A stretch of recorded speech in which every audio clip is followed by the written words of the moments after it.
Silence returned as Gravis sat on the ground with his head in his hands while Stella looked with shock into the life ring. Xing. Liam came out of the life ring. He could have left whenever he wanted, but Gravis told him not to leave until he saw Stella again. Liam had had no connection to the outside, which meant that he had not seen what had happened between Gravis and Stella. Liam looked at his sister as his right hand shakingly stretched to her. He saw two intense, red handprints on her cheeks, and he saw that her right arm was broken. However, that which shocked him the most was the fact that half of Stella's robes had been torn off. Cultivators constantly got injured during battles, but these were not battle injuries.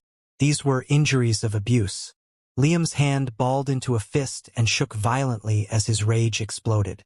He had heard from Gravis that Gravis needed to push Stella to the point of no return, but he didn't know what he would do.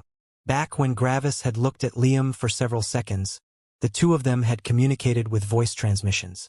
Gravis had told him that he needed Liam's cooperation to resolve Stella's issue, but also that it required Gravis to tell Liam what Stella needed to comprehend. However, explaining it to Liam meant that it would be harder for Liam to learn the law of freedom in the future. Liam hadn't even hesitated and directly asked Gravis to explain. So, Gravis had explained to him the concept of freedom and how it was possible to comprehend it. One could only comprehend freedom when someone was at the lowest point of their life, but that was not all. When the person was in the lowest point of their life, they needed to be put to a choice. A choice between the right thing to do and what they wanted to do. Samantha's father had been at that point. He had just lost his daughter, and the murderer of his daughter stood in front of him, being protected by all the sect masters.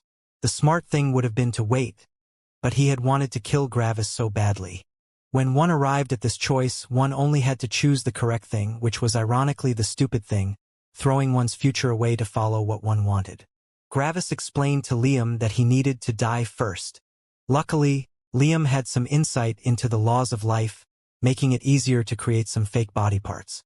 Otherwise, Gravis would have needed to create them, and Liam would have needed to infuse them with his aura, but it was much more convincing with Liam doing it directly. Both of them had higher realms than Stella, which meant that it was easy to leave her spirit sense. After leaving her spirit sense, Liam took out some body parts he had prepared while they had been talking. Then, Liam threw nearly all his belongings onto the ground and entered Gravis' life ring. The last thing that Gravis had had to do was to unleash a lightning crescent. This was the last time Liam had seen his sister up to now. However, when Liam saw Stella like this, he couldn't control his anger anymore. Stella was injured with tears and blood staining her face. In her destroyed state of mind, she had even forgotten shame as she only looked at her brother like she was in a dream. "I'm so sorry," Liam said quietly. "Pack." Stella jumped into her brother's arms as she cried her heart out. Her brother was still alive. Liam couldn't return the hug but repaired Stella's robes instead. Seeing her like this pained him, and he felt an incredible amount of guilt. Yes, it had been a necessity to put her through these things, but it was still a betrayal in his mind. Liam's shame stopped him from returning the hug. He just felt too horrible. He didn't deserve to hug his sister right now. "Have you comprehended freedom?" Liam asked quietly. Stella was still crying in Liam's embrace, but Liam felt Stella's head nod slightly. Liam released a sigh of relief. "Good," he said quietly. Then he pushed Stella gently to the side, breaking the hug. "Xing," and he pulled out his thin rapier as he glared at Gravis. "Then you don't need him anymore," he said coldly. Stella's emotional mind froze as another feeling of foreboding appeared in her mind. However, Liam was too fast, and he immediately unleashed his most powerful attack. "Xing." Liam slashed down as a mixture of inferno, punishment lightning, and frost shot at Gravis, who was still sitting on the ground. Stella felt like she had woken up from a nightmare just to fall back into one. "No, not again." Boom! The attack exploded, but the explosion was not nearly as big as it was supposed to be. In actuality, it barely reached the power of a level 3 law. Liam narrowed his eyes as he realized that Gravis couldn't have died from that. "Stop!" Stella shouted as she threw herself at Liam, holding him back with all her power. "Let me go!" Liam shouted at Stella, just to be assaulted by more guilt as he realized that he had just shouted at his sister aggressively. His eyes became cold as he looked at the location of the explosion. He must pay. Slap. Stella slapped Liam, his head turning to the side as his mind stopped working. Shut up, Stella shouted with tears in her eyes. I didn't go through a world of grief just to lose you again. I don't want you to throw your life away. Liam's mind was shocked as he felt his stinging cheek. Stella had never slapped him before. However, Stella's words kept ringing in his ears. She didn't want him to die. Liam's grip on his rapier tightened with rage and frustration. He wanted to kill Gravis so badly right now, but he knew that he couldn't win. Additionally, he didn't want his sister to go through more turmoil. She had suffered enough for today. Liam put his rapier away. I'm sorry. I lost control over myself, he said quietly. Stella jumped into his arms again. It's fine as long as you're okay, she answered. Like this, the two of them remained. Meanwhile, the smoke of the explosion vanished, revealing Gravis sitting on the ground. However, his head was no longer in his hands. Instead, he was massaging the bridge of his nose in stress. This entire thing also wasn't easy for him. However, Gravis went through enough trouble in his life that something like this wouldn't break him. The reason why he was trying to calm himself right now wasn't because of the issue with Stella. Right now, Gravis was trying his best to resist the will of his lightning. Liam had attacked him and his lightning wanted to kill him. Gravis' lightning was screaming at him to kill Liam, making Gravis feel rage and hatred towards Liam. However, Gravis didn't comply. Liam had been in a horrible position, and he was very emotional.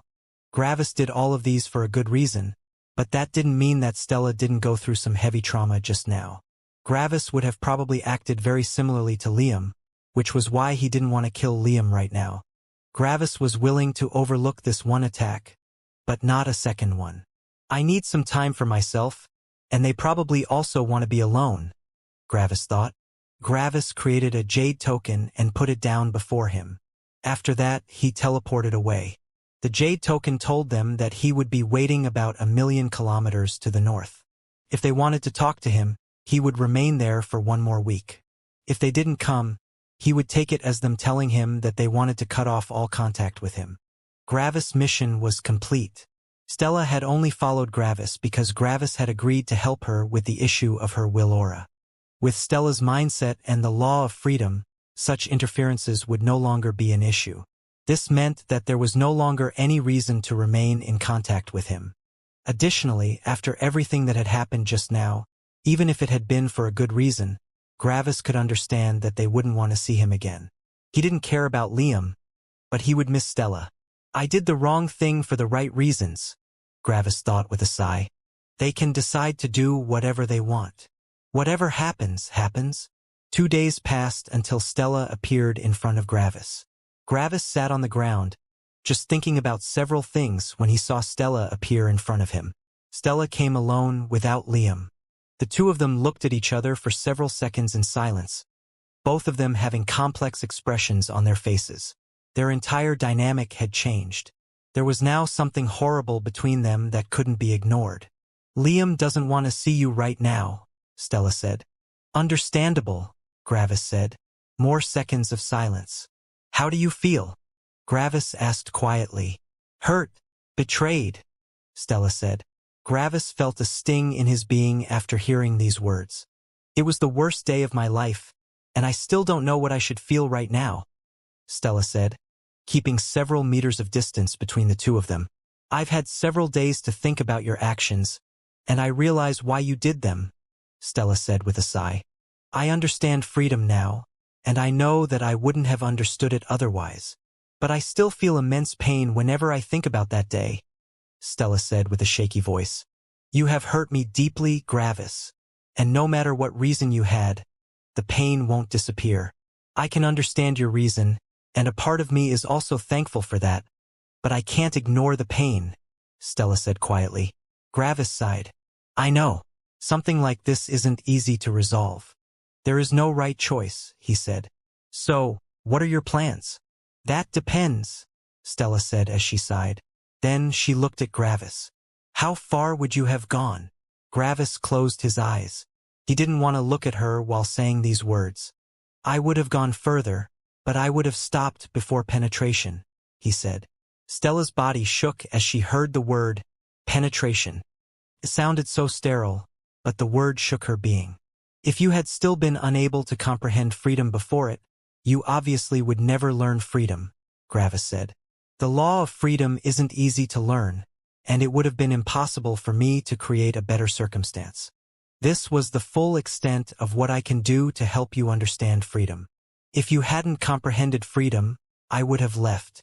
Obviously, I would have summoned Liam too.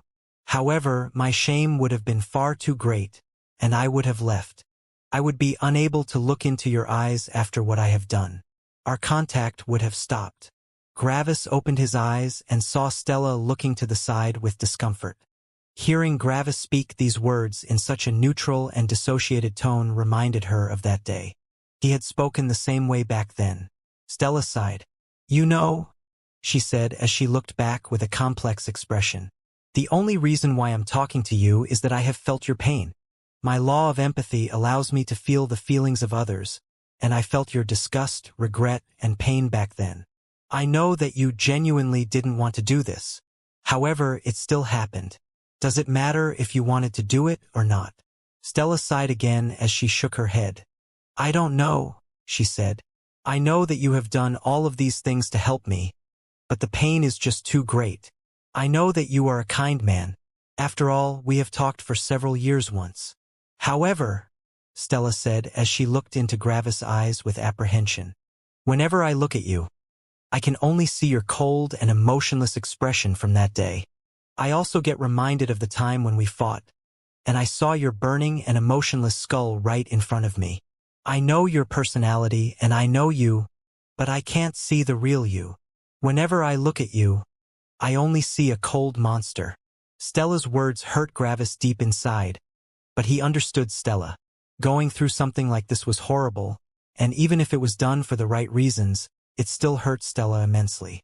Gravis got reminded of Joyce and her father. Back then, Joyce's father had been willing to draw Joyce's hatred towards him as long as it meant that she didn't commit the error of recultivating. He had also known that she might never forgive him, but he had been willing to do it, even if it meant that he would lose her. The only difference between that situation and Gravis' current situation was that Gravis had been successful.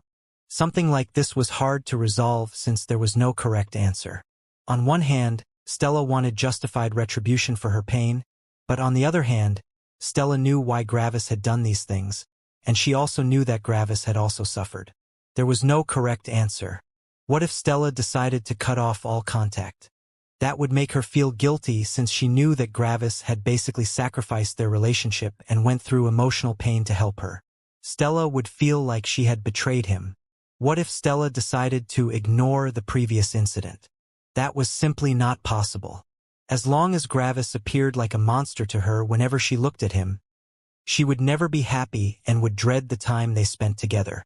This would obviously be horrible for her and also for Gravis. Every choice was horrible.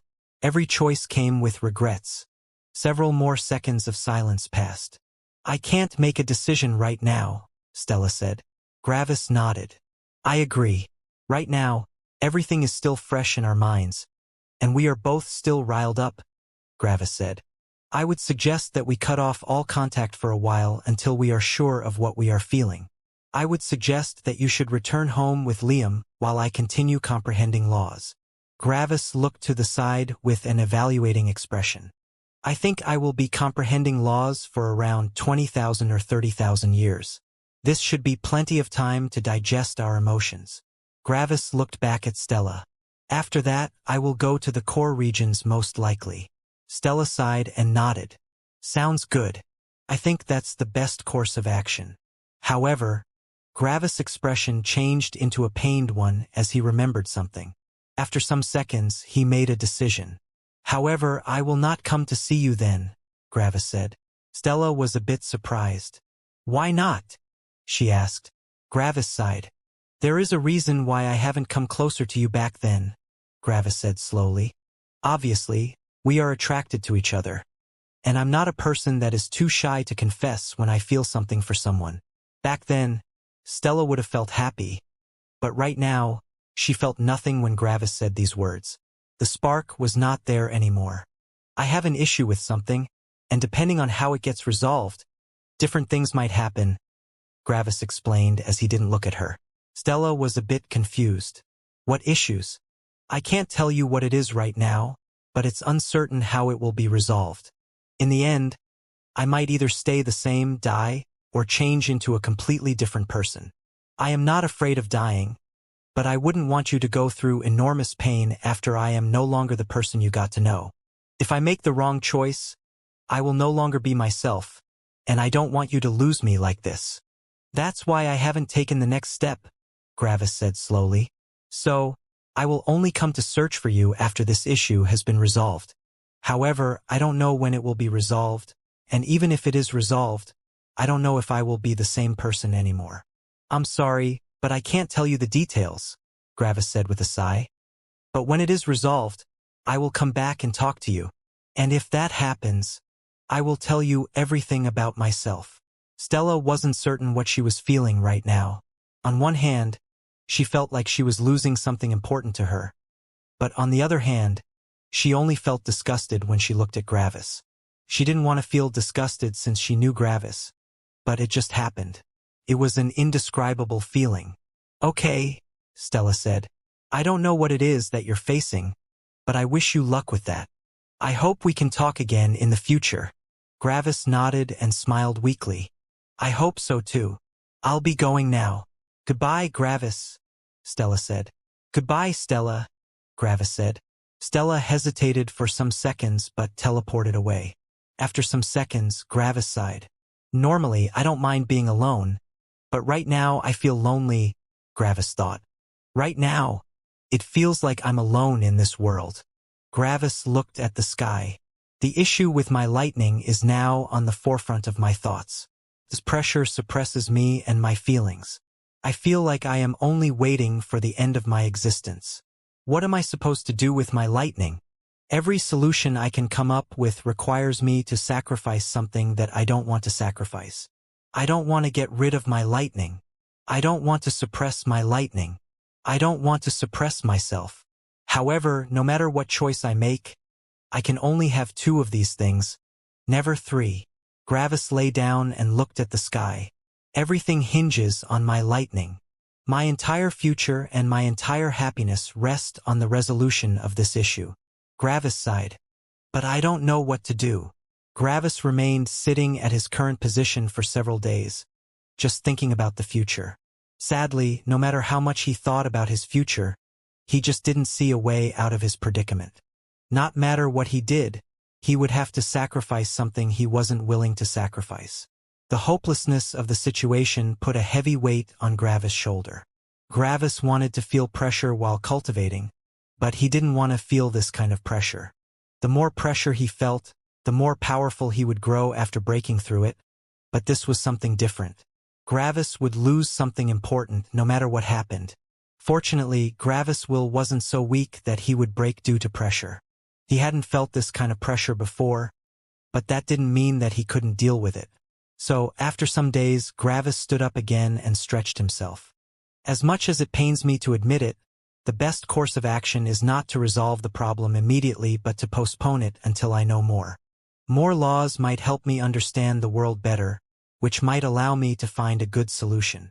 I have to ignore the problem for now and concentrate on becoming more powerful.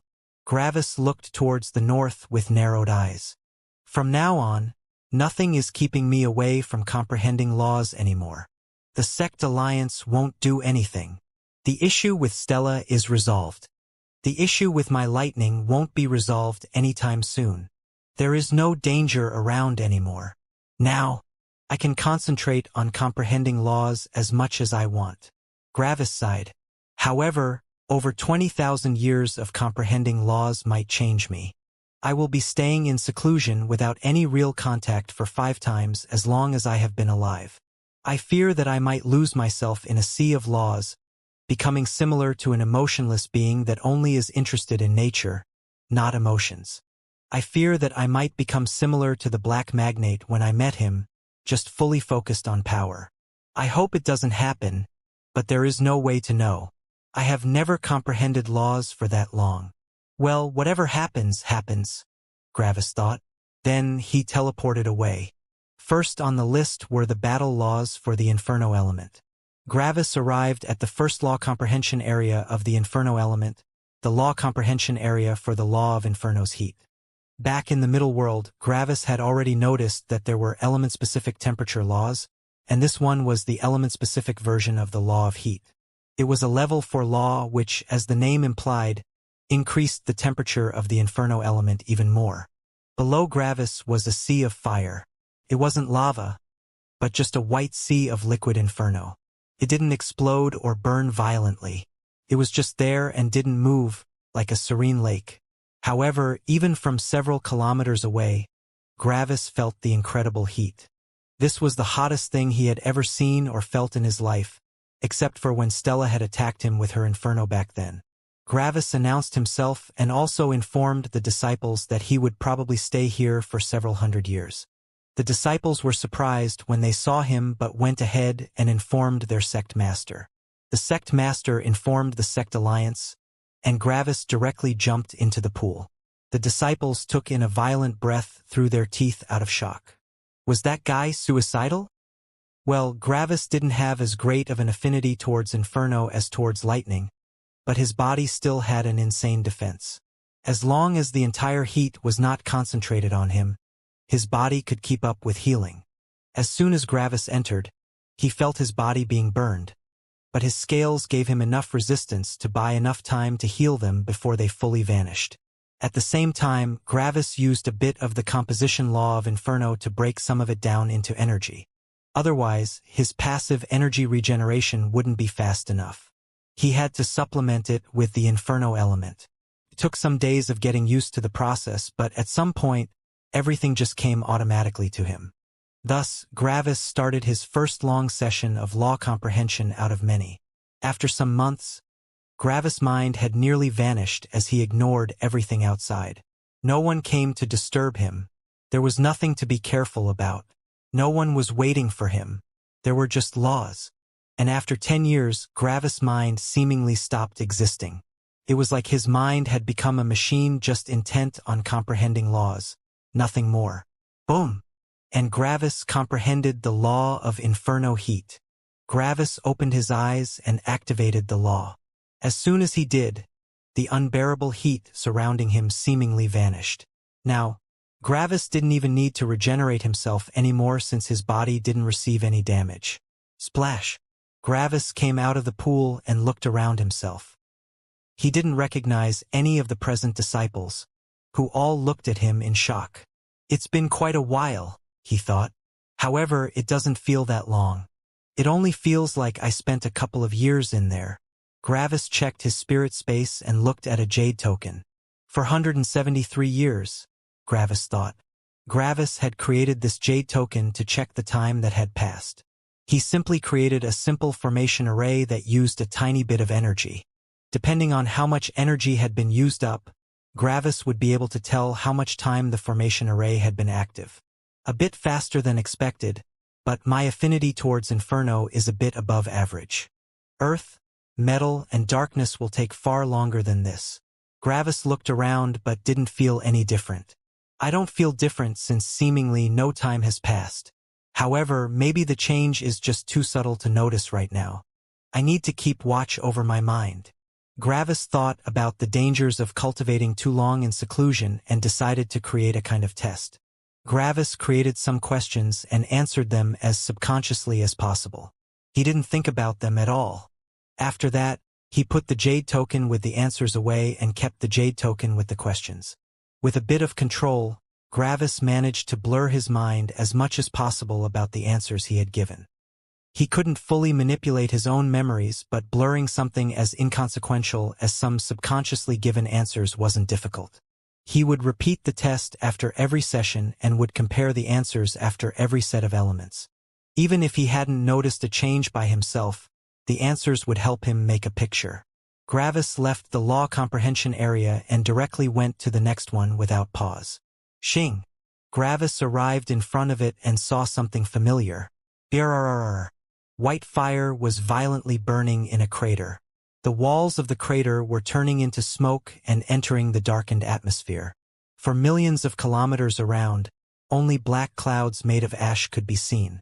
However, the crater still existed. Gravis already had a guess why that was and checked.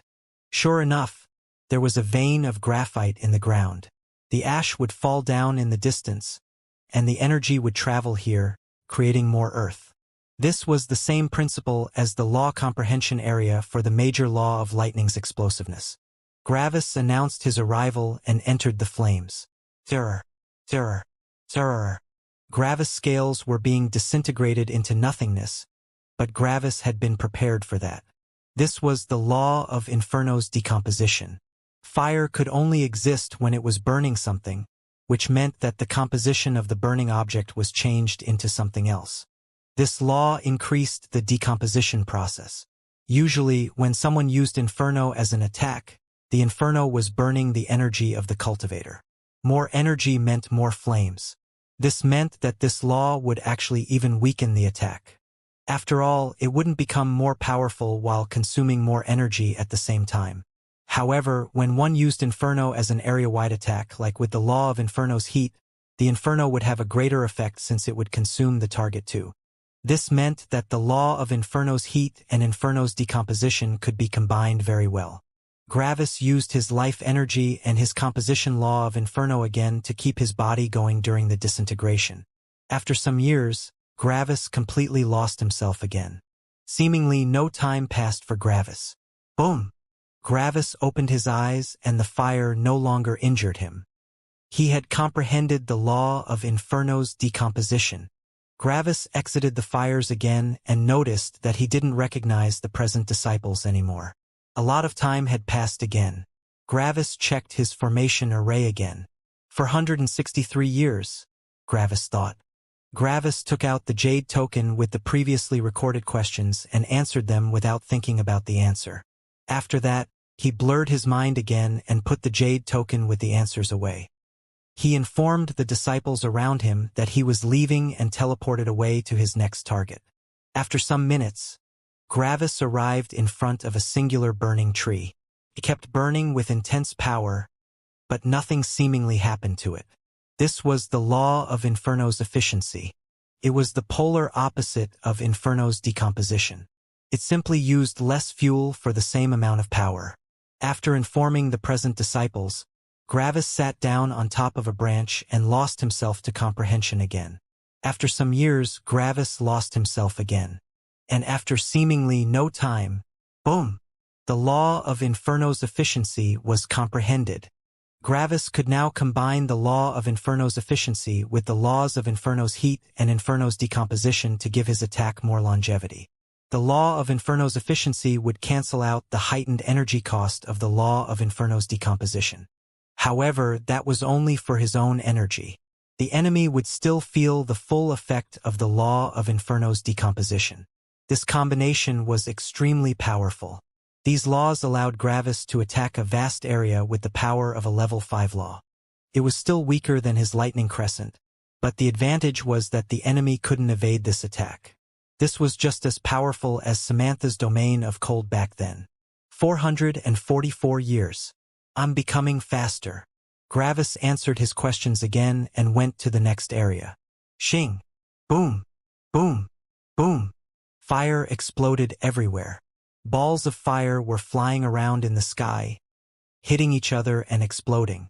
The law comprehension area was in a massive crater that went thousands of kilometers deep into the earth. Sometimes, new balls of fire would exit the walls made of lava while the lava would flow down. Over a long period of time, the lava ate a massive hole into the earth, constantly being kept warm from the explosions of fire above it. Gravis informed the disciples and stopped before the exploding fireballs. This was the law comprehension area for the law of Inferno's explosiveness. Its effect didn't require any explanation. Gravis didn't come into contact with the balls of fire since he couldn't ignore or absorb them. Coming into contact with them meant that he would use up a ton of their energy, which might break the equilibrium, destroying the law comprehension area. So, For the first time, Gravis comprehended the law at the same place as everyone else. The disciples looked at Gravis weirdly from time to time. This was the infamous ogre. However, after some days they got used to Gravis and ignored him. Meanwhile, Gravis lost himself again. "So, how's it going?" one disciple suddenly asked Gravis. Gravis opened his eyes, and his fury nearly exploded.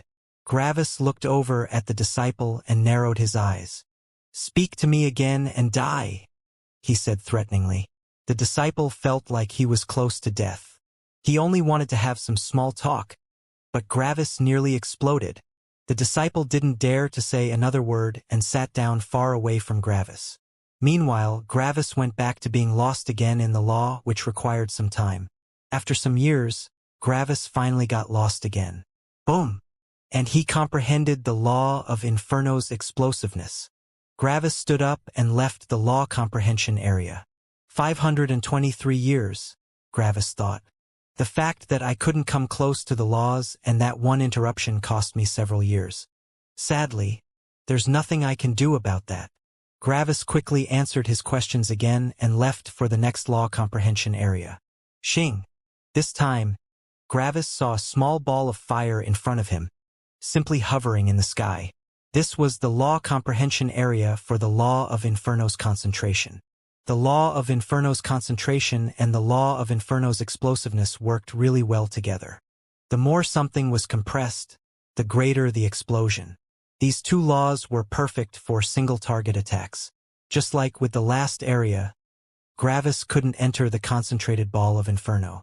Not only would this destroy the law comprehension area, but Gravis would also die. The power of that single ball was just far too concentrated. Gravis sat down near the disciples and comprehended the law. This time, no one interrupted him. Boom! After seemingly no time, Gravis finished his comprehension. Gravis immediately left the law comprehension area and checked the time. 497 years. It's okay, I guess, Gravis thought. After that, Gravis answered his questions again. However, instead of going to the next area, Gravis took a deep breath. The second set of element-specific battle laws was done. 7 more to go. Gravis added the time in his mind. I spent something like 2,450 years in comprehension, Gravis thought. That's nearly 60% of the time I had been alive for when I started. Gravis looked around his spirit space with a complex expression. However, it doesn't feel that long. Feels more like 30 years. This is weird. Gravis sighed and decided to check his answer. He put all the jade tokens in front of him and compared his answers. Took some seconds, but Gravis managed to check all his answers. Then, he laid them down and furrowed his brows. It's subtle, but there's a trend, he thought. If I simply compare one sheet of answers to the one before that, I wouldn't be able to see a difference. The answer is seemingly the same, but the wording is slightly different. But when I compare the first one to the last one, I notice the difference. There isn't much difference yet, but that might change in the future. One of these questions could be used as a good example of what Gravis meant. Question. If someone interrupted you during the law comprehension session, what would you do? Answer 1. Tell them to stop. Answer 2. Tell them to leave me alone. Answer 3. Tell them to go away. Answer 4. Make it very clear that I don't want to be interrupted by anyone. Answer 5. Threaten them to reduce the possibility of being disturbed. If one compared one answer to the one before or after it, one wouldn't see much of a difference. However, when one compared the first and fifth one would see a significant difference. The first one was a simple request or admonishment, while the last one was an aggressive threat. The first answer showed humanity, compassion, and rationality, while the last one showed aggression and disregard. Right now, the latest answers were still all right, but Gravis feared what the future might bring. It was very possible that one of the next 5 answers might become, kill them as an example. Then, even further in the future, the answer might become just kill them. At that point, the answer would probably remain the same for the remainder of Gravis' law comprehension session. However, this only meant that Gravis had arrived at rock bottom. There was a definite trend that Gravis noticed, and he didn't like it one bit. The answers Gravis gave had become colder and colder as more time passed. He feared that, at some point, every question about anything that could count as interrupting his law comprehension might be answered with kill. Would Gravis still be a human then? However, the worst part was that Gravis saw no problem with his current conduct. He saw the answers of his past self and somehow felt a feeling of loss. He felt like he was supposed to feel ashamed of his change. But he didn't. Yet, Gravis knew that his past self would disagree. Sure, people changed when they became older, but that change might also be negative. Gravis didn't feel any differently from back then. But that didn't mean anything. If this continued, Gravis might not recognize himself anymore. Then, in the future, he might become a cold human with no emotions. He would have no other goals but power. However, Gravis knew that this would be a horrible mistake. If he followed that path, he would forget how to love and laugh. Right now, the change is not very great, and I can still reverse it. I feel like I don't need to, but I need to realize that I am on a slippery slope right now. If I don't do anything about it, it might be too late. Gravis sighed when he remembered something. Additionally, I still hold great attraction towards Stella. Our story definitely isn't over yet, and I want to meet her again in the future. However, if I keep changing like this, she won't recognize me anymore. Then, even if I resolve the issue with my lightning, I will still be unrecognizable. It would be like Joyce and me right now. Joyce has changed significantly and is still attracted to me. However, she has changed so much that I feel no attraction anymore. If I stop being careful, I might land in the same situation as Joyce. So, what to do about it? Gravis thought. Gravis remained silent for some seconds as he fell into thought. I only came into contact with laws for the last millennia. I think more contact with humans could help me in remaining a rational human. I should try to find somewhere I can spend some time with others. But where? The sect alliance doesn't really work. As soon as I affiliate myself to one sect too much, comprehending laws will become difficult since people might view me as part of that sect. Going to the core regions takes too long, and I might create new enmities. I might also attract attention. But then, Gravis suddenly realized something. Ark, he thought. Or more like, Ark's home.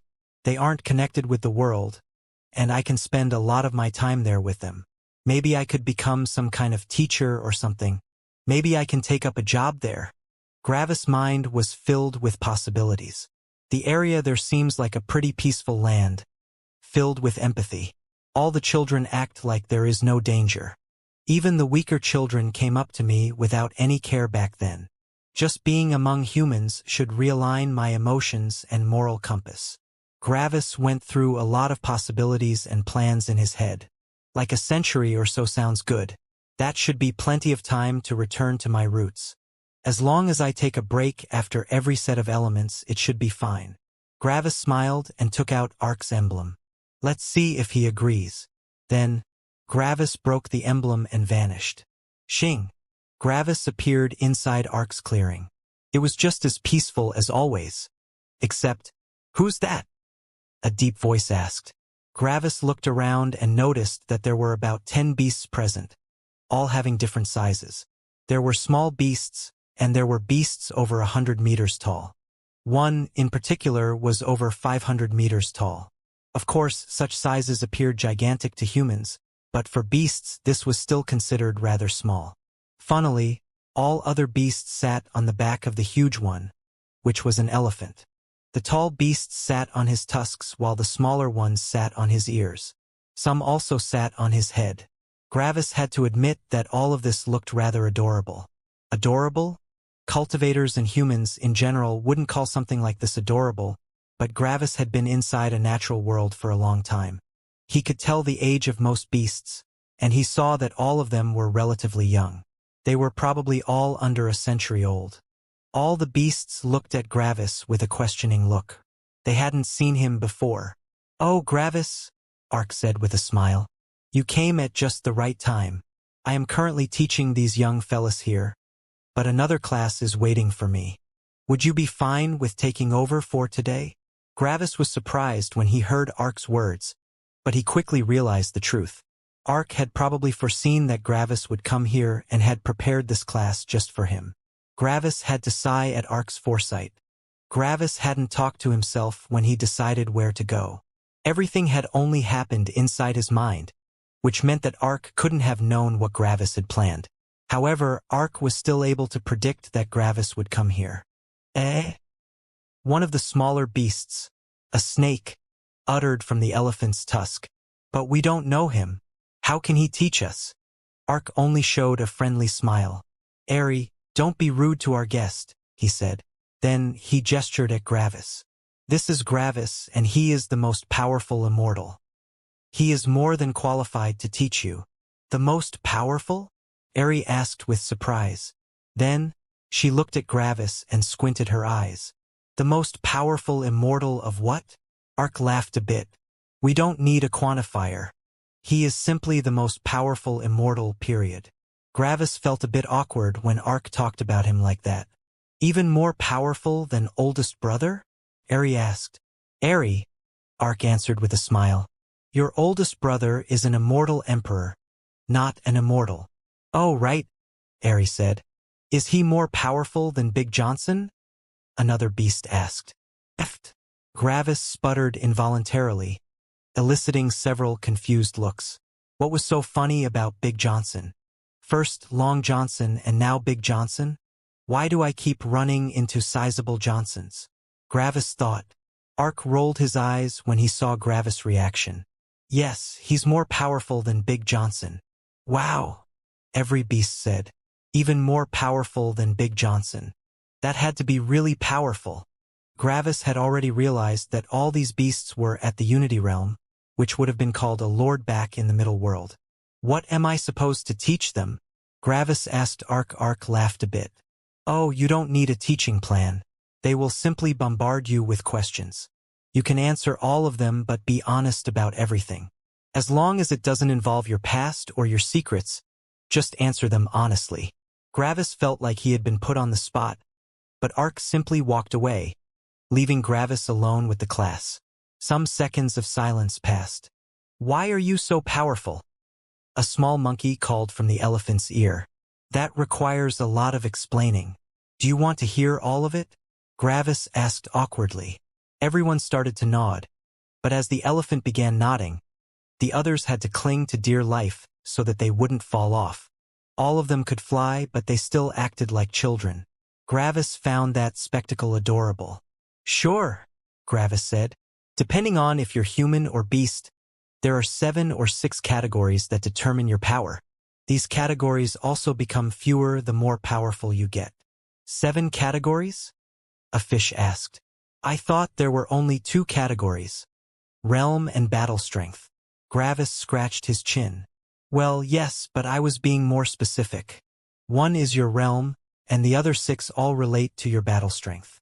Gravis paused a bit and noticed that the younglings were listening intently. Your realm is the most significant factor, as you probably already know.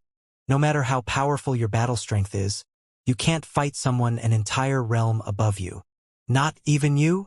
Airy asked. Not even me, Gravis answered. How powerful are you? The elephant asked with a deep voice. Gravis smiled awkwardly. Didn't you want to know what makes someone powerful? Did you already get bored of the question? The elephant moved back a little bit like he had been admonished. Gravis was confused for a second, but then he realized that his tone had been far more aggressive than he had wanted it to be. Oh, I'm sorry, Gravis said quickly. I hadn't meant to sound so aggressive. You see, I just came out of a law comprehension session, and I hadn't had much contact with others during that time. So, please bear with me if I sound more aggressive than normal.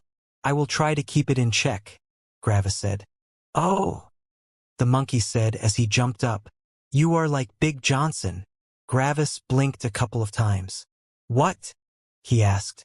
I haven't seen it myself, but I heard that Big Johnson is always easy to anger when he returns after a long time. Everyone warned us that we should be careful when talking around him. Big Sis always told us that it's simply an effect of comprehending laws for too long. Gravis was a bit surprised. So, I'm not the only one who has that issue? I guess so, Gravis said. You know, when you constantly comprehend laws for so long, you easily get lost in them. You lose focus of who you are and only see power. You start becoming easily irritable and start attacking others after the slightest sentence that could be seen as a provocation. Wow, that sounds bad, Ari said. Gravis was surprised again. These were beasts, right? Weren't they supposed to chase power above everything else? If Gravis said any of these things to a beast, the beast wouldn't see any problem with it. After all, they didn't have many feelings of attachment. This was definitely weird. However, for now, Gravis simply accepted that these beasts were different from normal ones. They seemed more akin to humans in a beast body, based on their conduct. So, which question do you want to be answered first? Gravis asked them. He tried to keep his tone as friendly as possible. The younglings looked at each other. How powerful are you?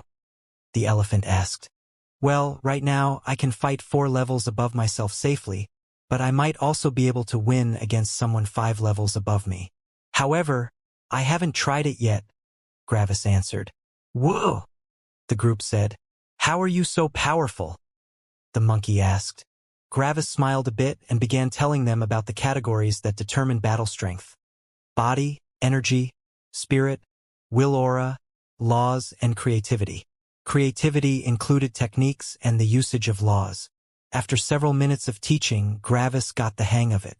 Ark had been right. Gravis didn't need any teaching plan. The questions just kept on coming, and Gravis simply had to answer them. Time passed, and the younglings warmed up to Gravis. They talked like this for several days. After several days of teaching, Gravis finally dismissed class after everyone started to become unruly. They were probably not used to staying in one place for so long. Fortunately, Gravis' concentration was powerful enough to easily handle such a long teaching session. This was nothing in comparison to comprehending laws or forging equipment. Gravis activated his spirit sense and saw Ark sitting on a tree stump a couple of kilometers away. Xing. Gravis teleported over. Really? You teleport even for such a small distance? Ark said with a smile without looking at him. Well, I don't have as much time as you, Gravis said. Yes, but when you move too fast, you miss the beauties of life, Ark said as he smiled at Gravis. Isn't that the very reason why you are here? Gravis blinked a couple of times. Ark was right. Gravis had only chased power for the last 2,500 or so years, which had changed him subtly. Gravis thought about why he had teleported and realized that this minuscule time difference actually was negligible. Gravis sighed. How did you know? Because you're a smart person, Gravis, Ark said. You realize the dangers of only chasing power and know that chasing power will invalidate the very reason why you want to become powerful. Gravis fell into thought. Then Ark started laughing. I'm just messing with you. Everyone takes breaks, Ark said with mirth in his voice. Gravis also had to laugh when he heard the genuine mirth in Ark's voice. No, but seriously, you need to connect to your human side between sessions, Ark said. You don't want to end up becoming an emotionless power machine. Speaking of human side, Gravis said as he remembered one of his questions. How come that the beasts in the class act more like humans? That's because they are part human, Ark said like it wasn't a big deal. Gravis became shocked when he heard that, but he quickly realized the answer. So, they're children of beasts and humans just like mine? Gravis asked. Ark nodded. Yes. As soon as beasts can assume human form, romance between them and humans becomes more common. However, it still isn't prevalent. Gravis furrowed his brows. As you know, I have a beast body, which means that all my children became beasts with slight human features. What can happen when a true human and a beast have children? There are 4 possibilities based on 2 criteria, Ark said. The first one is whether they have a human body or a beast body, and the second one is whether they have a will aura and spirit or not. So, there can be true humans, true beasts, beasts with a will aura and spirit but with weak bodies, and humans with no spirit or will aura but with powerful bodies, Ark said. Then, of course, we have the spectrum of how beast-like or human-like their personality is. Ark sighed. However, Only 2 of the 4 can actually exist in this world. How come? Gravis asked. Enmity, Ark said with a frown. Humans and beasts are mortal enemies in this world. Gravis. A human with a powerful body but no spirit will be killed by humans since they know that one of their parents is a beast. The same thing is true for beasts with a spirit. Humans simply kill these mixed children because of their undying hatred for beasts, while the beasts kill these mixed children for fear of them allying themselves with humans. Both sides have different reasons, but the actions are the same, Ark said. Gravis furrowed his brows. You're not saving these mixed children? No, Ark said. This is only a temporary home for them. As soon as they leave this home, which is when they comprehend their first law, they will be killed regardless. Additionally, there isn't enough space to save all of them. Gravis sighed. Ark was the most powerful being in this world, but he still wanted to be as fair as possible. There were not even 200 beings in Ark's sanctuary, which was basically nothing. So, I guess that these beasts are mixed children in a true beast body but with the personality of humans? Gravis asked. Ark nodded. They can still have a future in the world, but the emotionless world of beasts is not a home for them. I want to give them a home where they can live like humans until they eventually die or ascend to the highest world, where the enmity between beasts and humans basically doesn't exist. What about humans with the personality of beasts? Gravis asked. Aren't they just more humans? Ark said with a smile. Humans are so very diverse that a human that acts like a beast is simply another human. Additionally, their loyalty and mindset intent on power will give them a lot of comrades. Yeah, okay, that was a stupid question, Gravis said. There was something else I wanted to ask you. Ask away. I met this one guy with nearly no karmic luck. Did you do that? Gravis asked. It's an automatic system, which had been implemented by my creator, Ark said. I may hate my creator, but he is very good at keeping a world healthy. I don't interfere with karmic luck. The system simply checks the actions and the intent behind the action. If it deems the cultivator to be more damaging than beneficial for energy gathering, it reduces the cultivator's karmic luck. I think you could call it a law, Ark said as he scratched his chin. However, it's not a law in the normal sense, but in the sense of a rule of nature. You know, like water flowing down and so on. And no, you can't comprehend it, Ark added with a smirk. Gravis nodded. So, not everything was handled by the heavens. Some of the stuff also happened automatically. By the way, what are you doing all the time? Gravis asked. Well, right now, there are 4 different cultivators undergoing their tribulation. I need to keep a check on those fights to see if their longevity should be increased or not. At the same time, I need to manipulate the circumstances of 4,781 other cultivators to move them towards other people that will soon reach the end of their longevity. Ark transmitted in less than a second. That sounds like a lot of work, Gravis said with a sigh. Oh, you get used to it after 1,000,000 years or 2, Ark said with a dismissive wave. By now, all of it just happens subconsciously. No matter how hard Gravis tried, he just couldn't imagine getting used to something like this. It sounded way too complicated and stressful. Do you have heaven's trials? Gravis asked. Several, Ark answered with a smirk. After all, this is the most powerful higher world. Isn't it? I need to continually refine all cultivators. We only want the best of the best, don't we? Gravis nodded. Back then, the lower heaven had also used a heaven's trial, but using it in a lower world did more damage than good. The difference between the lower heaven and Ark was unfathomably vast. One was one of the weakest and most arrogant heavens, while the other was the second strongest and probably most humble. By the way, could you do me a solid? Ark asked. Yes, Gravis asked back. What could Ark ask of Gravis? Could you try not to destroy this world like the last 2? I kinda like my world, you know? Ark asked. Gravis had to laugh bitterly. I'll do my best, he said. Ark nodded. Your next class has arrived, Ark said. Already? Gravis shouted in surprise. Yes, you've vastly overdrawn your last session, and the next class won't be satisfied until they get just as much time with you, Ark said with a smirk. Gravis sighed. However, he knew that he needed to have more contact with others. Teaching some children would be the best way to return to his previous self. Right now, Gravis wanted to do nothing more than to comprehend more laws, but he knew that he had to wait. Just like Ark said, if one moved too quickly, one would miss all the beauties of the world. Gravis preferred a colorful life over a gray one. How long should I pause? Gravis asked. Oh, the class doesn't need a pause. They are in the spirit-forming realm after all, Ark said. No, that's not Gravis said but stopped when he saw Ark's smirk. Ark laughed again. Anything in between 50 to 100 years. I would suggest 100 years just to be sure, Ark said with a smile. Gravis also smiled. Thank you. Nothing to thank for, Ark said. You are giving the students different lessons, which is good. It's also good that they come more into contact with someone from outside this place. Gravis nodded. After that, he returned to his class, but this time he didn't teleport.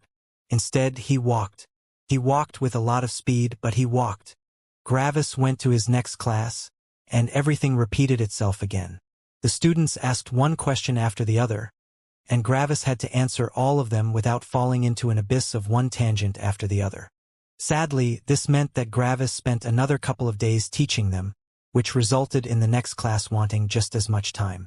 All of this repeated itself until Gravis went through 7 different classes.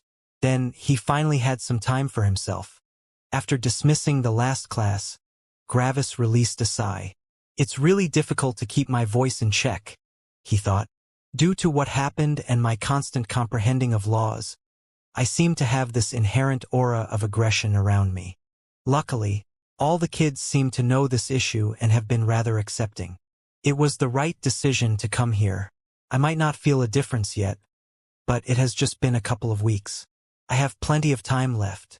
For the first time, Gravis had some time for himself again. However, Gravis immediately started to think about laws again, which was not a good thing. Becoming more powerful was important, but Gravis knew that he had to reduce his focus towards his goal. And when Gravis thought that, he realized something very important. Wait, my goal, Gravis thought. But power isn't my goal. Power should only be a means to an end, not the end goal itself. Gravis thought as he crossed his arms and looked down with furrowed brows. Have I truly put power as my goal? After some seconds, Gravis looked at the sky and sighed. So, that's my issue, huh? Power has become my goal itself instead of freedom or happiness. Gravis finally realized why he had changed. Everything hinged on the fact that power had become his goal. What's the point of being supremely powerful when your entire life is only colored in shades of gray? Gravis thought with a sigh. Oh, what a fool I have been. Gravis smiled. Finally, he knew what had been wrong with him. After that, he looked away from the gigantic lake and towards the forest. I want to meet others. Only talking to children isn't enough. I want to meet cultivators that have gone through the hardships of cultivation. With that thought, Gravis started walking towards the clearing where the people and beasts actually lived. The vast lake was Ark's home and the place where he taught children. Everyone else lived a couple of kilometers away. Gravis tried to walk as slowly as possible towards the clearing. There was absolutely no reason to hurry up since his time here was fixed anyway. However, it was difficult to walk slowly. Gravis felt like he was wasting time by walking this slowly, which made him antsy. Stop being nervous, Gravis thought to himself. What reason could you possibly have to be nervous? You have so much time. Gravis walked slowly towards the clearing, but sadly, he didn't enjoy it at all. He tried to listen to Ark's advice and look at the world, but no matter what he looked at, he knew everything about it. Gravis knew the composition laws of plants, which meant that any plant below the immortal realm only appeared as calculations of different laws in his mind. The same thing was true for the animals. He saw the composition of their body and their soul. After all, Gravis also knew the level 3 law of soul. However, near the end, Gravis stopped as he looked at some plants. This was a kind of fast-growing plant. It was some kind of green fern with nearly no longevity but an insane speed of growth. Its entire life would start and end in a single month. I don't know the laws of plant growth, Gravis thought as he looked at the fern. For the first time, something as mundane as a mortal plant interested Gravis again. Gravis seemingly got lost while looking at the fern. "Hey, the fern got you," Gravis heard someone say from beside him. Gravis' eyes narrowed, and he looked to the side at a teenager. The teenager jumped back when he saw Gravis' eyes, and Gravis gasped. "You idiot!" Gravis shouted at himself in his mind. "You are supposed to take a break. But here you are, comprehending laws again. This guy interrupted you and you get angry? For what? For a fucking fern that might help you in comprehending a couple of fucking level 1 laws?" Gravis had felt rage bubbling up inside him when the teenager had interrupted him. Sure, it would be understandable if Gravis felt angry at an interruption while comprehending a law after some years. After all, the interruption might cost him several years. However, not only was this law about as irrelevant as it got, but Gravis had also just started. How much time had he wasted? Like a minute or two. Lastly, Gravis was supposed to be on a break. "I'm sorry," Gravis said with a sigh. "I shouldn't have glared at you like that." The teenager was still a bit apprehensive, but he quickly recovered. The person might look like a teenager, but he definitely wasn't one. After all, this was a mid-minor circulation immortal. He was at least 1,000 years old. He probably only preferred to be inside the body of a teenager. A glint appeared in the teenager's eyes. "Have you comprehended laws for too long?" he asked. "Is that really so common that everyone can guess that?" Gravis thought with a bitter smile. "Yes, that's why I've reacted like this. This fern has pulled me in," Gravis said. The teenager nodded and smiled. "That's what I've thought," he said. "That's why I said the fern got you." "Speaking of," Gravis said, "what did you mean with that the fern got me?" "Oh, you're new, right?" the teenager said. "Kind of," Gravis said uncertainly. "I'm not really part of this area. You could call me a guest teacher. I'm mainly here to relax after a long law comprehension session to get more in tune with my human side again." "Oh, you're the new teacher?" the teenager asked with wonder as Gravis nodded. "The kids have been talking a lot about you. They really enjoy your classes." "That's good to hear," Gravis said with a smile. The teenager looked at the fern again and remembered Gravis' question from earlier. "Oh, right, the fern," he said. "Teacher planted the fern here specifically to draw people in. It's here precisely because of people like you." "How so?" Gravis asked. "Well, it's best to show people how easy they can lose themselves," the teenager explained with a smile. "Whenever someone gets lost in the fern, it's the job of others to pull them away. This helps them realize how easy they can get lost again." Gravis nodded. "That's quite a smart idea. As expected of Ark," Gravis said. The teenager was a bit weirded out when Gravis referred to Ark with his name instead of teacher. However, he also remembered that Gravis wasn't really a member of their small congregation. "So, want me to introduce you to some other immortals and immortal kings?" the teenager asked with a smirk. Gravis nodded. "I'd appreciate it." "All right. Then just follow me," he said as he walked to the clearing again. Gravis simply followed him. Gravis followed the teenager and got introduced to several immortals and immortal kings. All of them accepted Gravis readily without questioning his background. Simply talking to people like this reminded Gravis of his home. The people in Opposer City also only talked to Gravis without caring about anything else. Of course, there were the occasional people that were only interested in him due to his background and profession, but there were plenty of others as well. Gravis talked for several days and also got to know a lot of things. The children of this congregation left home when they understood their first law. So, how come that there were also immortals here? The reason was that these immortals and immortal kings were only visiting. They had left home and had created a new home for themselves. However, this was their childhood home, and they liked to visit from time to time. One could liken it to adults visiting their old orphanage from time to time.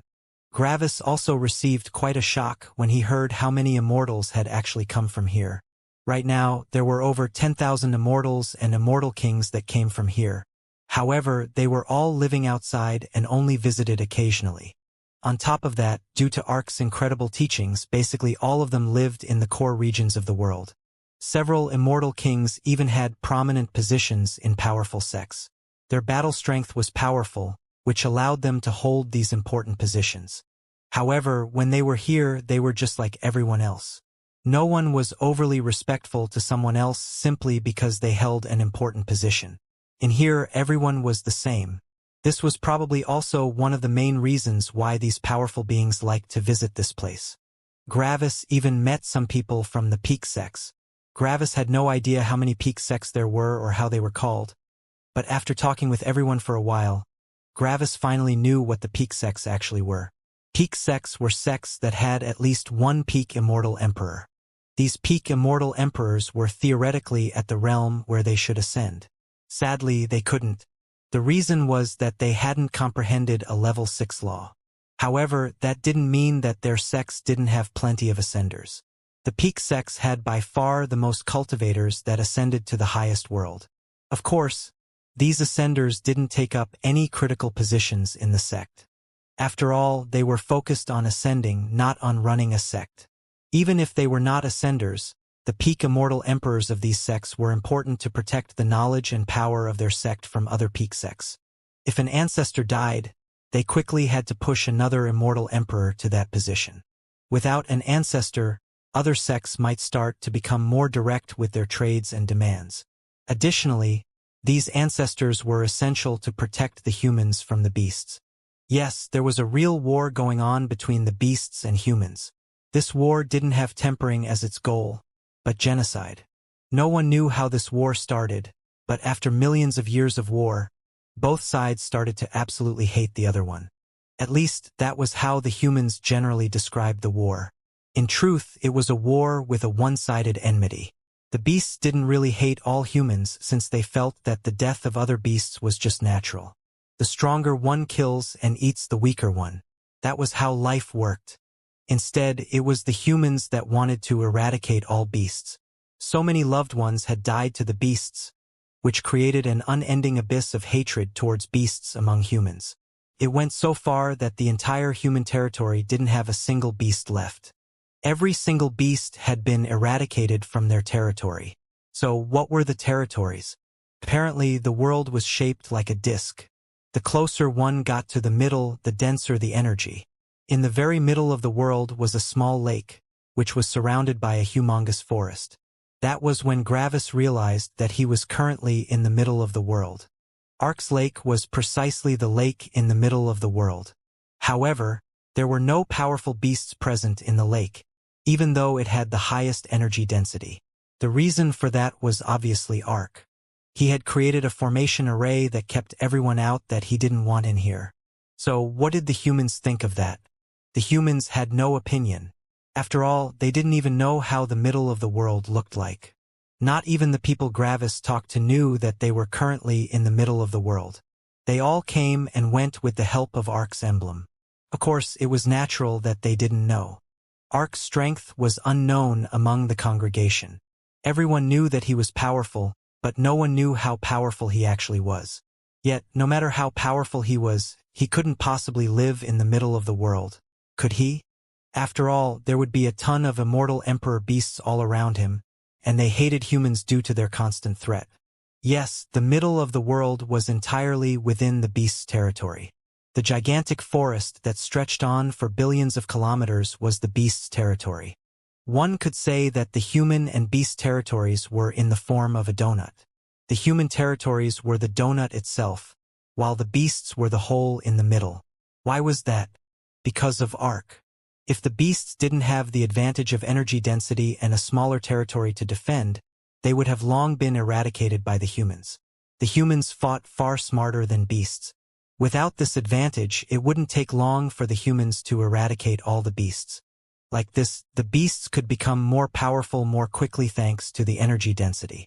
A ton of new beasts were born every second, and if they reached a certain population density, they would run out of the forest in waves. This was called a beast wave. How often did a beast wave happen? Well, it hasn't happened for millions of years. Why? Because humans knew what a beast wave was, and such a beast wave would kill every human and would destroy every building for millions of kilometers around. Because of that, humans constantly sent in armies to kill as many beasts as possible, making it impossible for the beasts to become too numerous. Of course, such an insane offensive ate up an unreal amount of resources. How much? 80% of all resources of all sects went to this offensive. It was insane. These offensives were heralded by the 5 peak sects. They were the most powerful ones, and they were the leaders of humanity. Who were these 5 peak sects? The 9 Elements sect, a sect that concentrated on combining their weapon laws with all the elements. The All Matter sect, a sect that concentrated on the creation of equipment. They owned most of the ores in the world, and their disciples fought with a lot of armor, weapons, and formation arrays. One could call this sect a sect of forgers and different weapon users. Obviously, they concentrated on the matter laws. The Primordial Force sect, a sect that concentrated on the 3 primordial forces, space, time, and gravity. One could only truly join them when one understood the law of primordial force. This sect had the most disciples since over half of all immortals had an avatar created with the law of space. Of course, they would still only take the best ones. The Life sect, a sect that concentrated fully on the laws of life. The people that had saved Shuram back then had been from the Life sect. This sect had a monopoly over pills and healing services. If one needed to raise their physical power or their realm, they would employ the services of the Life sect. Back then, one of the immortal kings that had saved Shuram wanted Gravis to join them. This meant that Gravis had been invited by a peak sect. These couple of people that Gravis had met back then had been on an entirely different level compared to the sect alliance. The Purist sect, a sect that concentrated on element-neutral attacks. They focused on the laws of the spear, the sword, and so on. They had to comprehend a ton of battle laws from different elements to combine them into these element-neutral battle laws. They had the least people, but every single one of them had an incredible battle strength. Even the lowest disciple could fight an entire level above themselves. Now, Gravis knew who the human rulers of this world were. However, Gravis noticed that one sect was missing. Underworld was missing. Gravis asked about Underworld, but no one really liked talking about them. Apparently, Underworld was a sore topic among sects. The peak sects tried to get rid of Underworld, but whenever they actually accomplished something, armies of assassins would target all their weaker disciples. The sects became enraged by Underworld's conduct. This was a war between adults. Why pull the children into this conflict? However, Underworld didn't care. No one knew where their actual headquarters was, and as long as they didn't know, they couldn't end Underworld with a single strike. So, since they didn't have another choice, the peak sects decided to ignore Underworld to a certain extent. As long as Underworld didn't accept certain missions or did certain things, the peak sects would ignore them. Underworld was receptive to this resolution and implemented all these restrictions. After all, one shouldn't forget that Underworld also suffered under the peak sects' wrath. The peak sects were too powerful for Underworld. If the peak sects decided to go all in, they would, at most, lose a generation of disciples. However, Underworld would be eradicated. Was it worth it to sacrifice a generation of disciples to destroy Underworld? Maybe. However, there was a massive problem with that. The beasts. If the humans started an all-out war amongst themselves, the beasts would profit, and humanity might lose valuable territories. So, in short, it was possible to eradicate Underworld, but that would put humanity in jeopardy. Gravis had learned a lot of things from talking with others in the clearing. And the best thing was that Gravis would learn a lot more. Gravis had so much time to spend. He could just talk and talk and talk with everyone. Old visitors would leave while new visitors came with more interesting information. So, Gravis spent his days simply talking to everyone. Well, at least while he didn't have a class to teach. Gravis got to know a lot of influential people, and these people were also interested in Gravis. Gravis even received a lot of invitations to some sects, but Gravis declined for now. He wasn't sure what he would do as soon as he entered the core regions. However, the invitations were still valid. Gravis simply had to visit the sects. Days, weeks, months, and eventually years passed. In the beginning, Gravis felt like time was progressing at a snail's pace, but the longer he remained, the faster time seemed to pass. Gravis had lost himself in talking with others. Gravis no longer cared about his power during this time and simply did whatever he wanted for the day. And before he knew it, the century was up. Gravis was ready to return to comprehending laws again, and he also knew that he had returned to his previous self. Right now, Gravis saw power only as a means to an end. Talking with others brought color into Gravis' life, which reminded him of why he wanted to become powerful. Gravis didn't want to lose this color. Ever. Time to return to my laws, Gravis thought with a smile. Crack. Then, he broke the emblem and teleported away. Gravis returned to the Sect Alliance's territories and immediately went to the next law comprehension area. Gravis had had enough time to plan out everything. Xing. After a couple of teleportations, Gravis arrived at his next goal. In front of Gravis was a seemingly empty area. There were no mountains or craters. It was just a seemingly empty wasteland. The floor was dirty with no grass growing on it, but it also didn't seem dried out.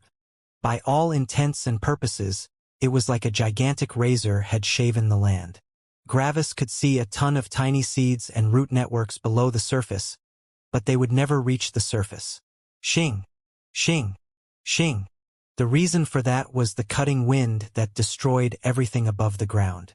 If one looked at this area just with their eyes, they would think that this area was empty except for an occasional blurriness in the air.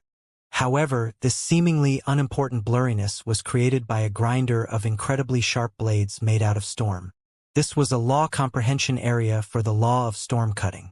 As the name implied, this law would allow someone to increase the cutting power of the storm element. Gravis saw several disciples, but they only looked at the law from far away. None of them dared to come close. Gravis informed the disciples and inspected the law comprehension area. It was important to know how it worked to see if Gravis could enter it without endangering the entire area. After some seconds, Gravis got the general gist of how this law comprehension area worked and entered. Destroying a couple of storm blades wouldn't be an issue since the energy inside the area didn't re-enter the area as more storm blades. This law comprehension area absorbed energy from outside. Gravis entered the law comprehension area. Bang! Bang! Bang! The storm blades hit Gravis and left crevices behind on his body. However, he had been prepared for that and had already started to absorb more energy to supplement his healing by breaking down some of the storm blades with his storm law. As always, it took some getting used to, but after some days, everything happened subconsciously again. Gravis lost himself in the laws for the first time after a century again and immediately fell back into his usual comprehension state. Boom! And before he knew it, he had comprehended the law of storm cutting. Gravis quickly exited the area again and went directly to the next one. He had a ton of laws to go through, and he didn't have any time to waste. There were still over 30 left. Gravis quickly arrived at the next area, which was the deepest hole he had ever seen. Gravis Spirit Sense didn't even reach the bottom of the hole, and Gravis Spirit Sense had a range of 750,000 kilometers. After jumping into the hole, Gravis saw a couple of people on his journey to the bottom. Gravis quickly informed them and went deeper and deeper until he arrived at the bottom.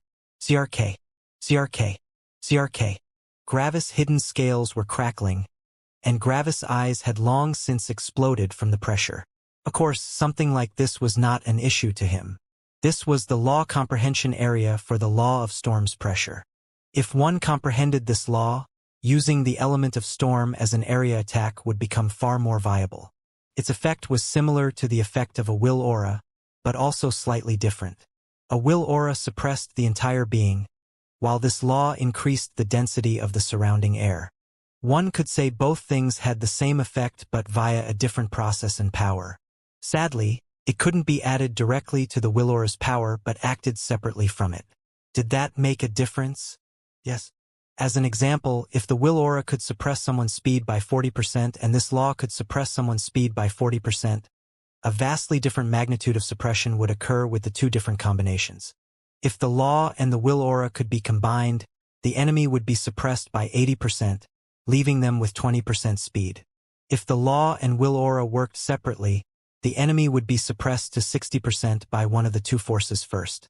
Then, the other force would suppress them by 40% of the 60%, resulting in a decrease of 24%, leaving 36% of total speed.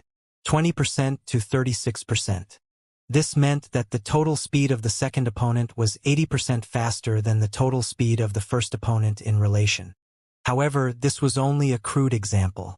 The difference became more and less relevant depending on how powerful the suppression forces were. Additionally, it would be very peculiar if both forces had the same power. Gravis' will aura was obviously far more powerful than this law, normally. However, one had to remember that Gravis always fought people several levels above himself. Suppressing them became nearly impossible for Gravis' will aura due to the level suppression. But that didn't matter to the law of storm's pressure. The environment would always be affected with the same power since there was no level suppression with the environment. This meant that even more powerful people would be suppressed to a certain extent. Yet, everyone knows by now that every advantage came with at least one disadvantage. The disadvantage here was that Gravis had to use his energy to keep the law going, and it was quite a lot of energy on top of that. In comparison to his will aura, Gravis couldn't keep this law going for long. However, that was something for the future. Right now, Gravis had to learn the law first. Of course, comprehending the law wasn't much more difficult than comprehending the other ones, and after losing himself in the law again, Gravis woke up after seemingly no time. Boom! Gravis exited the law comprehension area and directly went to the next one, which was simply another empty area of land, just like the one for the law of storm cutting. Another invisible storm raged, but it didn't have as much cutting power as the first one. However, it was more violent and more powerful in general. This was the law comprehension area for the law of storm's power. What did it do? Well, it increased the power of the storm element. That was basically it. Everything repeated itself again. Gravis informed the disciples, checked the law comprehension area if it was okay for him to enter, entered, got used to being thrown around, lost himself in the law and comprehended the law. Boom! Without waiting, Gravis directly teleported away. Next one. Xing.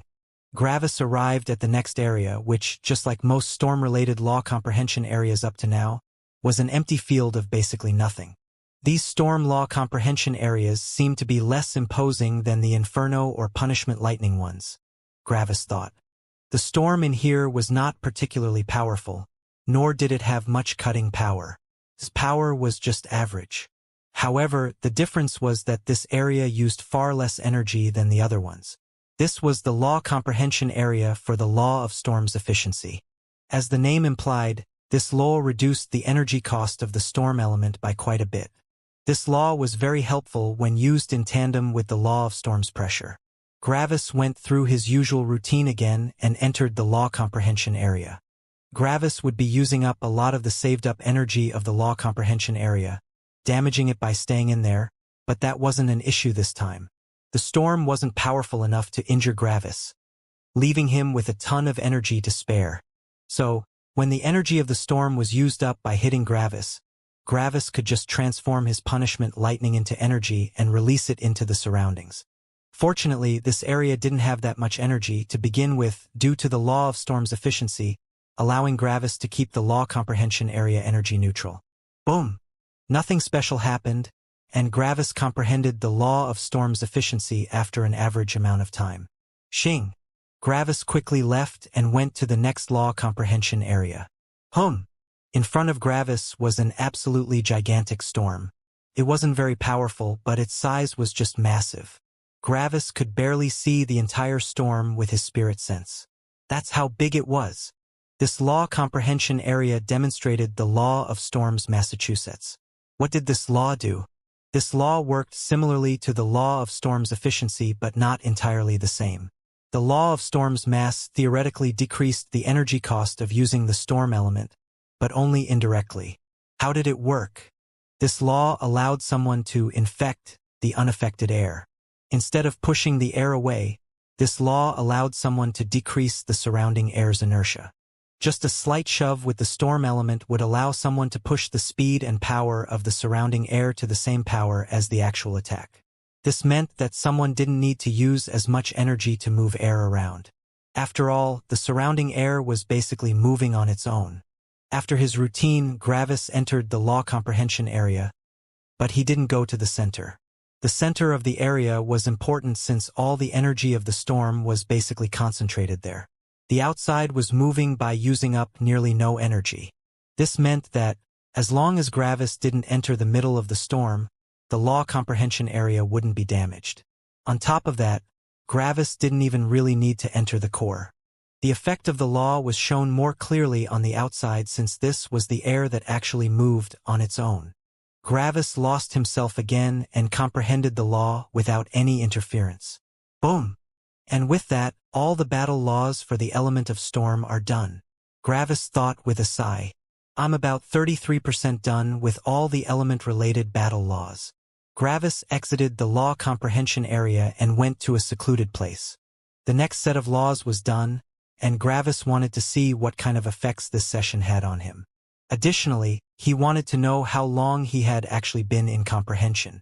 After knowing that he could go through an entire set of laws with a manageable amount of change to his personality, Gravis decided to only check the time after every set. Gravis took out his timer formation array and looked at it. 2063 years, Gravis thought. That's not nearly as much time as I had thought. I guess my experience in comprehending laws has increased again, making my comprehension faster. Gravis nodded. Good.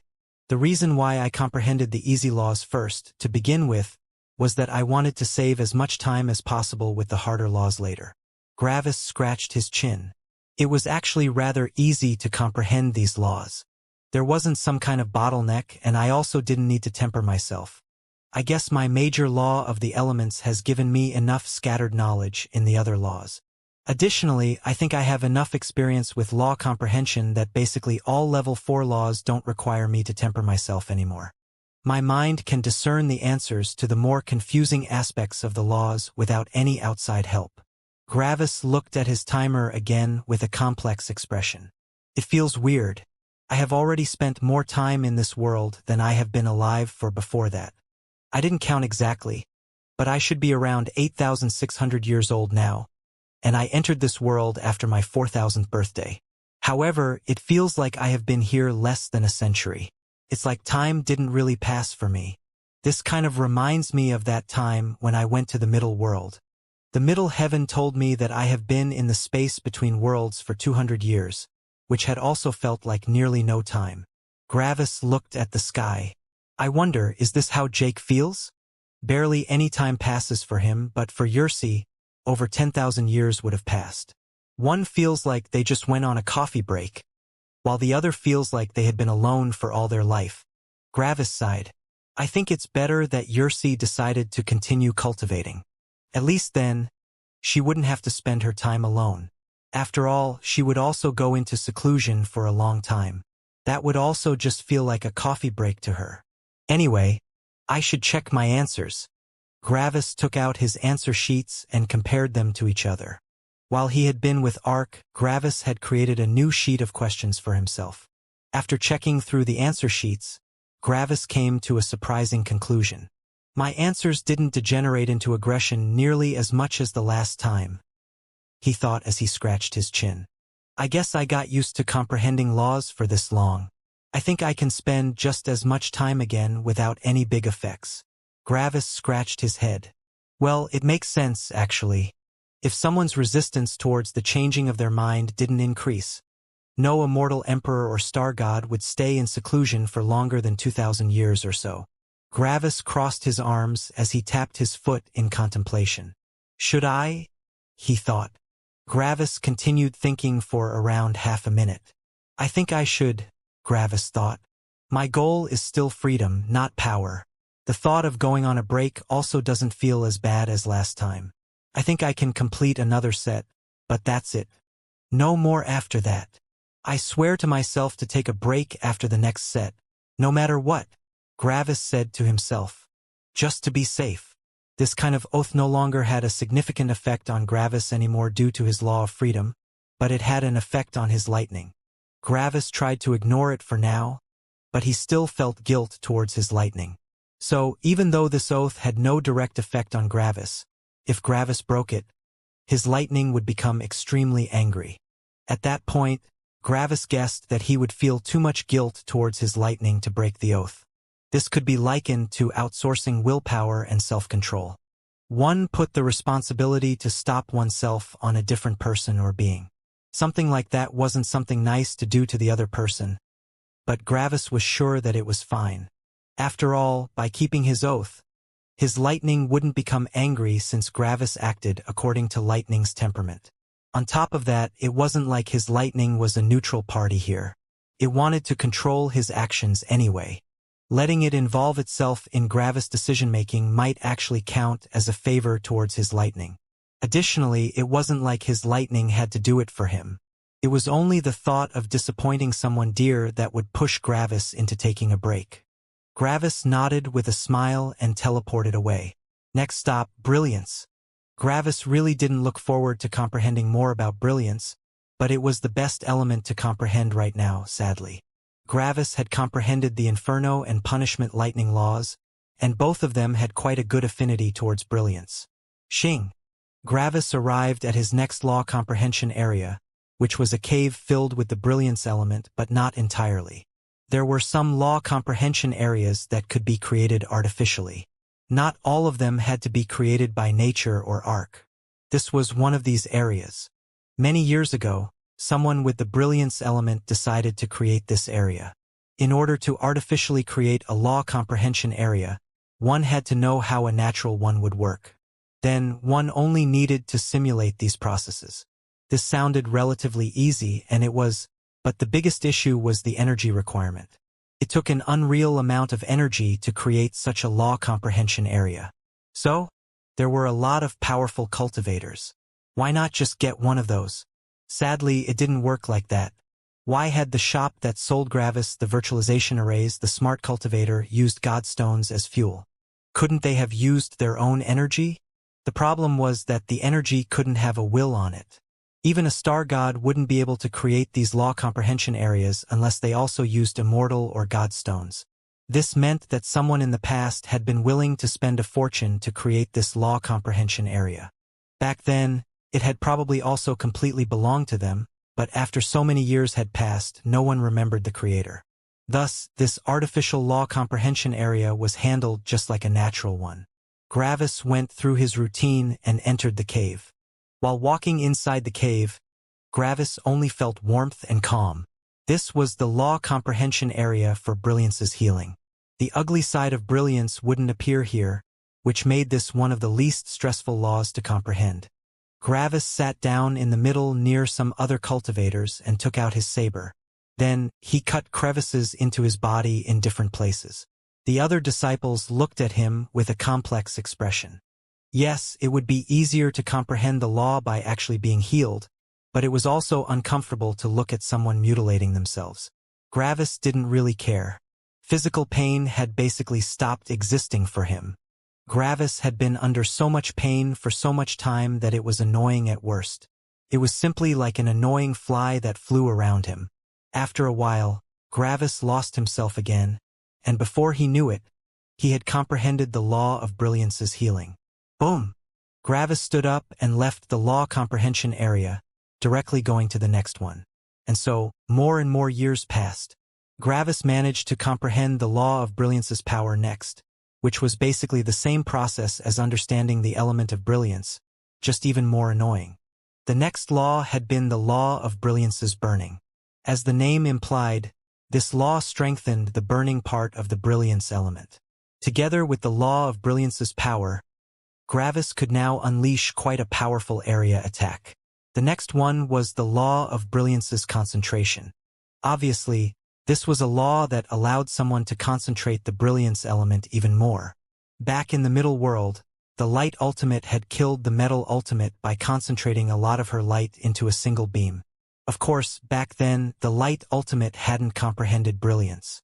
She had simply used the normal light element. With the law of Brilliance's concentration, Gravis could load up an attack far faster than the light ultimate back then. Additionally, that attack would be truly powerful. By slowly gathering more and more brilliance, Gravis would continually refine his energy more and more. Theoretically, if Gravis had enough time, the attack would even reach the power of mortality. That was a lot of power. The last brilliance law Gravis had decided to comprehend was the law of brilliance efficiency. That law didn't need any explaining. Wait, but hadn't that light ultimate comprehended another kind of law? Hadn't she comprehended the law of light speed? True, but Gravis decided to skip the speed laws for brilliance. These 5 battle laws per element were obviously not all level 4 laws related to the elements. There were a lot more. Brilliance had probably the fastest speed out of any element, but it also cost an incredible amount of energy to use. Gravis was already very fast, and his movement didn't require much energy. Because of that, Gravis decided against comprehending the law of brilliance's speed. Gravis had simply picked out 5 of these battle laws for every element. He had looked at them and had decided which one would supplement his fighting style the best. For example, the battle laws for Inferno had all perfectly combined into 2 attacks, 1 direct attack and 1 area attack. Meanwhile, the storm laws could all be combined into a single wide area attack with a lot of pushback. If anyone came too close, Gravis could blow them away. What about brilliance? Gravis had chosen these brilliance laws for 2 reasons. First of all, Gravis had noticed that his body was no longer healing as quickly. The law of energy healing was a level 3 law, and the more powerful Gravis' body became, the slower the law would become. Because of that, Gravis needed something else to heal himself with, which was the law of brilliance. Together with the law of brilliance's healing, law of brilliance's power, and law of brilliance's efficiency, Gravis could now heal himself with incredible speed again. The second reason was for a concentrated all-out attack. Gravis' lightning crescent was very powerful and could be unleashed in an instant, but there were 2 issues. First issue, his lightning crescent was fast but not super fast. Additionally, Gravis had to swing his saber first, which would give the enemy an inkling of what would come. Second issue, Gravis' lightning crescent exploded into the surroundings, scattering its power. Only a small part of the attack's actual power would hit the enemy. One could say that Gravis' lightning crescent was a weird mix of a single target attack and an area attack. It was kind of both of them, but also none of them at the same time. The second issue had been solved by the invention of mortality, but mortality had its own issue, which was the long wind-up time. Enemies could run into the distance or attack the lightning runes to stop the attack. In both cases, Gravis would have unveiled one of his trump cards without gaining anything. However, all these problems didn't exist with brilliance. Gravis had the laws of brilliance's power, brilliance's burning, brilliance's concentration, and brilliance's efficiency for the attack. So how did the attack work? Gravis would slowly build a more and more powerful laser. The wind-up time was several times longer than mortality, and in the end, the power would be about equal. However, the wind-up was hidden, and Gravis could move during it. Gravis could add more and more energy passively into his laser while fighting normally. Then, when the attack was ready, Gravis could simply point his finger forward, and an insanely powerful laser would instantly shoot at the enemy. Its speed would be even faster than Gravis' lightning crescent. Gravis hated the brilliance element, but he had to concede that it was one of the most useful elements that existed for the current him. It allowed Gravis to heal himself, and it allowed Gravis to create an attack with the power of mortality but without its weaknesses. Gravis had all of these things planned out, and the future battle laws would also make him stronger. However, right now it was time to take a break. Gravis had sworn an oath that he would take a break just to be safe, but that had been unnecessary. Gravis knew that he needed to take a break right now since his answers started to be slightly scary again. Brilliance took a bit longer, about 2,783 years, Gravis thought. I'm over 11,000 years old now. However, it doesn't feel like it at all. Well, time for a break. Gravis took out Ark's emblem and destroyed it, leaving the Sect Alliance once again. It felt like Gravis hadn't been away for long, but for the others, thousands of years had passed. Gravis had to release a heavy sigh when he heard that about 20% of all his students had died by now. Unity Realm cultivators and beasts could only live for a single millennium, but nearly none of them would die of old age. They would either reach the next realm or die in battle. However, the 80% that were still alive had all reached the law comprehension realm at least. There were even some that had already become immortal. 80% was an incredible ratio. Apparently, Gravis and Ark's teachings had a great effect on the students. These little kids that Gravis had taught back then had all either grown up or had died. Maybe to them, Gravis had been a nice substitute teacher an eternity ago. They had met him back then but hadn't seen him again for their entire life. Some of Gravis' old students were visiting, but nearly none of them recognized him. Only after Gravis informed them of who he was would some of them remember him and talk about old times. Fortunately, Gravis hadn't been an important person in their life. Not seeing him for their entire life wasn't much of a loss to them. However, this showed Gravis again how difficult it was for someone to have a family while still cultivating. According to his own perception, Gravis had only been away for a little bit, but everyone else thought that it had been an eternity. Luckily, Gravis' 3 children had also entered the path of cultivation. Otherwise, all of them would have died of old age a long time ago. Sadly, it was still difficult to think about Eris and Sarah. Both of them were in different higher worlds right now, and they had left immediately. In fact, since Gravis had spent over 1,000 years in his homeworld, his 2 children were now much older than him. It pained Gravis to think about it, but Eris and Sarah had probably already fully dissociated from him. Time was cruel. It made everything fade. I shouldn't be so selfish, Gravis thought with a sigh. They are happy even without me, so I should be happy for them. It's their life, not mine. Gravis wasn't really worried about Xianxia. Gravis had spent a really long time with Xianxia, and she was also in the highest world, which meant that time was progressing 10 times slower. Xianxia would still care about him. If she's still alive, Gravis thought with worry. Gravis spent some hours in melancholy but had to stop when a new class arrived. All the old students were either adults or dead now, which meant that Gravis got to know a lot of new people and beasts. By now, Gravis was pretty good at teaching students, and the students also had a ton of fun. Gravis mainly just talked and joked with them as he only explained the things that the students were interested in. Gravis also met a lot of new immortals and immortal kings.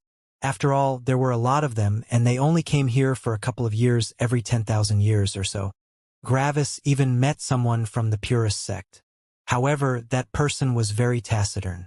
It was like he only answered Gravis when he asked a question, and then also only in the least amount of words as possible.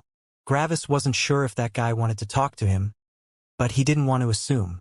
So Gravis asked him. Surprisingly enough, after Gravis asked the guy about these short answers, the guy became surprised. After that, he apologized and said that it hadn't been his intention to be this curt. It was simply how he was used to talking.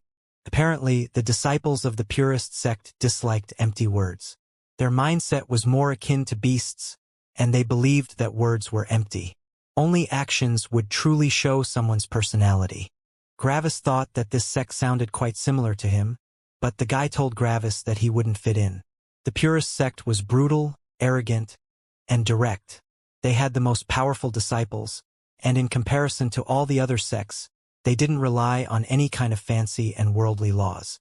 They only concentrated on these element-neutral weapon-like laws. This created a feeling of superiority in the members of the purist sect. They believed that they were the only ones that didn't need to rely on outside help, the laws of the elements and so on. They didn't need the help of the world to win their fights. No matter who opposed them, one single slash would kill them. Gravis found that mindset idiotic. Weren't these element-neutral laws also just laws? All laws were basically the same in Gravis' mind. It didn't matter if they were element-neutral or not. In Gravis' mind, this was just some kind of arbitrary, subjective standard. Their power was the purest, which made them supreme. This reminded Gravis of his past delusion of having a pure path. He had thought just like this in the past. Gravis had always told himself that he had achieved everything by himself, and that accepting help from someone else would only damage his own path. However, that was not the case at all. Just like the black magnate had said, power was everything. It didn't matter what kind of power it was. In the end, the more powerful one would survive while the weaker one died. Could the black magnate be wrong? There was a possibility, but it was minuscule. Who was the black magnate? He was one of the most powerful beings in existence, a heavens magnate. He had reached the peak of normally achievable power. One could say that the Black Magnate had a lot of authority when talking about power. Also, the opposer hadn't contradicted the Black Magnate's words about power either. One side was a sect in a higher world with not a single god, while the other side were two of the most powerful beings in existence. There was no comparison. After talking with the guy for a while, Gravis decided that the purist sect really wasn't for him. They reminded him too much of his past self. However, the guy had been quite nice, and he had also talked a lot more after Gravis highlighted his curt answers. Of course, something like that wasn't a surprise. All sects were filled with different people, and even when there was a general mindset for a greater collective, not every individual would perfectly reflect it. Gravis' pause felt much longer than his last law comprehension session, which felt bizarre to him. One was only 100 years long, while the other had been multiple thousand years long. No matter how often Gravis noticed it, his perception of time just felt so surreal. After the century was up, Gravis left Ark's clearing again and went back to comprehending more laws. 5 sets were left. I think I should comprehend 2 sets, take another break, comprehend the last 3 sets, take another break, and then concentrate on the laws I can comprehend on my own. After all, I should also take care of my primary laws. Gravis found this plan pretty good and left for the next law comprehension area. Next stop, Frost. The first law that Gravis decided to comprehend was the law of Frost's cold. Just like the law of Inferno's heat, the law of Frost's cold was an element-specific temperature law. This was exactly the law that Samantha had used back when Gravis fought her. She had been able to unleash the law as a domain, but with her weapon techniques, she had also been able to concentrate the power of this law into her rapier. Gravis had decided to understand this law in case he fought someone with the Inferno element. The law of Inferno's heat would obviously not be as effective against such an opponent. Additionally, the law of Frost's cold had a different secondary effect, which was very important to Gravis.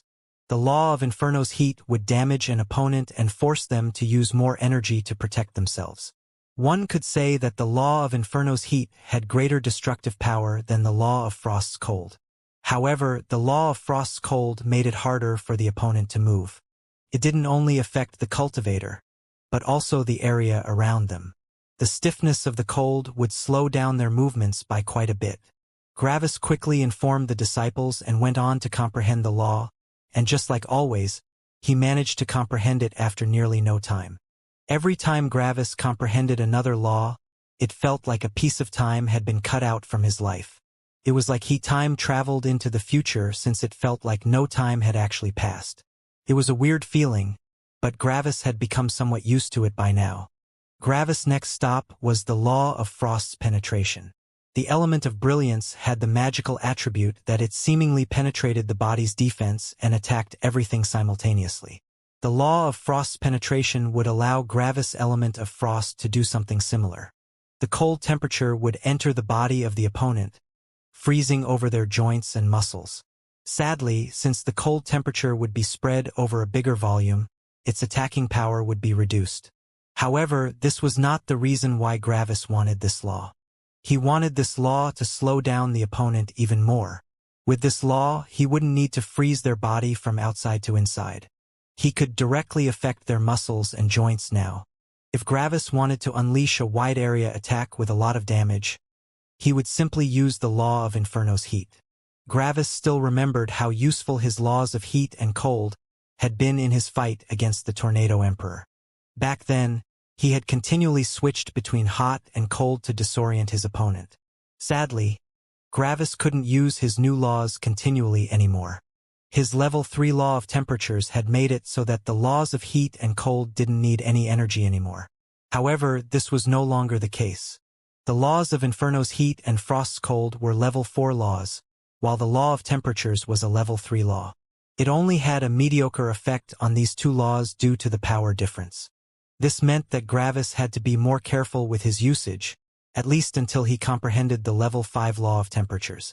Of course, this law would only become relevant in the future. The third battle law of Frost was the law of Frost's concentration. With this law, Gravis could also infuse his weapon with the element, similar to what Samantha had done. However, instead of using a weapon technique, Gravis would directly use another law to accomplish this. The effect wasn't as good, but it was a suitable replacement. The fourth battle law of Frost was the law of efficiency. Using the law of Frost's cold had a significant energy requirement, and Gravis needed to reduce it. The less energy it cost, the better. The last battle law of Frost was the law of Frost's power. It simply increased the power of the Frost element. By looking at these 5 laws, one would be able to see what Gravis had planned. The law of Frost's cold gave Gravis a powerful area attack, which also slowed down the enemy's movements. The law of Frost's penetration allowed Gravis to directly affect the inner parts of the enemy's body, reducing its attacking power but increasing the slowing effect. The law of Frost's efficiency allowed Gravis to keep this effect up for much longer. The last law, the law of Frost's power, seemed to only increase the attacking power, but that was not the case. The law could be used in different ways. Sure, by making the law of Frost's cold even colder, the attacking power would logically increase, but that was not Gravis' primary goal.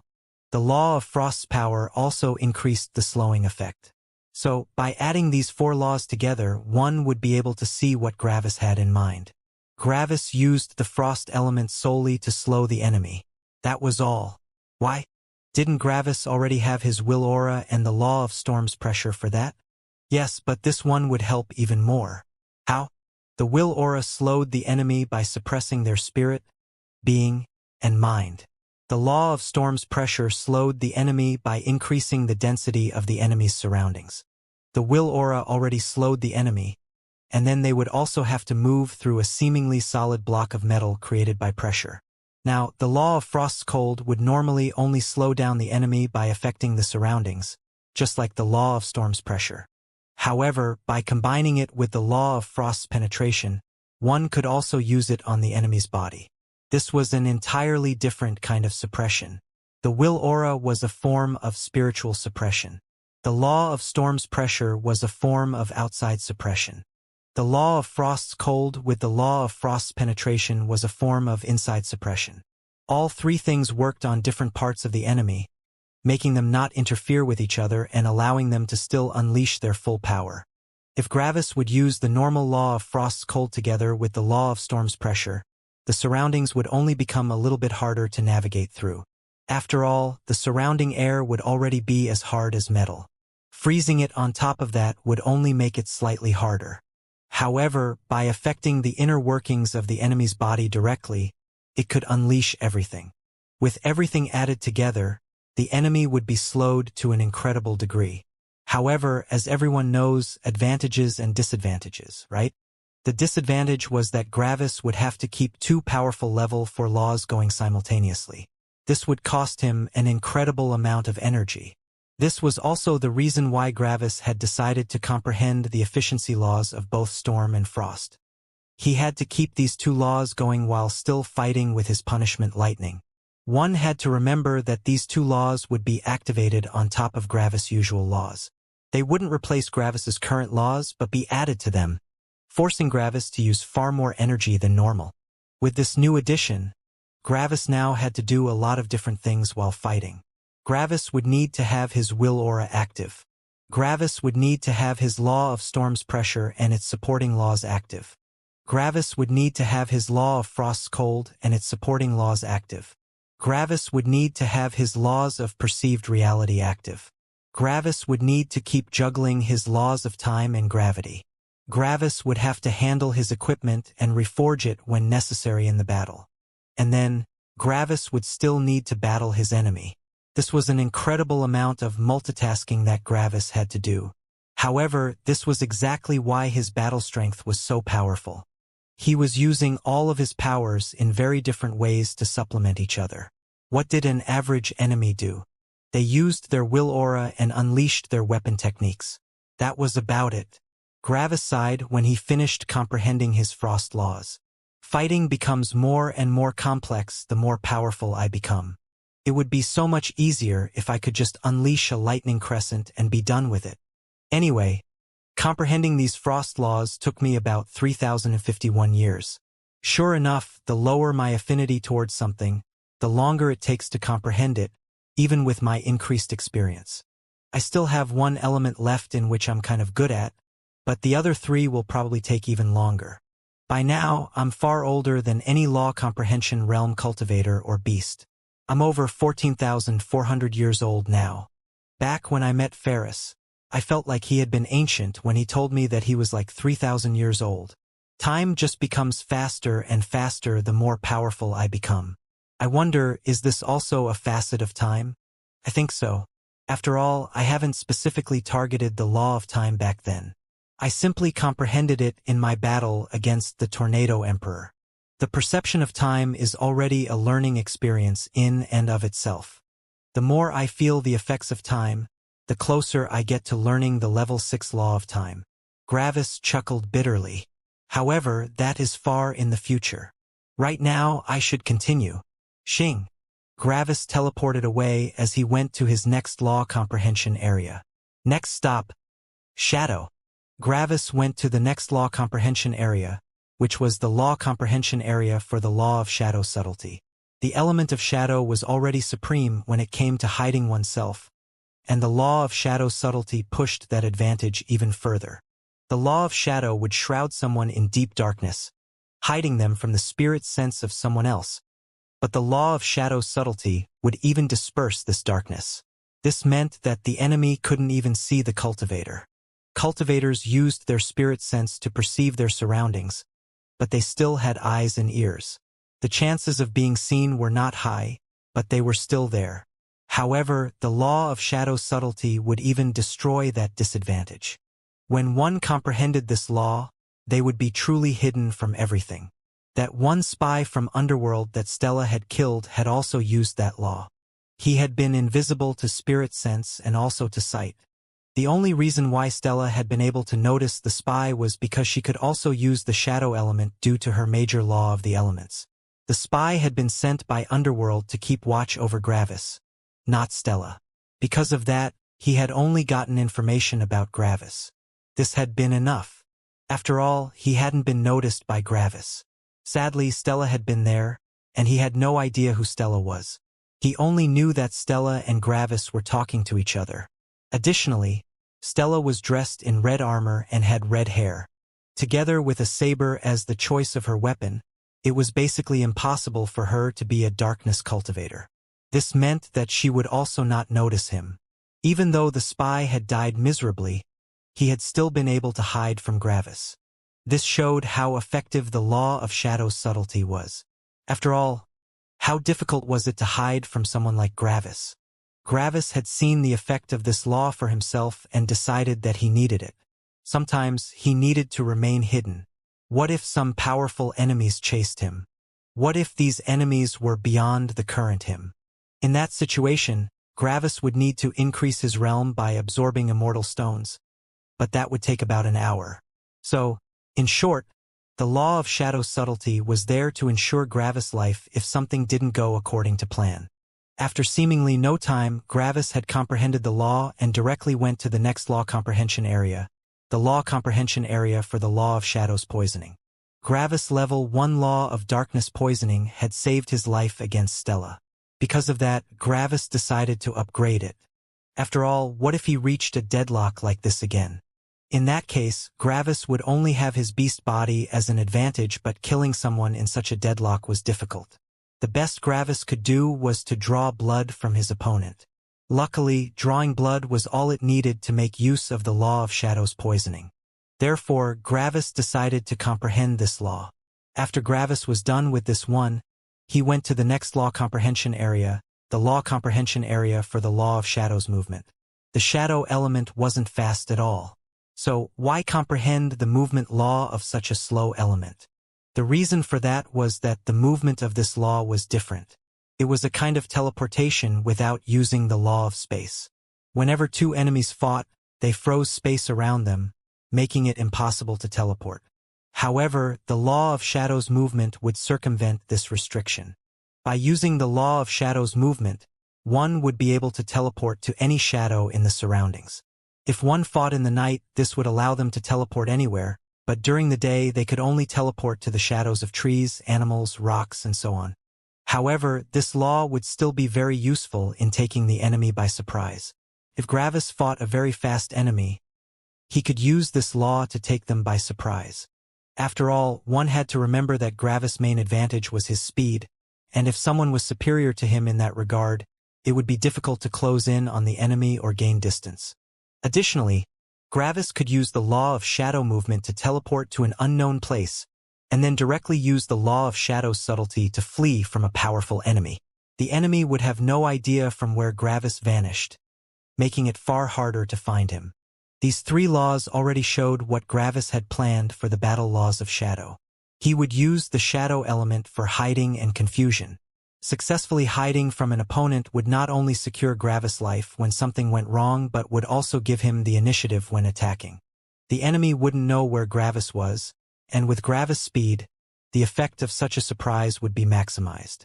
After comprehending this law, Gravis went to the next law comprehension area, the law comprehension area for the law of Shadow's darkness. Shadow's darkness? What use was that? Gravis had already come into contact with someone that used this law. Back when Gravis had fought the several immortal kings above the unrestrained sect, they had employed a formation array that emulated this law.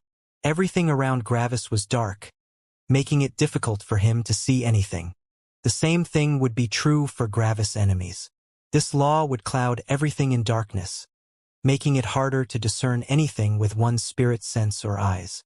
Additionally, it had a wonderful synergy with the laws of Shadow's subtlety and Shadow's movement. Gravis could cloud an area in Shadow, teleport to any random location inside the darkness and vanish into nothingness. Gravis went through his routine and lost himself in law comp. Boom. An attack. Gravis had seemingly just lost himself in the darkness when his law of safety had vanished. However, his law of danger hadn't been activated at all. This was absolutely abnormal to Gravis. On top of that, Gravis' law of safety had vanished in an instant. It wasn't like back when the attackers had appeared in the unrestrained sect. Back then, Gravis' law of safety had vanished only slowly. However, just now, Gravis' law of safety had vanished in an instant. This directly pulled Gravis out of his law comprehension, and he exploded with lightning. Gravis had no time to use any laws since the attack had been so incredibly fast. On top of that, it came out of nowhere. Gravis had been forced to detonate his own body with lightning, destroying the law comprehension area and illuminating everything. Gravis hadn't felt a thing. His spirit sense hadn't cried out. He hadn't heard the enemy. His law of danger hadn't even been triggered. If Gravis hadn't known the law of safety, he would have died just now. The explosion of lightning illuminated the surroundings, revealing a young, black-haired man with 2 black daggers. Gravis' body absorbed some of his lightning back, but he had already lost 50% of his entire energy reserves just to survive this attack. Without this explosion, the enemy would have hit him. And by the looks of it, that would have been the end of Gravis. Why? Because that attack had unveiled more power than any sect master should be able to unleash. This meant that Gravis' enemy was probably a late minor circulation immortal king. However, something else surprised Gravis even more. When he looked at the attacker, Gravis couldn't tell their strength. It was like they were just a normal mortal without any power whatsoever. No law of the shadow element could accomplish something like that. This was a law from a different kind of category, and Gravis already had a solid guess. The law of humility, one of the emotional laws, Gravis thought. So, that's why I haven't noticed him, even though I can also use the shadow element. Additionally, he probably also knows the level 3 law of danger, which allowed him to cancel out my law of danger. This guy is a perfect assassin. The cave in which Gravis had been just now had vanished. It had been transformed into a crater by the violent explosion of lightning. However, nearly no light entered the crater as it was a moonless and cloudy night. Gravis looked at his assassin, and the assassin looked at Gravis. Lightning still floated around Gravis, and the assassin felt a terrifying feeling of danger as Gravis' eyes looked into his. This was not someone he could beat in a fight. His assassination attempt had failed, and he needed to flee. Xing. The assassin used the law of shadow movement and vanished into nothingness. "Oh no, you don't," Gravis shouted, his feelings of shock transforming into rage as lightning exploded around him. Boom! Lightning violently exploded behind Gravis as he used his law of time to accelerate his own time. With an explosion, a shining and violent lightning bolt shot forward with an unreal amount of speed, leaving behind a trail of destruction. A meteor of destruction charged through the landscape violently as it left behind a wake of destruction. Villages and mountains were destroyed as a long crater appeared along its way. Gravis was furious. Someone had directly tried to assassinate him out of nowhere, and they had nearly succeeded. Dying in a fight was one thing, but dying to an assassination attempt was something else. Gravis would have had no misgivings if he got killed in a fight, but not like this. Even worse, the assassination attempt had been incredibly dangerous. The assassin knew so many different laws that made it difficult to find him. The only reason Gravis had been able to react appropriately was his law of safety. Everything else had been useless against this assassin. Gravis had nearly died. Xing! Xing! Xing! The assassin used the law of shadow movement several times in a row, always finding a new hiding spot and fleeing from there. However, Gravis could follow him. After all, he also knew these laws, which made it possible for Gravis to follow him. Otherwise, the assassin would have long vanished. That guy has really put everything on one card, Gravis thought with narrowed eyes. He could have attacked me earlier, but he waited specifically for the time I tried to comprehend the law of Shadow's darkness. In the law comprehension area for Shadow's darkness, everything is dark, and it's nearly impossible to sense or see anything. This had been the perfect opportunity for an assassination. Gravis' eyes shone. However, this also meant that I would have already comprehended the other shadow laws. If I hadn't comprehended the other shadow laws first, I wouldn't even be able to follow him. Xing! Xing! Xing! Go ahead. Use your shadow movement more, Gravis thought. The more powerful you are, the more energy it costs. Meanwhile, I'm just charging in a straight line with the major law of lightning speed. You'll run out of energy first. Gravis! Someone suddenly shouted. You have destroyed my law comprehension area. Explain. Gravis looked over and saw an elder with white hair. According to his fluctuations, he was a mid-minor circulation immortal king. This was probably the sect master who had owned the law comprehension area. Gravis didn't stop as he continued chasing the fluctuations of shadow movement.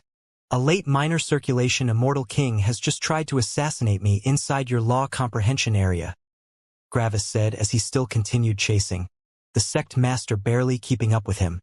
It's not me needing to give you an explanation, but you needing to give me one. How can someone like that enter your law comprehension area? What? The sect master shouted with shock. A late minor circulation immortal king? Are you sure? Yes. I'm chasing him right now. Why do you think I'm flying this fast? Gravis said.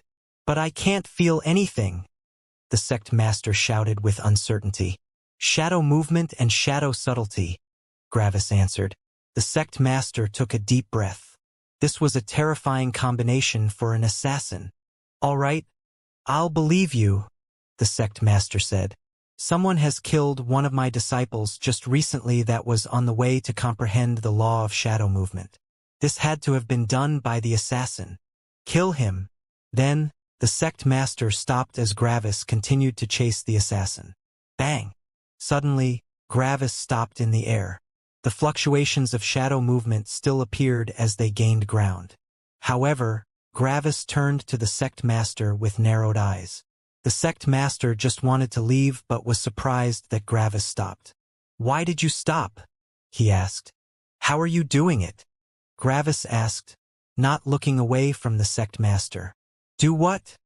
The sect master asked. Using the law of shadows movement without moving yourself, Gravis said.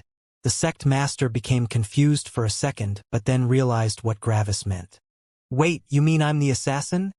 He asked with surprise and a bit of fear. How would that even work? That's the thing. I don't know, Gravis said. There was seemingly no change to the fluctuations of shadow movement when you appeared. It was like the assassin still continued to flee. Additionally, you look very different from the assassin. You are in the wrong cultivation realm, and you have a different weapon on your back. Lastly, you show obvious fluctuations of the brilliance element, while the assassin shows fluctuations of the shadow element. I'm also certain you don't know the major law of the elements. Otherwise, you would have never stayed here for so long. You would have long joined the 9 Elements sect. What are you talking about? The sect master shouted. The assassin is escaping.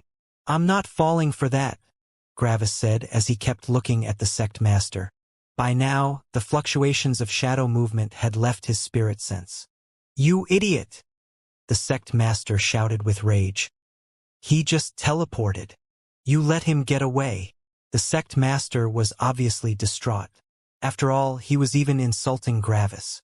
However, Gravis only smirked victoriously. Thank you for dispelling the last of my doubts, he said. What are you talking about? You let the guy get away.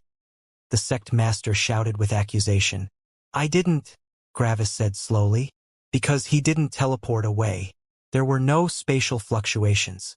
The fluctuations of shadow movement just stopped, but no spatial fluctuations appeared. The sect master violently ruffled his hair in anger and stress. What are you talking about? How would you even know that? He teleported outside your spirit sense. Gravis only smirked. Xing. Silence. The sect master looked at Gravis with shock. How? Why? Why was the sect master shocked? Because he looked at a different Gravis who had just arrived with the law of shadow movement. The first Gravis gestured to the second Gravis, who bowed with politeness. That's how I knew, he said. I followed the fluctuations with my law of shadow subtlety, the second Gravis said. When you said that he teleported away, the shadow fluctuations stopped, but no spatial fluctuations arrived. I guess you can't do the same trick with an actual teleportation. The second Gravis smirked and vanished into nothingness. Also, the first one said, I think I know what you're using to disguise yourself like this. Gravis slowly flew closer. You used the law of humility to restrain your cultivation realm. However, that law can't change your elemental affinity. However, Gravis said slowly, the law of imitation can. The law of imitation. This was a rather rare law, and Gravis had seen it once before. Back when Gravis had still been a level 5 lord, he had entered the law comprehension area for punishment lightning. When they had arrived there, Gravis had noticed a silver snake that had acted like they had a lightning affinity. Everyone believed them, but Gravis had been able to tell that this snake had no affinity towards lightning. That snake had used the law of imitation to disguise their affinity. The assassin, this time, knew so many assassination-related laws already. He knew the law of humility, the law of shadow movement, the law of shadow subtlety, the level 3 law of danger, so why could he not also know the law of imitation? What are you talking about? The sect master shouted with rage and fear. I'm not some kind of assassin. I'm absolutely certain, Gravis said with a smirk. There is another reason why I'm certain it's you, but I can't tell you. After all, if you manage to escape, one of my secrets will be revealed. Just trust me when I say that I'm certain it's you. How about this? Gravis asked. You are the assassin, and if I'm wrong, may heaven kill me right here, right now. Gravis' voice echoed throughout the horizons with conviction. After the echoes vanished, only silence remained. Nothing had happened. Finally, the sect master sighed. How are you so sure that you are even willing to swear to the heavens? The sect master said, his entire aura changing. Would Ark have killed Gravis if he were wrong? Yes. Ark couldn't play favorites in that sense. Such a declaration was no joke. Fortunately, Gravis had been correct. By now, the sect master's appearance became darker with black hair, black clothing, and black eyes. His sword was replaced with 2 black daggers as his aura climbed a level. I can't tell you. It's too dangerous, Gravis said. How had Gravis been so sure? All these things could have been orchestrated by 2 people, right? If they worked together, this could have also been pulled off. However, one thing was unmistakable, and it was also something that the assassin couldn't have protected himself against. Control. The sect master had displayed a fluctuating feeling of control. When he first appeared, the feeling of control had been fluctuating violently, like he was going for a gamble. This showed that he hadn't been certain that his deceit would work. Sadly, he hadn't had another option. If he had simply continued, he would have run out of energy. In the beginning, Gravis hadn't been able to discern what this fluctuating feeling of control meant. However, the more Gravis talked to the sect master, the stronger the feeling of control became until, finally, it solidified when the sect master wanted to leave. Why would the feeling of control become so stable while the assassin was still alive? It made no sense. Then, while Gravis was unveiling more and more things about the sect master and assassin, the feeling of control started shaking again. The assassin didn't know the law of control, which meant that he couldn't feel control like Gravis could. Pack. Gravis suddenly caught something, and his eyes widened. Gravis held 2 daggers in his hands, and both of them had the unique fluctuations of avatars inside of them. Meanwhile, the assassin groaned as all the laws associated with his avatar were ripped away from him. "I want to know," he said through pain. "Take it as my last request." Gravis was really surprised about the assassin's willingness to hand over his avatar. While Gravis held the daggers, the assassin had no connection to his avatar anymore, making him nearly helpless. If Gravis summoned these daggers into his spirit space, the avatar would be overwhelmed by Gravis' spirit. This meant that Gravis could destroy the avatar with a mere thought. There was absolutely no way to recover from that. "Why did you hand over your avatar?" Gravis asked. "Because I can't win," the assassin said helplessly. "I'm only good at assassinations, not in a direct conflict. All my laws and powers revolve around assassination. Any immortal king on my level can easily kill me in a direct confrontation." Gravis frowned as he scratched his chin. "Then how did your will aura become so powerful?" Gravis asked. The assassin's will aura was 1 level above his realm. How could an assassin train their will aura without fighting someone directly? "By targeting risky targets," he said. "For tempering, I am targeting cultivators that can kill me easily when they survive my first strike.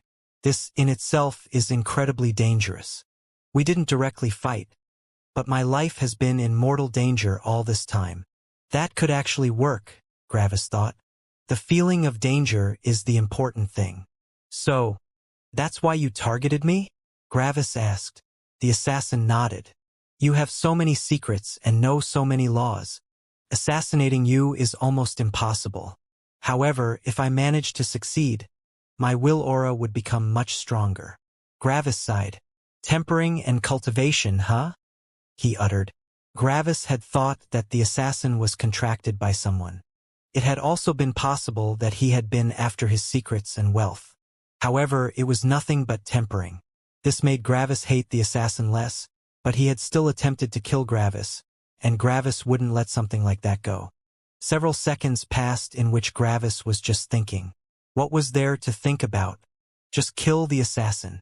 However, Gravis had some plans. What about the time Gravis went to the core regions? Would he just go there without any plan and look around? No, this wasn't like Gravis. Gravis was a planning person, and he already had a plan that would give Gravis a ton of resources and plenty of opponents. "What's your name?" Gravis asked. "Cyril," the assassin said. Gravis nodded. "Are you willing to give up your freedom for survival?" Gravis asked. Cyril's eyes widened. Gravis would not kill him? However, Cyril wasn't sure if he was willing to serve for eternity. What was the difference between serving and death? Gravis noticed the complex expression of Cyril and nodded. If he had immediately accepted, Gravis would have lost some respect for him. The fact that he hesitated meant that Cyril valued his freedom enough that it even competed with his own life. "It won't be forever," Gravis said. "I want to create my own, shall we say, gathering of beings. I need someone that can deal with some troublesome people." Cyril's eyes shone when he heard that it wouldn't be forever, but his expression became ugly again when he heard the second part. Gravis targets probably wouldn't be dangerous opponents for Cyril. This meant that Cyril would target weaker cultivators that wouldn't give him tempering. Then there is no difference between life and death, Cyril said with a sigh. Bad things happen to people that attack weaker ones. I would simply trade this death for another one. Gravis' eyes shone a bit. So, the cultivators in this world know that karmic luck exists but don't know what it is or how it works. Interesting. No, you won't, Gravis said. Boop. Something appeared in Gravis' hand. Because I have this, he said. When Cyril saw the ring, his breathing halted. A slave ring, he said. Oh, Gravis uttered. This was his life ring, and Gravis was quite surprised that Cyril noticed what it was. However, it had the name slave ring in this world, apparently. Why would you own something like that? Cyril said with a grimace. If anyone sees this slave ring, you will be hunted down by all the peak sects. Gravis' eyes widened. Life rings were illegal? For the first time, Gravis became relieved when he thought about Liran's and Shuram's death. They had seen the life ring. However, they obviously hadn't known what it was. Otherwise, they wouldn't have willingly entered his life ring. It was true that the life ring could be used to implant a slave seal on someone, but Gravis had only used that function twice in his life, once with the common mushroom and once with Morris. However, why were they illegal? Why are slave rings illegal? Gravis asked. Cyril was surprised that Gravis owned one but didn't know why it was bad to own one. Because you can bring beasts right into our territory. That was quite a good reason, but Gravis didn't fully believe it. This reason was probably what the peak sects told the masses, but it was probably not the actual reason. In the highest world, a life ring that was able to enslave anyone below the star god realm might be a somewhat expensive tool, but in this higher world it was probably an ancestral treasure. What did it need to create such a powerful life ring? The level 6 law of space and several level 5 laws of life. In the highest world, this life ring had cost Gravis 500,000 immortal stones, but in this world, it might even go for hundreds of millions. After all, how many of them could be here? Are you associated with the life sect? Cyril asked. Gravis looked at Cyril with furrowed brows. It was probably the life sect that kept all of these life rings. Gravis was sure that they didn't destroy them but kept them for their own usage. They probably used these life rings to get specimens to study the life laws. So, instead of paying a fortune to acquire one, they simply declared them illegal and confiscated them. Power sure was useful. Let's not talk about that, Gravis said. Back to my offer. I will enslave you for 50,000 years. During this time, you will do what I want, but you will not receive any damage to your luck. After all, you won't have your own will, and everything that you will do under my command will fall back on me. So, when you, for example, slaughter a city of mortals, I will be the one that has to bear the ethereal consequences. It works like that? Cyril asked with skepticism. It does, Gravis said with his law of honesty. Cyril immediately believed Gravis. However, he also knew about the 3 laws of honesty, deceit, and lies. Fortunately, it was already known that Gravis knew the law of honesty. Because of that, even the last doubts of Cyril vanished. Cyril sighed. Normally, I would agree, but there's a problem, he said. What problem? Gravis asked. My tribulation will arrive in 30,000 years, Cyril said. I need to become an immortal emperor before that, or I will die. You have seen my battle strength. I'm certain that I can't survive my tribulation. Gravis scratched his chin. However, instead of grimacing, he smirked. That's perfect, actually, he said. What do you mean? Cyril asked. Your tribulation would summon an early major circulation immortal king. That would be 6 levels above myself, far more than I could handle.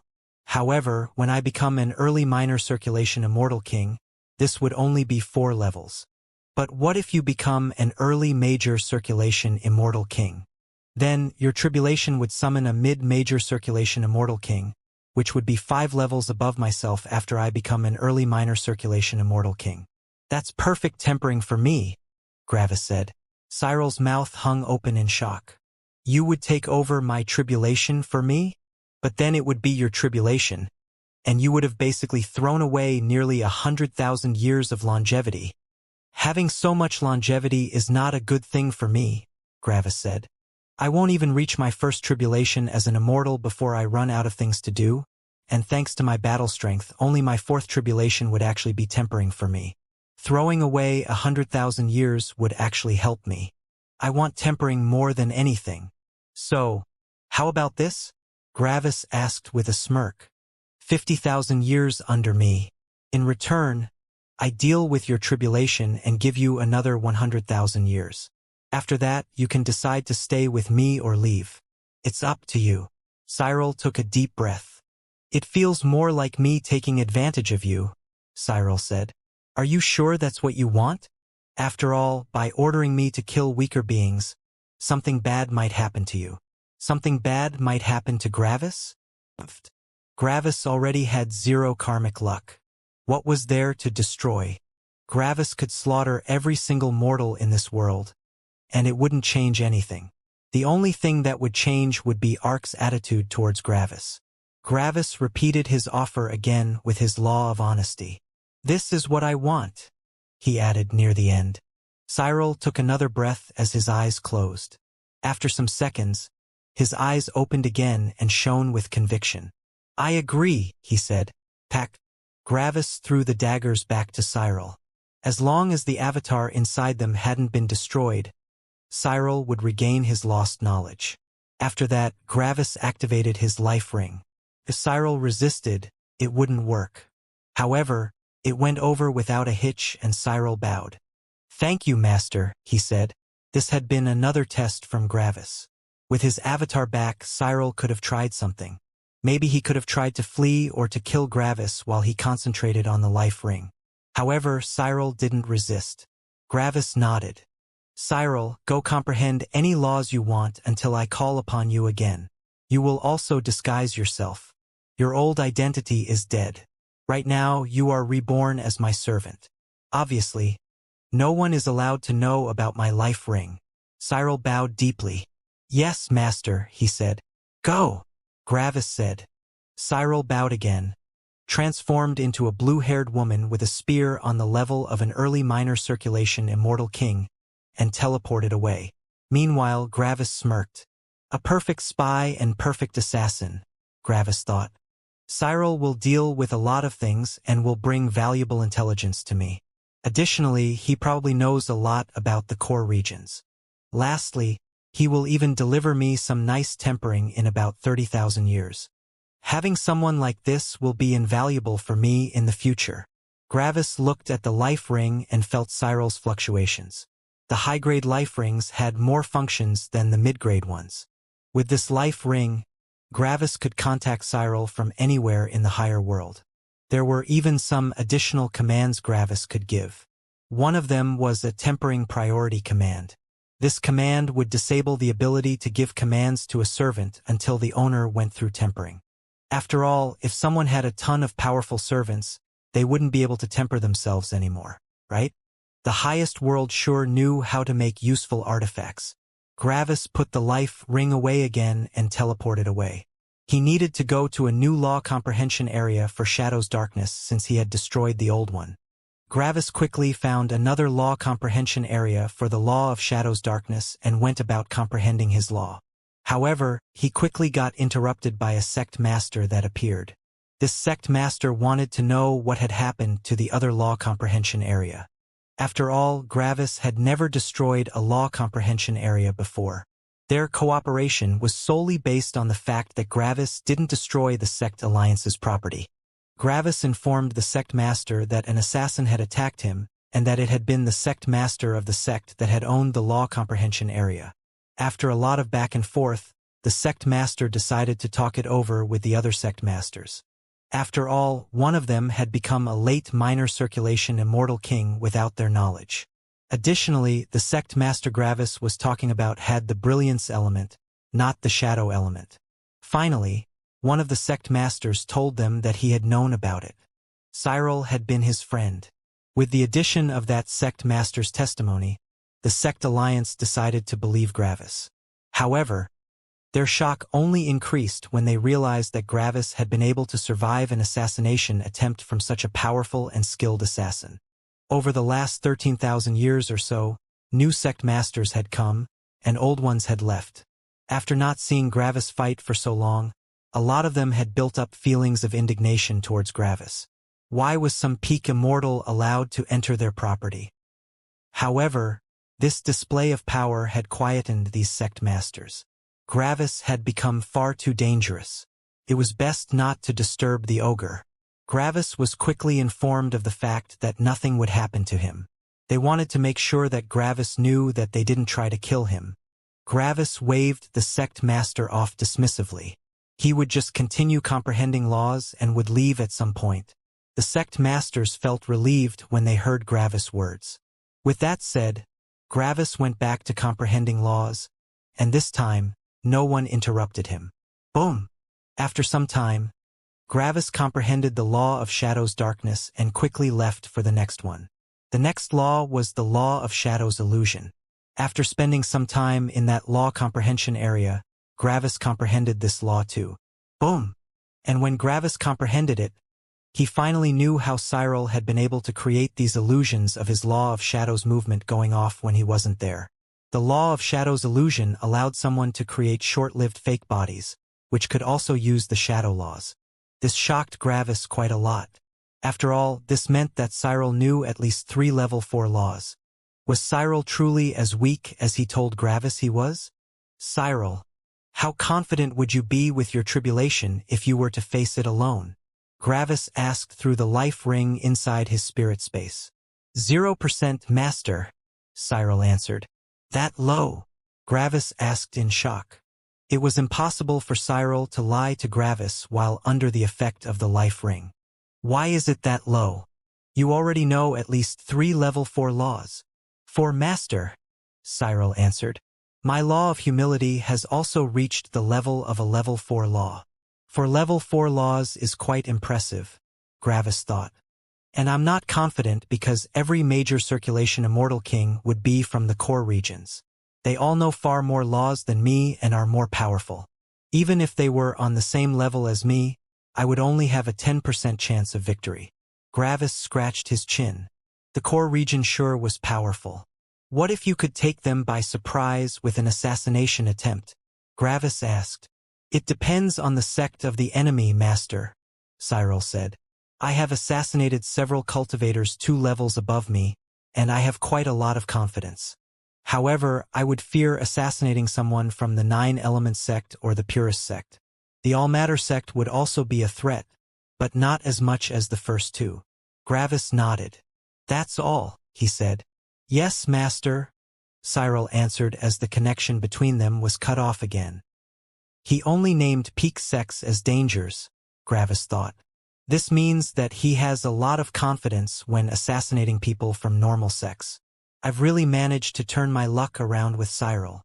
Was being the target of such a powerful assassin good luck? Of course not. Being targeted by a perfect assassin 4 levels above oneself was about as unlucky as it could get. This was definitely the work of Gravis' karmic luck, or lack thereof. However, not only had Gravis' will aura been strengthened a little bit under this assassination, but he had also gained an incredible servant.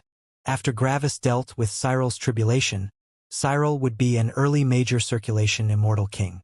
At that point, Cyril could probably deal with nearly every major circulation Immortal King. If someone was opposed to Gravis' plan, he could send Cyril to deal with them. Anyway, I'm done with the shadow element for now, Gravis thought. Then he checked the timer again. 3,327 years, Gravis thought. It's getting quite long with these elements that I have nearly no affinity for. Gravis also checked his answer sheets and noticed that they had not become as cruel as before. He could probably get another set done before it became dangerous, but that wouldn't matter. 3 sets were remaining, and he wouldn't be able to get through all of them without taking a break. The only difference was if he comprehended 2 or 3 of them after his break. Might as well take a break now. Gravis took out Ark's emblem and broke it. Xing. Gravis appeared in front of Ark. Back already? Ark asked without turning to Gravis. He was drawing lines in the dirt once again. Yep, Gravis said. Hey Ark, there's something I want to ask you. You can call it a business proposal. Oh, Ark asked with a smile as he turned to Gravis. Is this related to that assassin?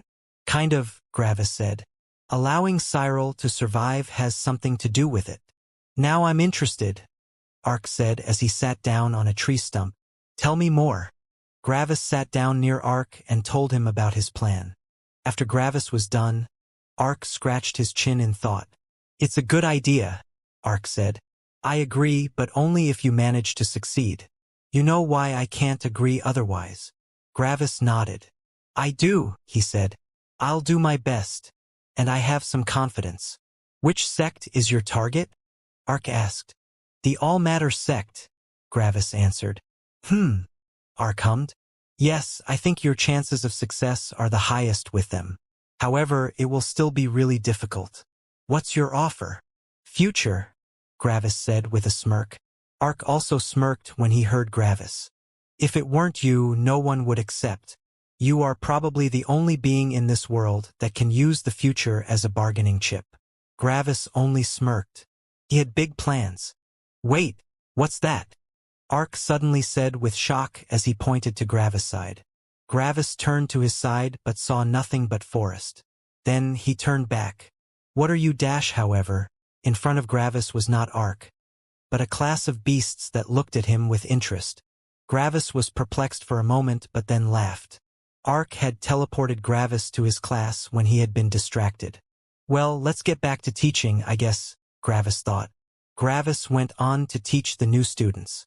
The old ones were either dead or grown up again.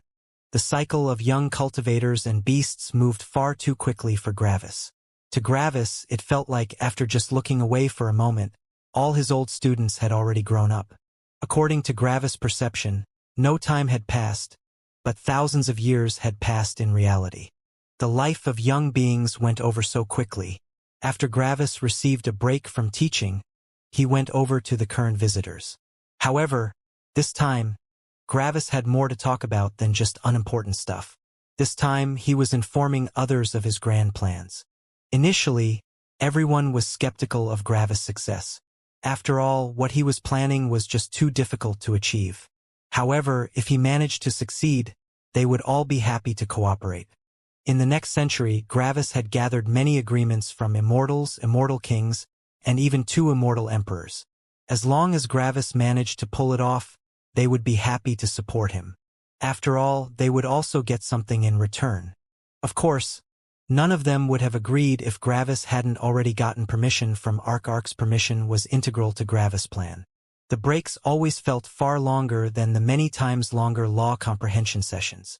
However, even long times passed eventually. The century-long break was up, and it was time to return to comprehending laws. Gravis returned to the Sect Alliance's territory and went to the next law comprehension area. It was time to learn the battle laws of Deep Wood. This was the last element that Gravis had a good affinity for. Normally, the wood element wouldn't count as an element with a lot of affinity for Gravis, but thanks to his knowledge regarding the soul laws, Gravis had quite a good affinity for it. The first law Gravis comprehended was the law of Deep Wood's rejuvenation. This was simply an element-based law that worked the same way as the level 2 law of soul regeneration. If anyone attacked Gravis' spirit, he would be able to recover quickly. Gravis hadn't fought against someone that used soul-based attacks yet, but that didn't mean that he would never have such an opponent. It was important to be prepared for any eventuality. The second law was the law of Deep Wood's connection.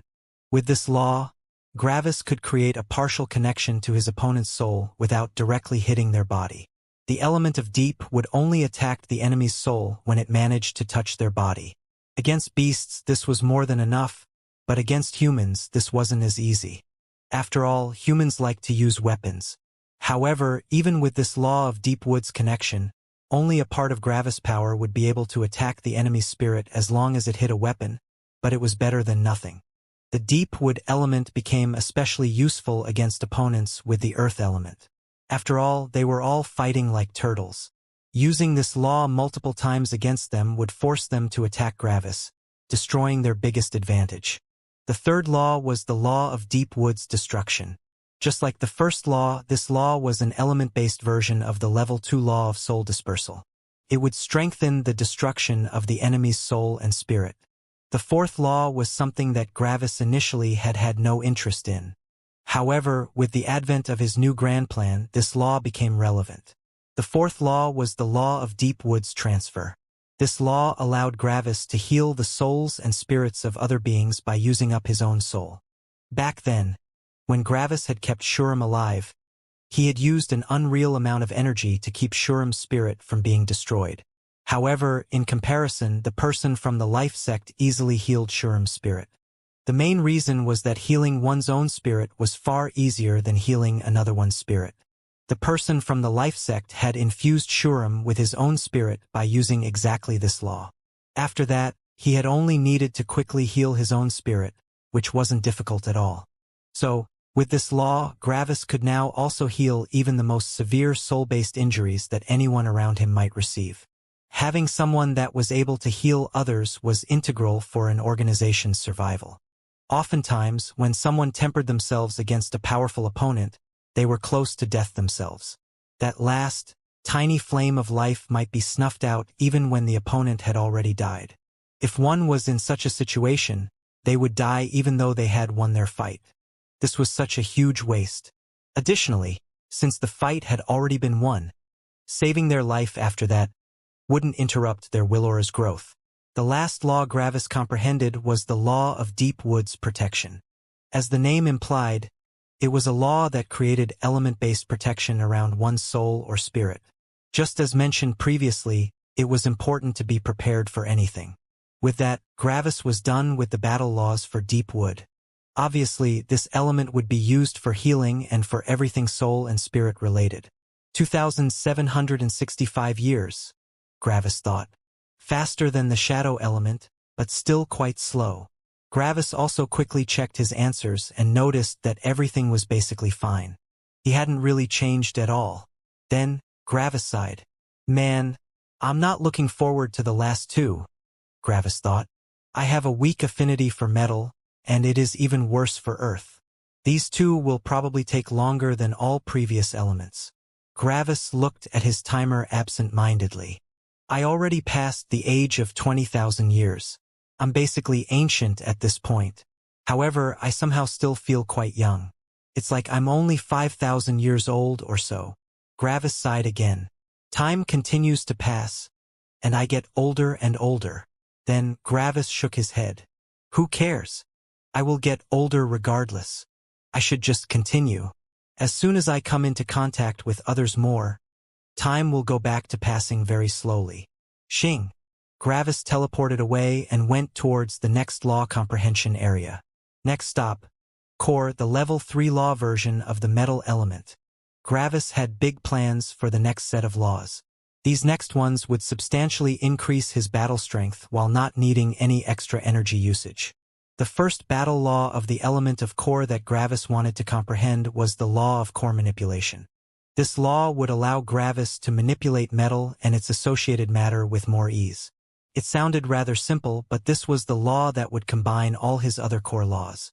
As always, Gravis seemingly understood this law in no time and went directly to the next law comprehension area. The next one was the first law that would increase Gravis' power by a lot, the law of core's sharpness. This law would allow Gravis to manipulate metal and its associated matter in such a way that the cutting edge of the metal would become that much sharper. What made this law so special? Gravis didn't need to use this law all the time. Why not? Because he could just use this law on his weapon while forging to make it sharper. However, this required the law of core's manipulation first.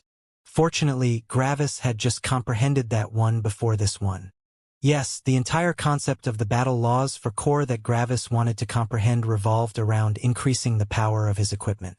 Gravis wouldn't need to use any extra energy while fighting since his equipment would have already been forged beforehand. A lot of battle laws of the core element could be infused into the weapons. These laws would make the weapons a lot more powerful, and if Gravis had known them in the highest world, he could have asked for several times more immortal stones for his weapons. Weapons augmented with the battle laws for core were the truly high-class weapons, except for world weapons. How many forgers in the highest world knew these laws? The powerful forgers all knew these laws, but the Immortals didn't know them. There were even nearly no immortal king forgers that knew these laws. Why? The reason was elemental affinity. the metal element was generally not considered as a good affinity for forging. After all, one wouldn't be able to smelt the ores themselves. One would need to use expensive equipment to smelt down the ore, and using that equipment was still very difficult. Smelting or with one's own element was far easier since one had direct control over the temperature. The cultivator could feel how intense their flame, lightning, or whatever was based on their energy and concentration consumption. Using an external tool made this far more difficult, especially when one needed to continually adjust the temperature to not damage the ore. Because of that, people with metal affinity rarely became forgers, and from the few that attempted to become forgers, a majority would give up. It was just too hard to control these tools. Because of that, these kinds of high-class weapons would only become common in the Immortal Emperor realm. By then, many forgers had already comprehended the major law of the elements, which allowed them to also use the core element. So, in short, these weapons were so expensive because someone had to know these laws and the major law of the elements. One could say that these weapons were only second to world weapons, which required the comprehension of the law of the dead world. Gravis quickly comprehended the law. With this law, his saber would become a lot sharper. Against humans, this wouldn't be very important since humans didn't have a strong defense to begin with, but against beasts, this increase in sharpness would show a tremendous effect. The third law Gravis comprehended was the law of core's hardness. Just as the name implied, this law increased the hardness and resilience of one's equipment. The compressed edges of the weapons already increased the hardness and durability of the weapons, but the law of core's hardness would add an additional layer of protection. This law would finally solve a significant problem. With this law, Gravis could finally block powerful attacks with his saber again without fear of them breaking. His fight against Samantha had been incredibly annoying since any one of her attacks directly broke Gravis' saber. Against beasts, this law wouldn't be so useful, but against humans it was incredible. If Gravis didn't protect his weapons against a powerful enemy's attack, they might still break, but as long as he infused them with an element, it would be enough. Speaking of, the fourth law Gravis comprehended was the law of core's infusion. This law allowed Gravis to infuse his weapons with many different kinds of elements. Before today, Gravis' saber had only been made to carry punishment lightning without an upper limit. He could infuse his saber with another element, but only to a certain degree. If he used too much on his saber, it would become damaged, which was why he had rarely done so. For example, Gravis could now use the law of Frost's concentration with the law of core's infusion to create the same technique that Samantha had used. This would allow Gravis' physical power to be added to the power of his attack, similar to a focus. However, this was not the only element that Gravis could use this way. He could use the law of Inferno's concentration the same way, creating a powerful fire saber. If Gravis didn't know the law of core's infusion, his saber would quickly melt under the incredible heat. The last law Gravis comprehended was a peculiar one. It was peculiar even among all the other element-related battle laws. It was called the law of core's destruction. What did it do? Well, the metal element was the antithesis to the wood element. It was about as dead as something could get. This law made use of this antithesis. The law of core's destruction allowed someone to increase this implicit attribute of death in metal. This gave the metal an additional, ethereal property that seemingly destroyed everything it touched. Among mortals, there were legends of sword wielders that were so in tune with their swords that a mere gaze from them could cut a leaf in half. This law worked similarly to these legends. If one tried to make sense of these legends, one would say that these cultivators were so in tune with their weapons that their being emulated the feelings and properties of a sword. A sword could cut things, and if one was one with their sword, shouldn't they also be able to cut things? However, legends were legends. One couldn't just cut things by looking at them. One could probably use their spirit to tear them apart, but just a look wouldn't be enough. Yet, this law would achieve something similar. If someone dropped a leaf on a weapon made with this law, the leaf would be cut in half before it even touched the weapon. This was the imperceptible destructive aura of metal that represented the antithesis of life. It's simply destroyed by existing. So what did this law accomplish? This law increased Gravis' attacking power, and if the enemy's defense or weapon came into contact with this aura several times, it would eventually break. Breaking a weapon cultivator's weapon was the same as killing them. After all, the avatar would be destroyed by such an action. Gravis was done with the core element, and from now on all his weapons would be sharper, harder, could unleash this aura of destruction, and could be infused with all kinds of elements. Gravis' battle strength had grown more powerful yet again, and this time, there were no disadvantages to his newfound advantages. Gravis glanced at the timer and sighed. 3,954 years, Gravis thought. That's a long one, the longest one yet, in fact. However, I'm nearly done. I'm only missing graphite. After that, I don't need to look at any law comprehension areas anymore. I can finally just go to some secluded mountain and comprehend some primary laws on my own. I wonder how many I should comprehend. All of them? There actually might not be enough time before I have to help Cyril with his tribulation.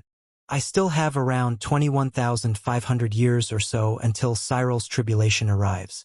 So, I should probably stop in around 20,000 years since I need to increase my will aura before the tribulation. Right now, my will aura is only equal to my eventual opponent, which wouldn't be good. Cyril, contact me in exactly 20,000 years from now. You can do whatever you want until then, Gravis said to his life ring. Yes, master, Cyril answered. Gravis deactivated the life ring again and teleported away. Last stop. Graphite. It was time for the last set of the element-related battle laws. After that, Gravis would no longer come into contact with the Sect Alliance. What were Gravis' plans for graphite? Defense, right? No, that was not what Gravis had in mind. Gravis was fighting cultivators and beasts many levels above himself. Adding some defense wouldn't make much of a difference. When Gravis blocked an attack, he would need to use his saber or an attack of his own.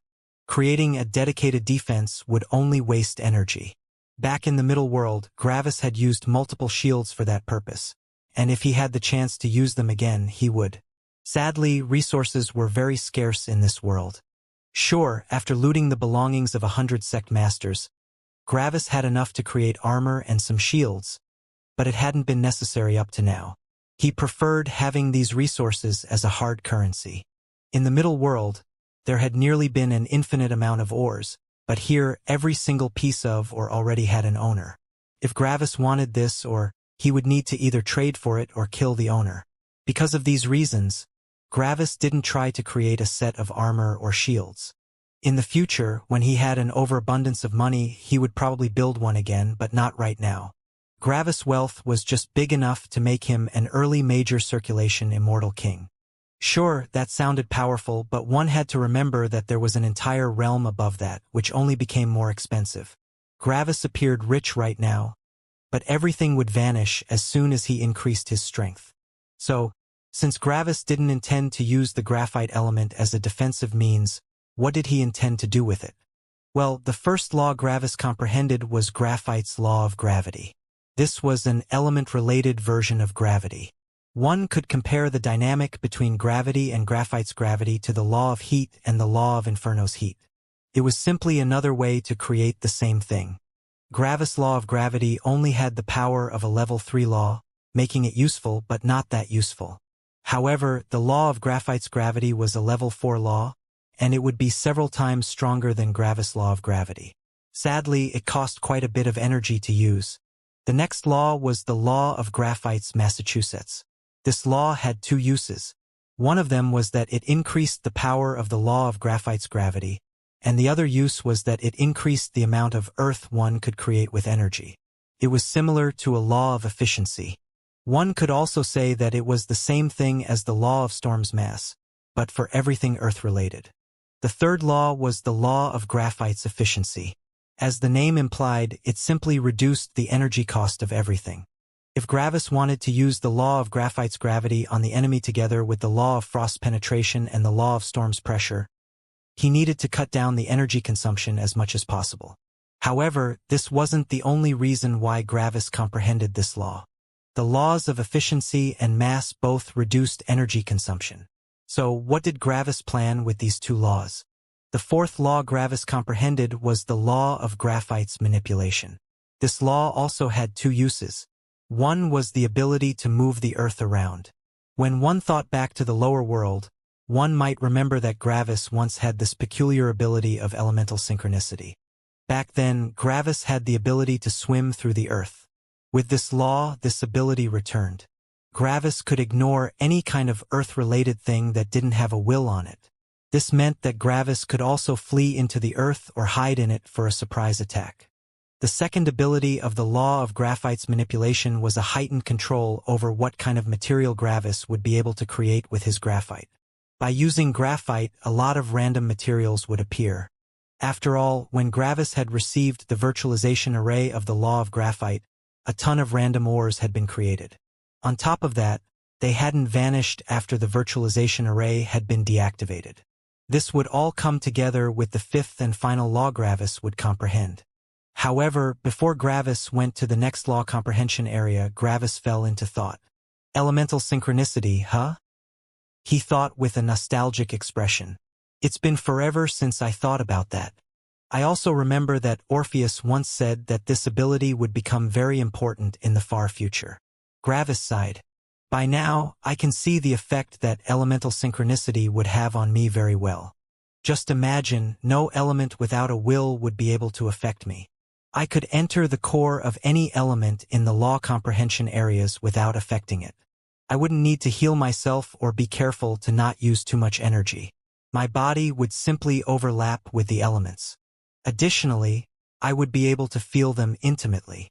In short, elemental synchronicity would boost my ability to comprehend laws to insane levels. My affinity towards every single element would be unparalleled. All the elements would unveil all their secrets to me in nearly an instant. I probably wouldn't even need to temper myself to comprehend incredibly complex laws. However, that wouldn't even be all. I could swim to the center of the world, unaffected by gravity, heat, and pressure. Back then, I was still affected by these things, but I'm pretty sure that my elemental synchronicity would have only become more powerful and useful with time. With it, I could have entered the core of the world, comprehending the most powerful heat, gravity, and pressure laws. Even more, I could go through the deep earth and harvest as many ores as I want. Sure, the law of graphite's manipulation also gives me this ability, but when gravity, heat, and pressure get involved, it becomes far more difficult. Additionally, it costs energy. I could have probably also flown into space to comprehend the cold laws. Additionally, with my incredible affinity towards the graphite element, I would probably also have a far easier time in comprehending the matter laws. In short, elemental synchronicity is an unparalleled ability for comprehending all kinds of laws. Suddenly, Gravis' eyes shone. However, advantages have disadvantages. Elemental synchronicity wouldn't directly increase my battle strength. My lightning crescent also wouldn't exist. Even more, without my affinity for lightning, the lower heaven would have killed me. Gravis' fight against the lower heaven hadn't appeared as dangerous, but one had to remember that Gravis inherently countered the lower heaven's strongest weapon. Elemental synchronicity could only be used with elements that didn't have a will on them. So, what would have happened if Gravis hadn't become one with lightning? The lower heaven would have unleashed a bolt of punishment lightning. That was a level 3 law, and it would have been used in a world where the concept of laws didn't even exist. If Gravis hadn't had his affinity for lightning, he would have died 100%. There was no question about it. Even in the middle world, this held true. After Gravis swallowed the middle heaven's avatar, it had lost all the laws associated with the law of the dead world. However, its divine lightning hadn't been included in that. What could Gravis have done against a bolt of divine lightning? The destruction of the middle heaven's avatar wouldn't have made a difference. Additionally, no matter how many laws Gravis knew, Gravis' affinity towards lightning held an inherent advantage in battle. Gravis' energy storage was far greater than anyone else's on his level since he didn't need to convert energy into lightning. He already had the lightning. Well, I still think my choice was the correct one, Gravis thought. Yes, elemental synchronicity is useful, but I still prefer my current set of abilities, even if I have a huge issue with my lightning right now. Anyway, I should get to the last law. Gravis went to the last law comprehension area, the law comprehension area for the law of graphite's creation. This was the law that tied everything together. This law would allow Gravis to create a ton of materials. The laws of graphite's mass, manipulation, and efficiency had all been comprehended for this law. This law would help Gravis in comprehending the matter laws, and it would also help Gravis in creating wealth. Sure, the slow creation of ores took a ton of energy and time, but Gravis would create these ores anyway. After all, he needed to create these ores to understand the medium pure law.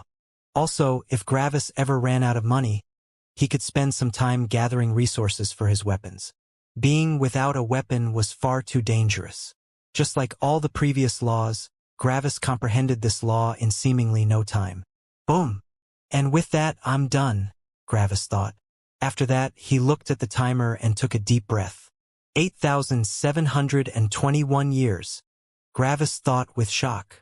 My affinity towards graphite is truly trash. Gravis released a deep sigh when he thought about how much time he had just spent in comprehension. This was insanely long.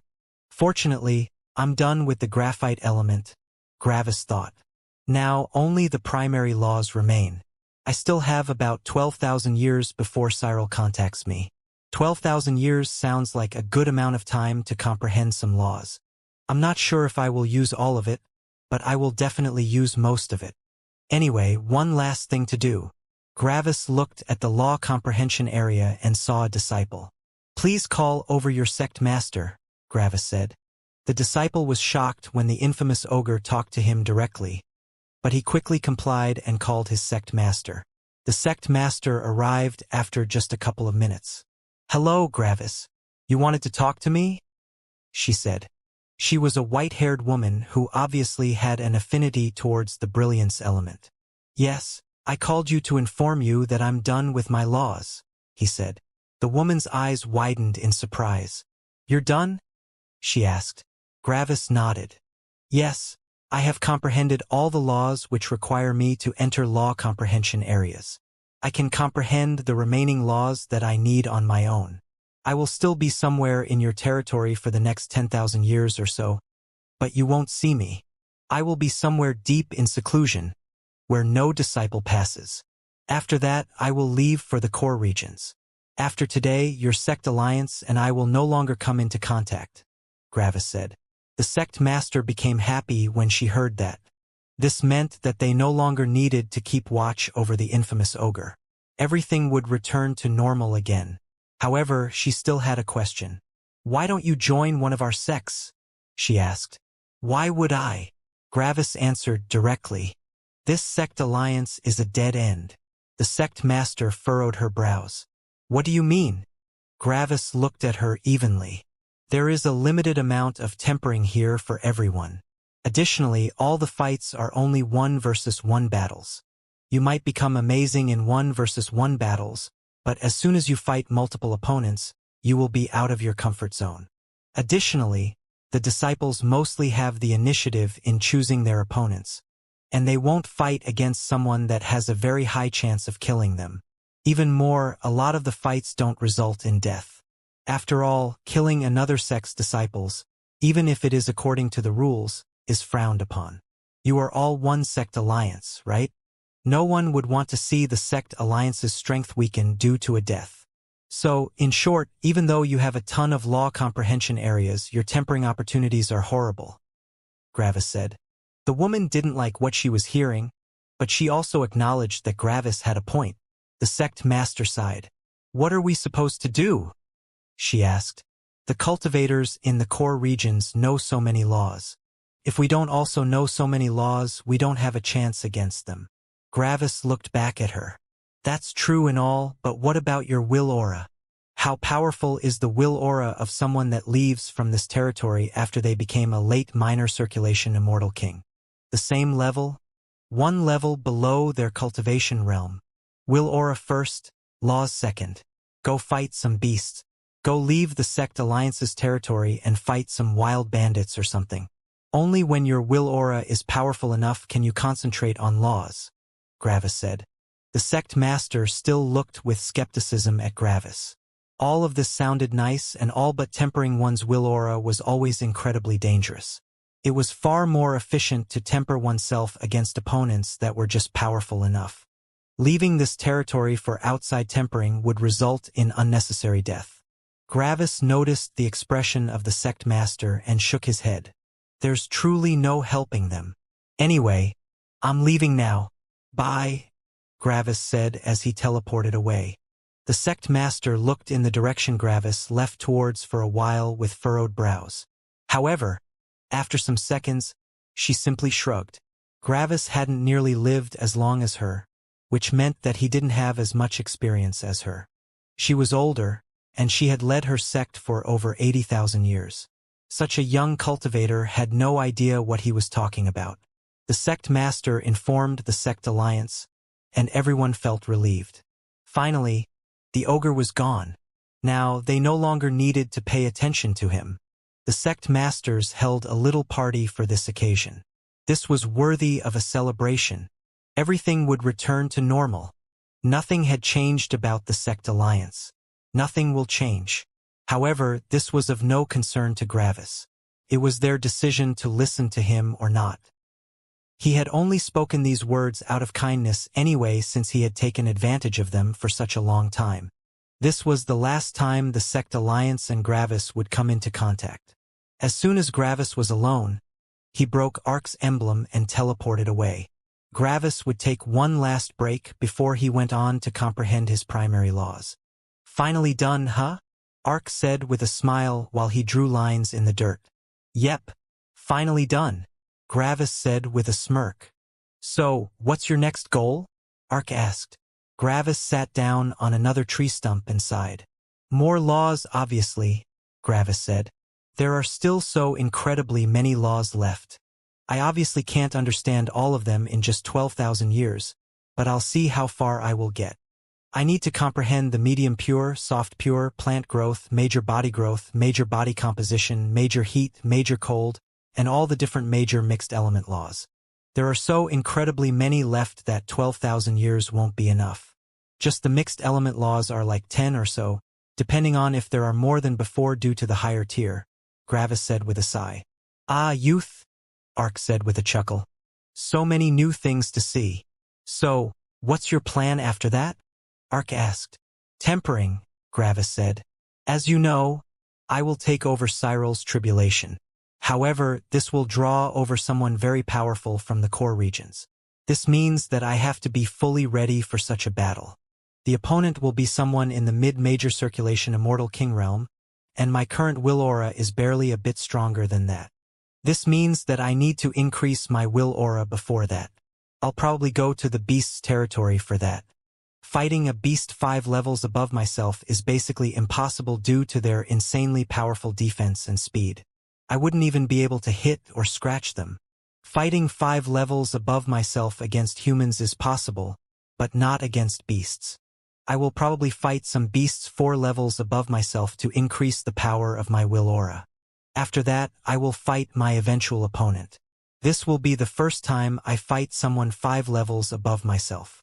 Ark nodded. That's a good plan. However, you need to remember that Immortal Kings on that level also know many level 4 laws.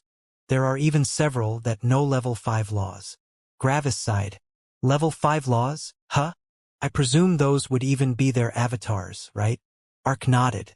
That would be the power of a level 6 law, something I can't defend myself against, Gravis said. Gravis became nervous, but he calmed himself with a sigh. It's truly difficult. It feels similar to the time I fought against the Middle Heaven. This is basically a power I can't compete against. Gravis' eyes narrowed. However, I must try. No matter what I do, my first fight against someone 5 levels above me will always be a fight with a 90% chance of death. If I don't do this now, how will I ever win against you? Gravis said as he turned to Ark. Ark nodded with a smile. That's the correct mindset, he said. I'll be honest. The chances of your death are overwhelming, but it's not impossible.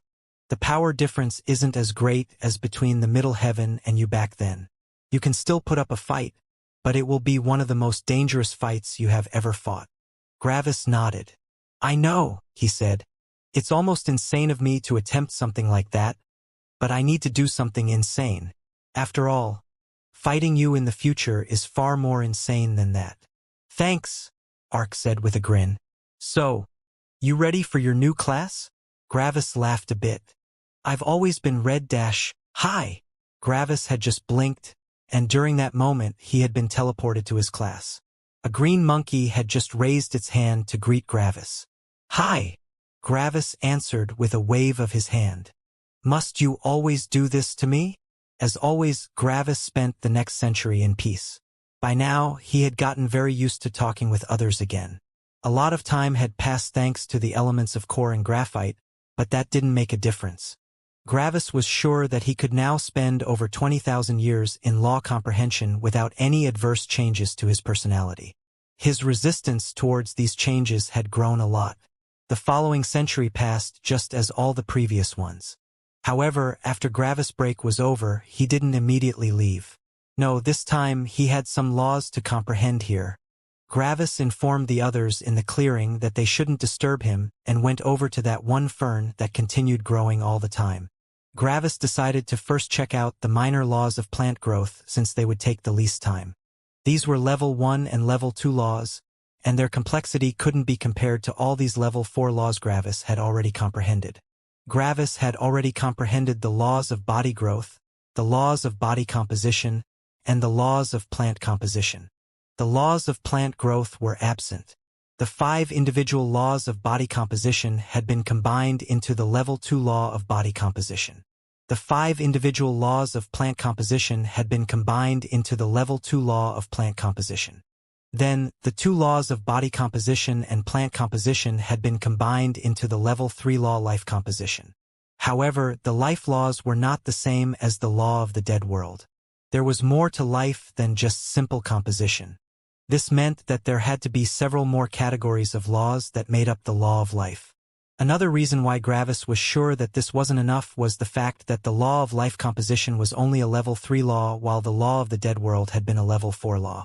Additionally, all these powerful alchemists in Gravis' homeworld knew a law called the law of life, which was considered to be even harder to comprehend than the law of the dead world.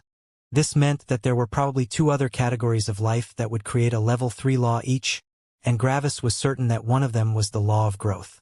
The 5 individual laws of body growth had been combined into the level 2 law of body growth. So, wasn't it logical that there would also be 5 level 1 laws for the law of plant growth? Lastly, according to logic, the level 2 law of body growth and the level 2 law of plant growth would combine to become the level 3 law of growth. With that, Gravis would have 2 of the 3 required laws for the law of life. There had to be a third category that Gravis didn't know about, and he guessed that it had probably something to do with death or degeneration. Plants and animals died so that new plants and animals could be created. It probably had something to do with some kind of cycle or something, and it would probably also be split into the categories of the body and of the plant. However, Gravis wouldn't be able to finish this law in this higher world. Why? Because Gravis couldn't find any fitting law comprehension areas for the low-tier body laws. Finding plants was easy, but finding a ton of weaker beasts would take a long time. Additionally, Gravis didn't really want to catch so many and play psychotic scientist with them. He didn't like doing that. As soon as he returned to the highest world, he would have plenty of opportunities to comprehend these laws. There was no way that such an opportunity-driven and old society wouldn't have found a way to make money off of that. However, Gravis could comprehend the laws of plant growth right now. Why not? They were only a couple of level 1 laws anyway. Additionally, if Gravis had the ability to grow plants, he might be able to make a ton of money. How did beasts cultivate? They ate other beasts. That was it. How did humans cultivate? They absorbed immortal stones or ate pills. How were pills created? An alchemist would take rare and valuable plants and concentrate their beneficial effect. So, by extension, it meant that there had to be rare and valuable plants out there that boosted one's cultivation. Not only that, but Gravis had also seen that Samantha and Stella had far more energy than normal. There were surely also plants that boosted the maximum energy capacity of cultivators. Additionally, Stella's body was very powerful for a human. This meant that there was even a likelihood of finding plants that increased one's physical power. Sadly, both of these things wouldn't help Gravis directly. Gravis didn't exactly have an energy capacity, and his body was already as powerful as it got. Maybe not even the plants that increased one's cultivation would help him. The medicinal power of these plants would probably enter Gravis' spirit and get annihilated by all the lightning in there. However, this meant that Gravis could sell all the powerful plants. Yet, how long did it take for these plants to be born and to mature? Probably a long time. This was one of the reasons why Gravis wanted to comprehend the laws of plant growth. With this law, Gravis might be able to accelerate the growth of the plants. Additionally, with his life ring, he could carry them with him. Lastly, Gravis could also use his law of time on top of that. The human territories were bereft of anything valuable. All the ores had owners, and every wild plant that was worth a damn would have long since been picked. This meant that the beast territories were the only territories with natural and unowned treasures that remained. Gravis was already planning to temper himself in these territories for a while, and knowing the laws of plant growth will help him that much more. Gravis needed more resources. However, for now, Gravis had to comprehend the laws of plant growth first. So time passed by again until boom, boom, boom, boom, boom. And there they are, Gravis thought with a smirk. All 5 different level 1 laws of plant growth have been comprehended. Understanding them doesn't even count as a joke in front of all these element-related battle laws. How long did it take me? Gravis checked his timer, and when he saw how much time had passed, he laughed loudly. 7 months, he thought with a smirk. 7 months for 5 laws. That's nothing. Anyway, Gravis thought as he closed his eyes. Time for the level 2 law of plant growth. Let's see. Gravis closed his eyes and thought about all the knowledge he had learned over the last 7 months. Oh, that's easy. Boom. And Gravis comprehended the level 2 law of plant growth. It barely took him a couple hours. Next one, the level 3 law of growth, Gravis thought. Then he concentrated again. Time passed. Boom. And done. Gravis thought. How long? 10 years. Huh. Level 3 laws sure are harder than level 2 laws. However, 10 years is nothing in comparison to 500 years or so. And with that, my small appetizer is over, Gravis thought. Everything from now on will be level 4 laws. Gravis stood up and stretched. After that, he went to Ark and said his goodbyes. They probably wouldn't see each other again until Gravis had fought his eventual, deadly enemy. Gravis broke Ark's emblem and was teleported back into the Sect Alliance's territory. After Gravis arrived, he quickly flew away from the Sect Alliance's territory until he was in a corner of the map that Liran had given him. No law comprehension areas or sects were close to this spot. Additionally, this area bordered on even weaker lands. The core regions were on the other side of the Sect Alliance's territory. The only beings Gravis would find here would be law comprehension realm cultivators and nascent nourishing realm cultivators. The Sect Alliance didn't care about these territories at all since there were far too few law comprehension areas, and the ones that actually were there were too low quality. There were some scattered, valuable resource nodes, but the Sect Alliance simply had some Immortals stand watch over them. There was nothing else of interest. Gravis entered a random spot in the ground with his law of graphite's manipulation. He passed through the earth like it was water, and Gravis stopped about 20,000 kilometers deep in the ground. The heat and gravity were pretty powerful here. Back when he comprehended the law of gravity, Gravis was at a similar depth. This had been just powerful enough to resist the gravity and heat but not die. However, back then, Gravis had been a level 5 king. Right now, Gravis was a peak immortal. There were 2 entire realms between them. Because of that, this little bit of heat and gravity didn't even bother Gravis a little bit. It wouldn't be any different than being in a warm room. No spirit sense would be able to see him here due to the resistance of earth and metal in their way. No one knew that Gravis was here. No one would be able to find him here. This was the perfect spot to seclude himself. Well, that's it. Now, there's nothing but laws left. However, what should be my first law? Let's see. I need the medium pure law, the soft pure law, all the mixed elements, the body growth laws, the body composition laws, and the element neutral major laws of heat and cold, Gravis thought. The mixed elements should be my lowest priority. All these battle laws for my elements only work with the pure forms of the elements. If I want to boost my mixed elements as well, I would need to comprehend the mixed elemental battle laws. However, mixed elements are already pretty rare. There are barely any law comprehension areas for these battle laws. Sure, understanding the composition laws of the mixed elements is not hard, and I can do that myself, but extrapolating all these battle laws would take forever. Of course, if I could understand all the mixed elements and then understand the mixed elemental law, my battle strength would become insane. The mixed elemental law is a level 5 law that would passively boost the power of all my elements to the power of a level 5 law. That's insane. However, that's exactly the problem. It's a level 5 law. I haven't comprehended one of those, and I'm absolutely certain that I need some severe tempering to comprehend it. Comprehending the major law of the elements has already taken me 3 tempering experiences. This one will probably take just as long. Lastly, I would need to focus all my remaining time on these mixed elements. This means that I wouldn't be able to boost my battle strength even more in the next 12,000 years or so. Gravis narrowed his eyes.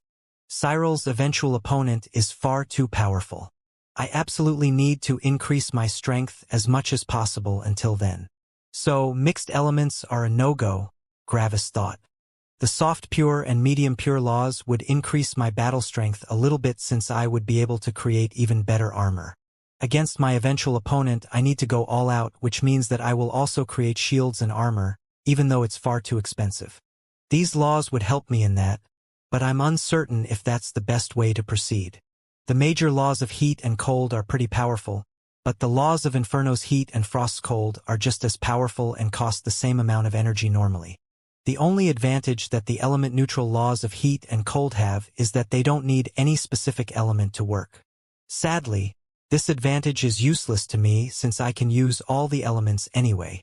So, the major laws of cold and heat won't increase my battle strength at all. That leaves the body laws, Gravis thought as he scratched his chin. If I heal myself with brilliance, I am using up my energy. I convert my energy into life energy, which then regrows my body. However, healing myself with the laws of body growth would use up my inherent life energy. This means that the healing capabilities of brilliance and the laws of body growth are not mutually exclusive. I can use both of them for a more efficient way of healing myself. Gravis nodded. Alright, body growth laws it is. Gravis didn't have any significant insights into the major laws of body growth. Immortal bodies were very different from mortal bodies.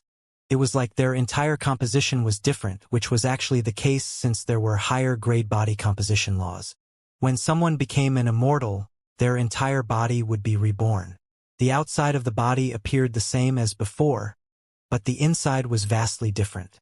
The laws and energy moved around in very different ways. The only way to describe the change would be to call it purer. The weaker life laws still worked somewhat on these immortal bodies, but not nearly as well as in the past.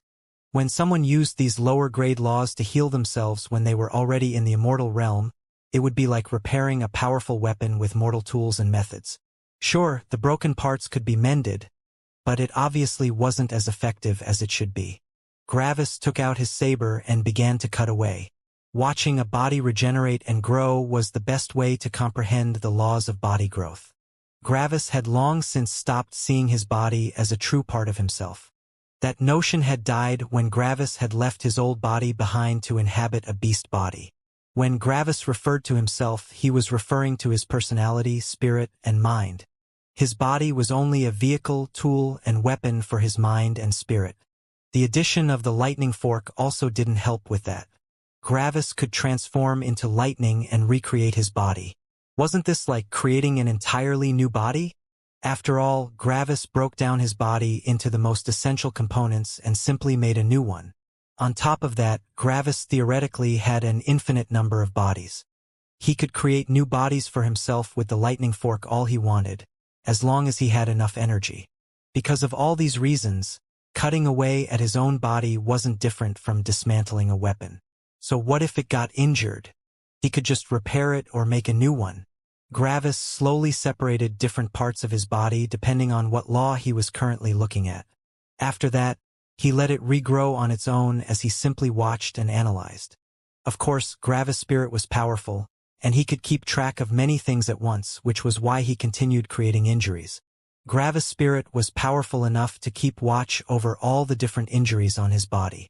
This continued on in a perpetual cycle since Gravis' spirit was powerful enough to keep track of so many different things that he didn't need to interrupt the process. Gravis could keep track of all the injuries he could produce in the time frame between the first injury's creation and regeneration. Like this, many years passed. Comprehending these 5 laws of body growth took far longer than one would anticipate. Why was that? Because Gravis didn't know the major laws of body composition.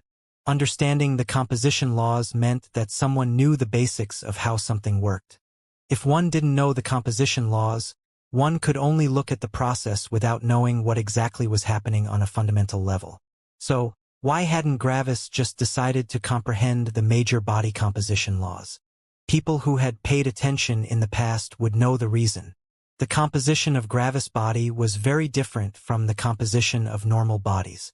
Normal bodies were made out of energy, while Gravis' body was made out of lightning. This meant that destroying and regrowing his own body would only help partially in understanding the composition laws. If Gravis wanted to understand the major laws of body composition without wasting a ridiculous amount of time, he would need to look at someone else's body all the time. Getting someone else to do that voluntarily was difficult. Additionally, it would throw up a lot of questions about why Gravis couldn't just look at his own body. Sure, Gravis could use Cyril, but the body composition laws were still not his main focus right now. They wouldn't increase his battle strength at all. Any dangerous opponent would have a will aura so far above the power of Gravis' will aura due to the level suppression that the body composition laws would become useless to Gravis.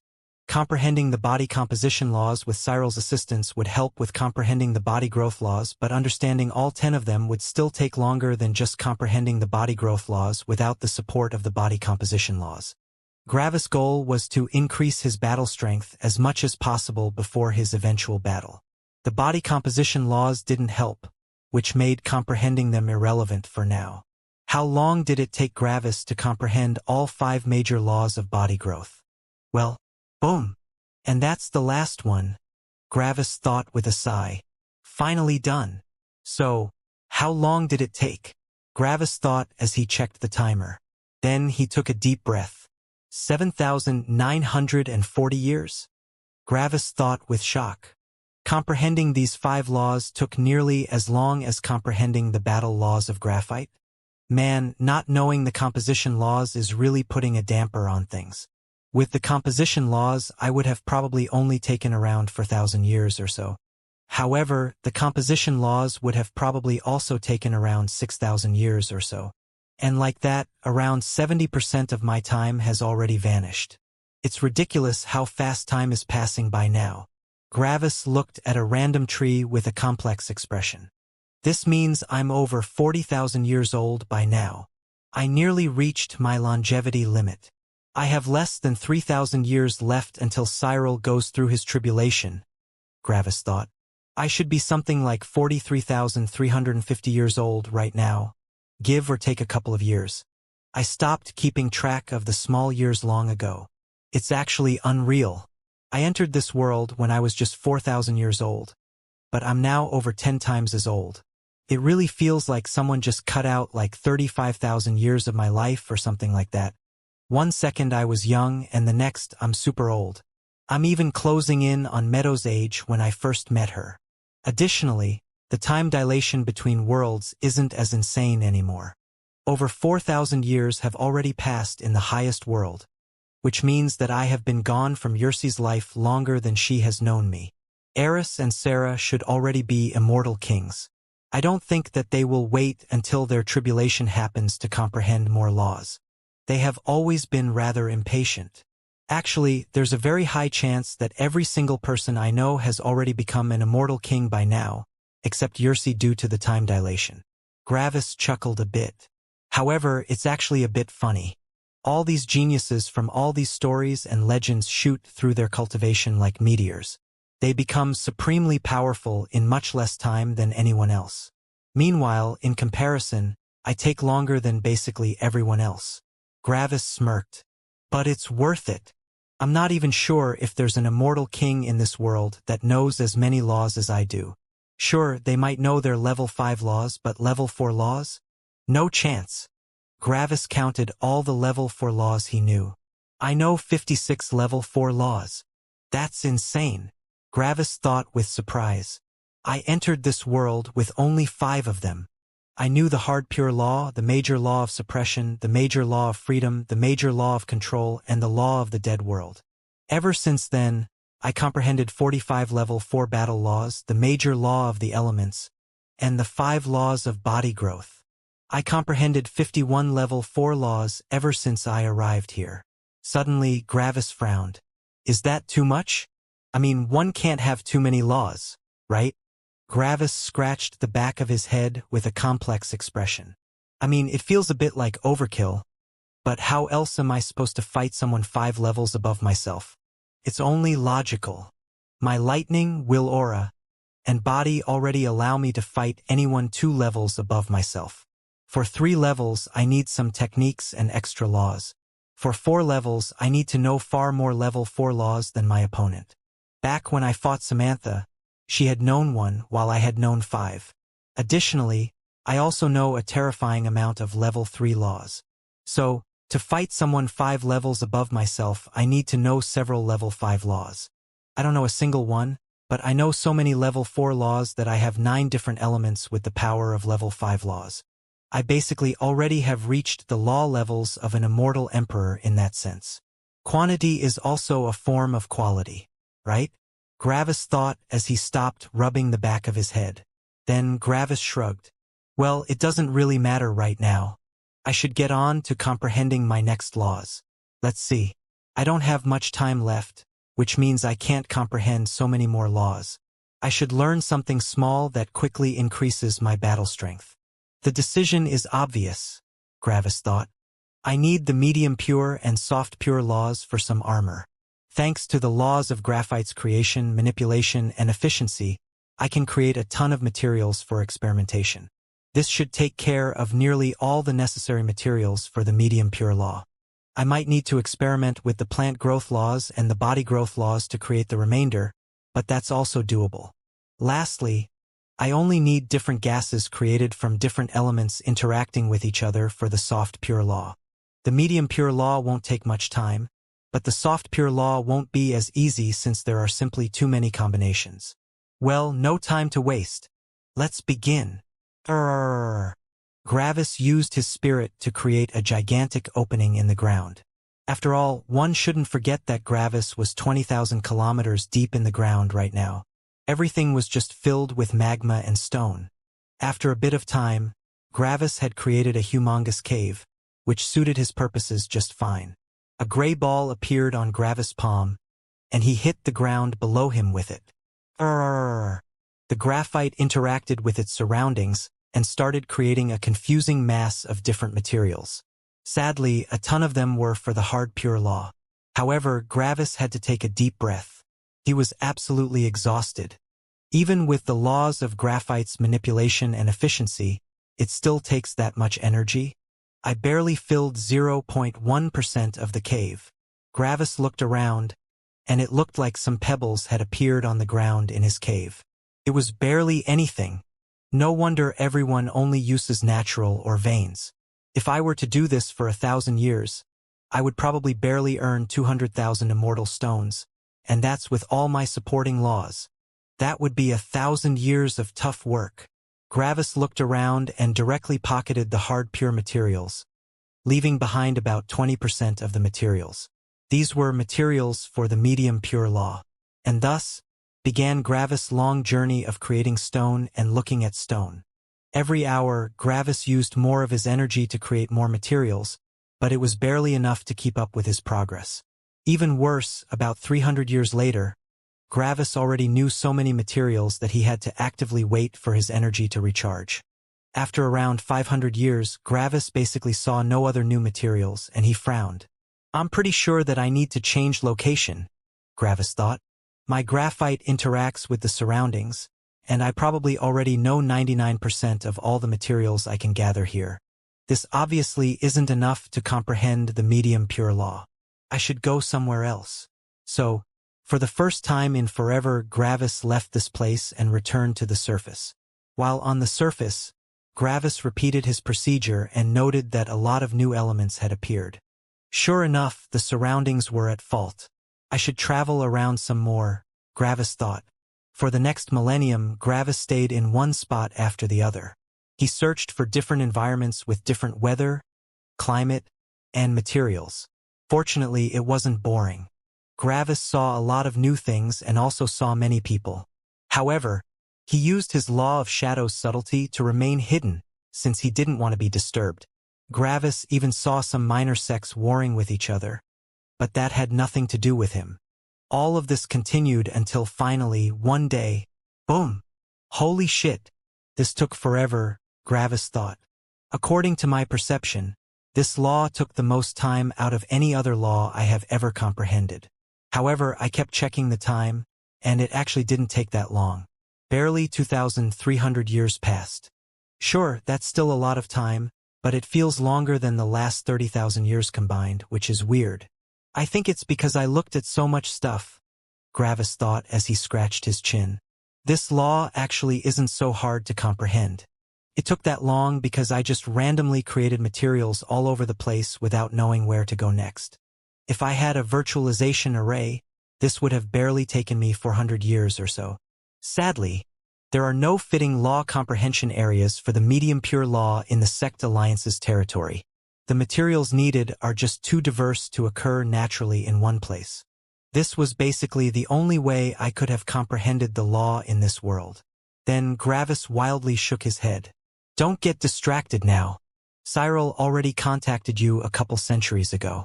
I barely have 350 years left before his tribulation. I don't have time for any other laws, and I also don't know how long it will take to find a suitable opponent. Gravis took a deep breath and looked at his surroundings. It's over, huh? Gravis thought. My long law comprehension session is over. I've comprehended all the laws I could in this time, and now there's nothing left but tempering.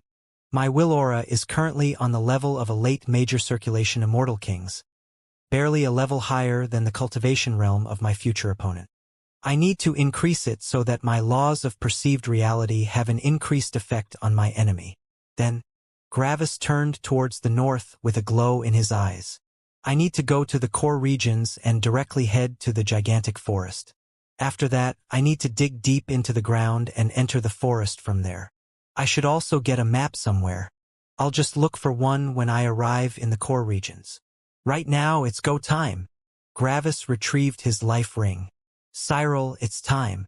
Come to my location, Gravis ordered. Yes, master. Gravis looked one last time at his surroundings. Goodbye, Sect Alliance, Gravis said to himself. Not much time passed before Cyril appeared in front of Gravis. Master, Cyril said deferentially with a bow. Cyril's bow reminded Gravis of when he had still been addressed as Prince by everyone in Opposer City. They had also all bowed to him like this. However, that was long ago. What did you learn in the past 30,000 years? Gravis asked. Master, I comprehended some level 3 laws, and several level 4 laws are close to being complete. However, I require tempering for the level 4 laws. I didn't dare to temper myself without your consent, Master, Cyril said. Gravis nodded. Understandable, he commented. From now on, we will travel together for a while. You will have to do some errands for me due to several reasons I don't want to explain right now. Your wish is my command, Master, Cyril said. Gravis nodded again. Have you gathered enough energy for your breakthrough in the last 30,000 years? Gravis asked. Yes, Master. Immortal kings require around 40,000 years to passively gather enough energy from the environment to reach the next level. I have been on my current level for more than 40,000 years, Cyril explained. Passively gather energy to break through? That was possible? Of course it was. Why else would humans want to also live in energy-rich environments? There was energy in the atmosphere, and the body and spirit slowly absorbed the energy in the air. One could theoretically become supremely powerful without even consuming a single plant or another living being.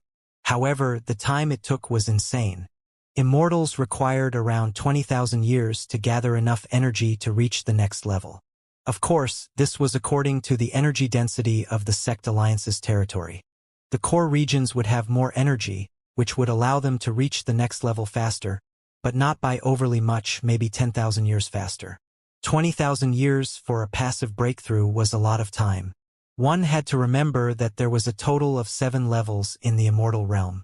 This meant that an immortal would need to live for 140,000 years to become an immortal king if they didn't consume anything else. This meant that they would nearly reach their third tribulation.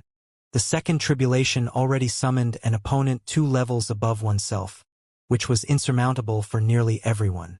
The best-case scenario would be to reach the early major circulation realm after 60,000 years and wait for the second tribulation.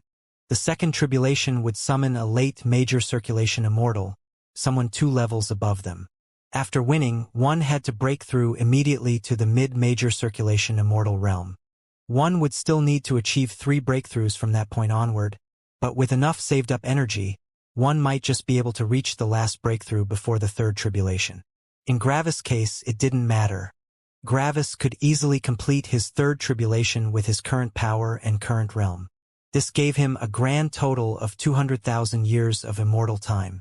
After a total of 200,000 years, the fourth tribulation would come, and that would summon someone in the early major circulation immortal king realm, someone 6 battle levels above Gravis.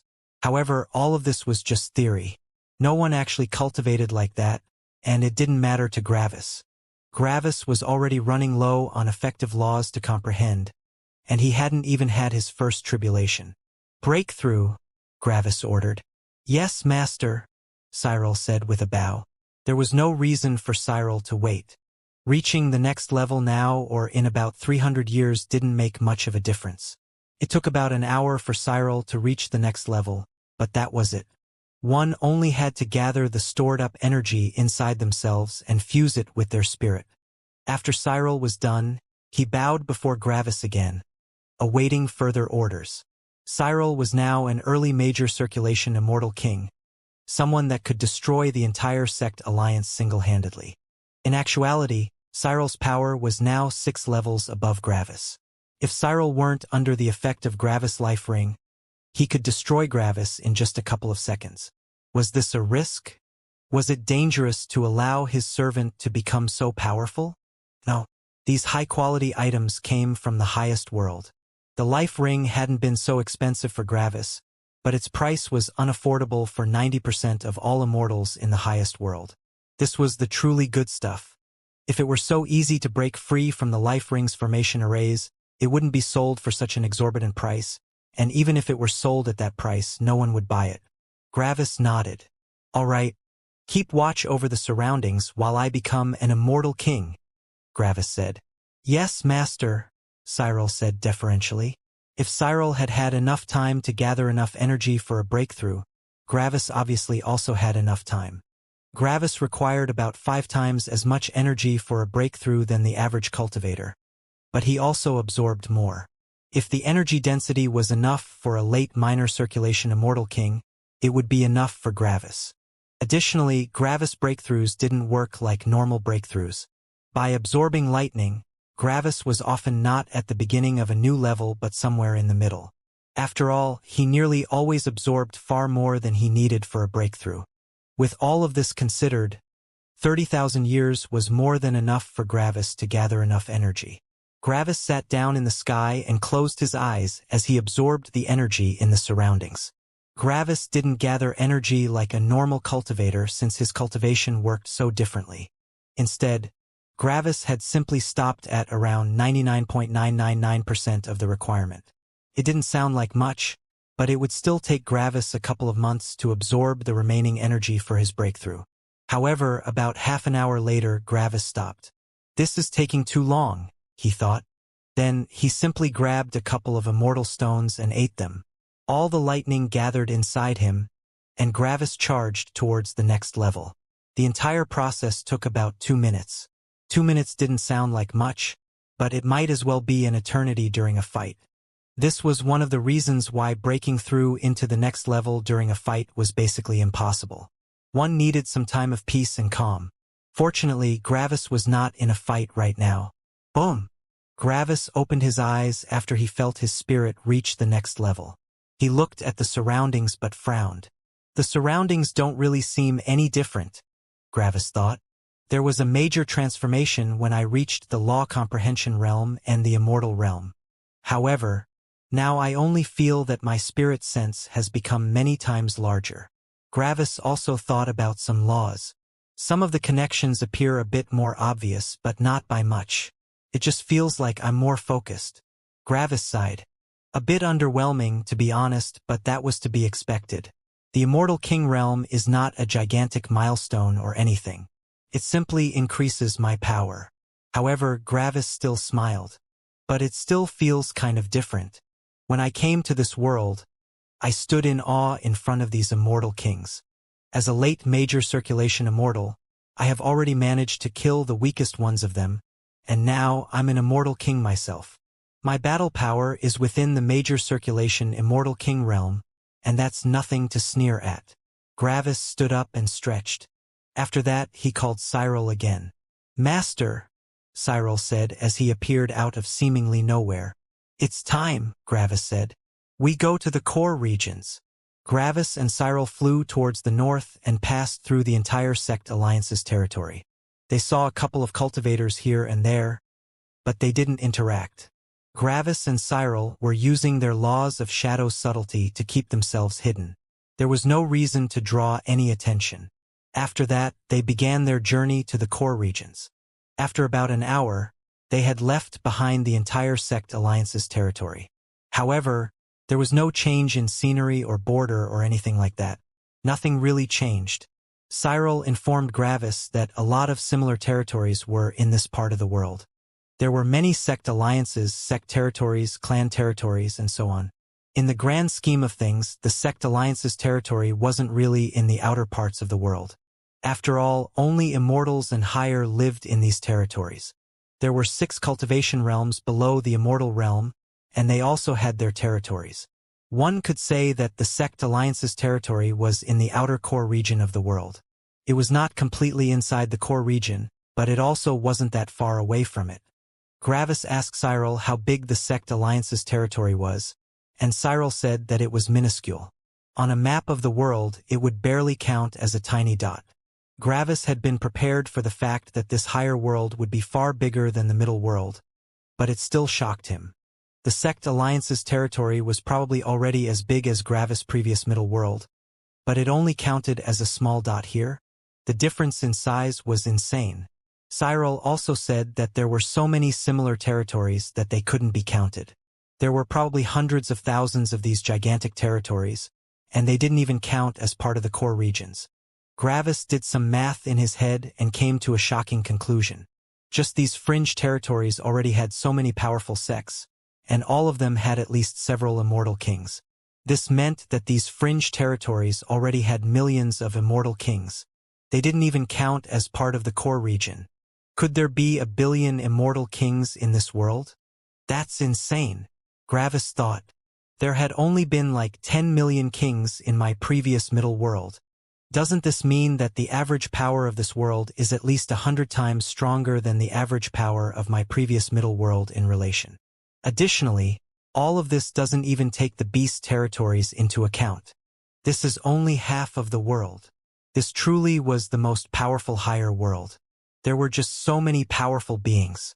Gravis asked if Cyril had a good world map, but sadly Cyril didn't have one. He only had a vague sense of where they were in the world. Cyril transmitted a picture to Gravis to show what he knew. Gravis looked at the picture and furrowed his brows. They were barely inside the 9 Elements sect's territory. In the picture, the Sect Alliance's territory was a tiny dot at the northwest corner of the map, while the 9 Elements sect was in the center. However, Gravis didn't see any of the other peak sects. Gravis asked Cyril if he knew where the other peak sects were, but surprisingly, Cyril didn't even know what peak sects were. He only knew that the 9 Elements sect was impossibly powerful. This was the most powerful power he knew. Apparently, Cyril had also never been in the core regions. He had only learned some things from other people. However, one thing didn't make sense. Cyril said that he only knew one powerful sect, but Gravis was absolutely certain that he knew another one. The Life Sect. Liran had been able to summon the people of the Life Sect to save his son. This meant that the Sect Alliance at least had to know that the Life Sect existed. So Gravis asked Cyril about that. After all, Cyril had also been a sect master for a long time. Cyril seemed surprised when Gravis compared these healers to the Nine Elements sect. In his mind, the two of them couldn't be compared. Cyril had believed that these healers that offered their services were some branch from a higher-ranked sect. However, they couldn't possibly be as powerful as the Nine Elements sect, right? Gravis asked more about the Life Sect, and Cyril told him that they had their headquarters in the center of the Sect Alliance's territory. However, he also said that it was an unspoken rule to never be disrespectful to these healers. These healers had been in their territory for eons, and by now nobody knew where they had come from. It was like they had always been there. Additionally, there were rumors and legends about these healers. Apparently, there had once been a sect master that didn't pay the healers. According to legend, their sect had stopped existing shortly after. These healers had always been mysterious to Cyril.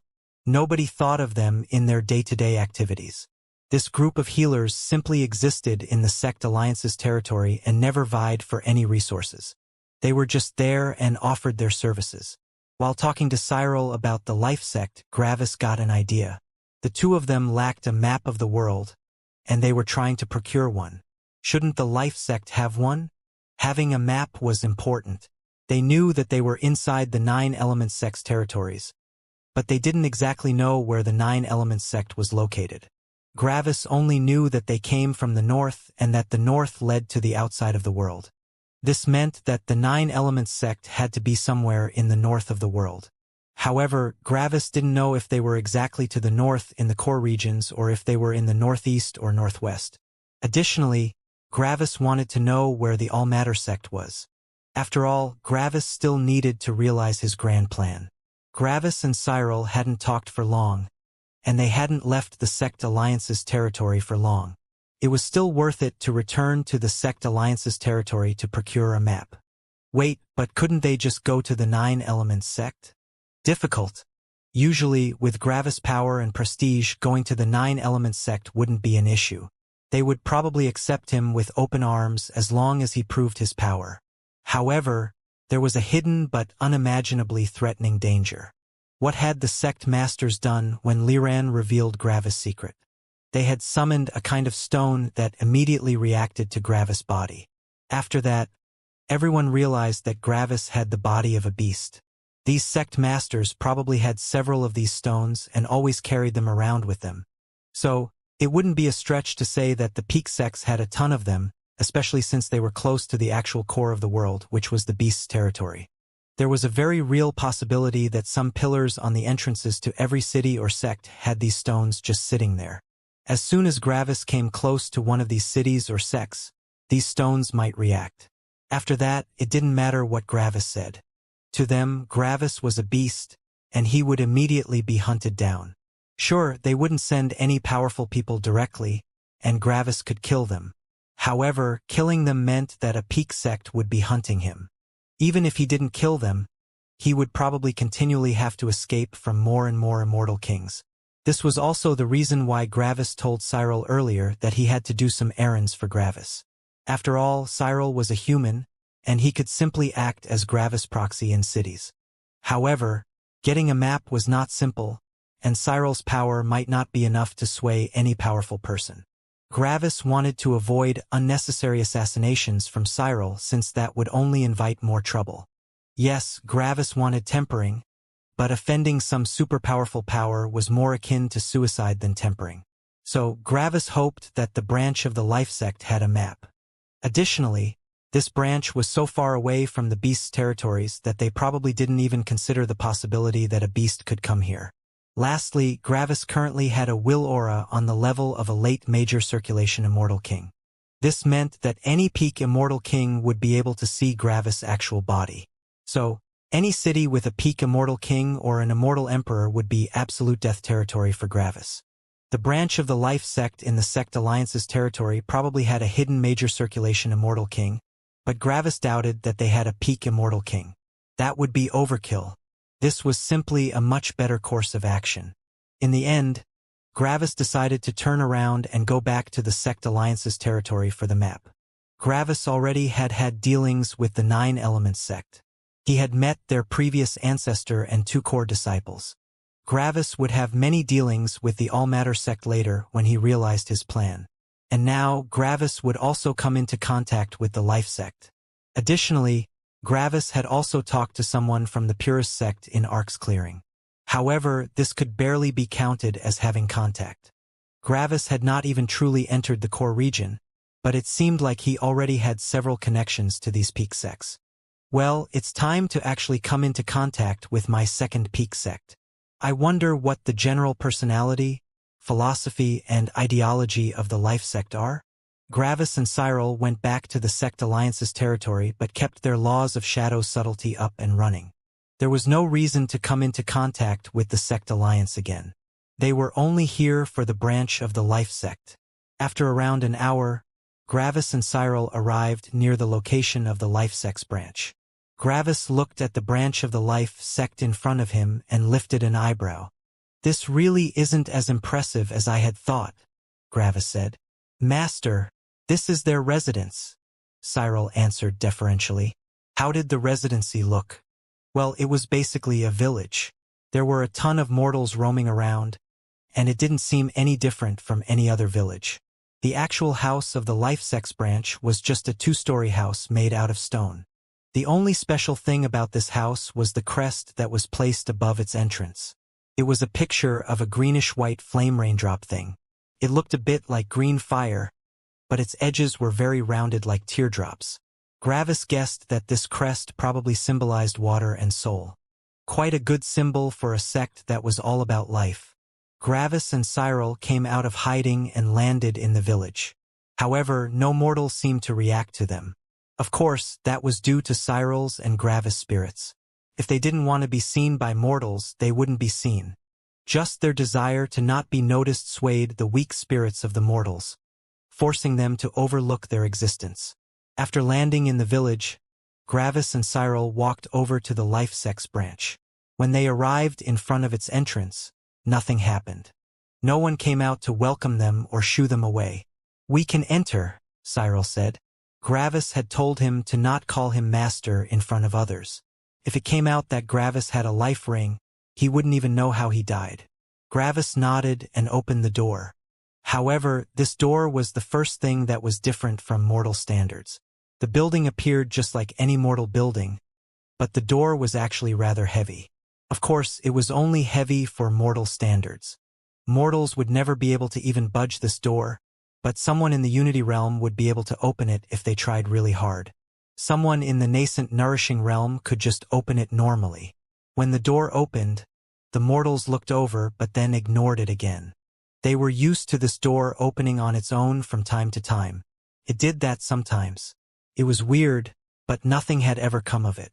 Gravis and Cyril entered, and they saw a wooden entrance hall. It wasn't really anything special, and there were no peculiar items being displayed. All in all, it simply looked like a small mansion for mortals. Clank! Another door opened as someone walked out. It was a young man with green hair. He had obviously come here to receive Gravis and Cyril. However, he truly didn't act like a receptionist. The man frowned as he walked over to a small table on the side in annoyance. Then, he beckoned Gravis and Cyril over without looking at them. Gravis shrugged and walked over. "What do you want?" the guy asked with an annoyed tone. Gravis lifted an eyebrow but decided not to comment. "I'm here to purchase a map of the world." The man furrowed his brows in confusion. "I think you got the wrong door," the guy said with annoyance.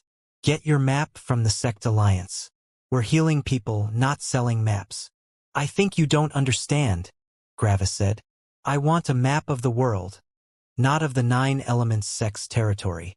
"Okay," the guy said. "But that didn't answer my question." "You didn't ask a question," Gravis said back. The guy groaned in exasperation. "Yes, I didn't ask one, but it's obvious what I mean. I'm asking why you're coming to us, a healing shop, when you're looking for a map." The guy commented with an annoyed tone. Gravis smirked. Why should I get a map from some fringe territory in the core regions when a branch of a peak sect is right here? Gravis asked. This got the man's attention as his annoyed expression vanished, leaving an interested one behind. He raised one of his eyebrows. Ho? Says who? He asked. Says me, Gravis said. Then Gravis narrowed his eyes. I'm here to buy a map. You guys are a business, right? So, why not make some extra money by selling me one? The guy blinked twice calmly. What are you searching for? He asked. I want a map that shows the locations of the 9-element sect, the primordial force sect, the all-matter sect, the purist sect, the life sect, and the beast territories, Gravis said. After Gravis was finished talking, the man's expression changed to genuine surprise. Then he fell into thought as he looked at the ground. After some seconds, he looked back at Gravis. Wait here, he said. Sure, Gravis answered. After that, someone else entered through the same door the other guy had come through. It was an old man, and Gravis actually recognized him.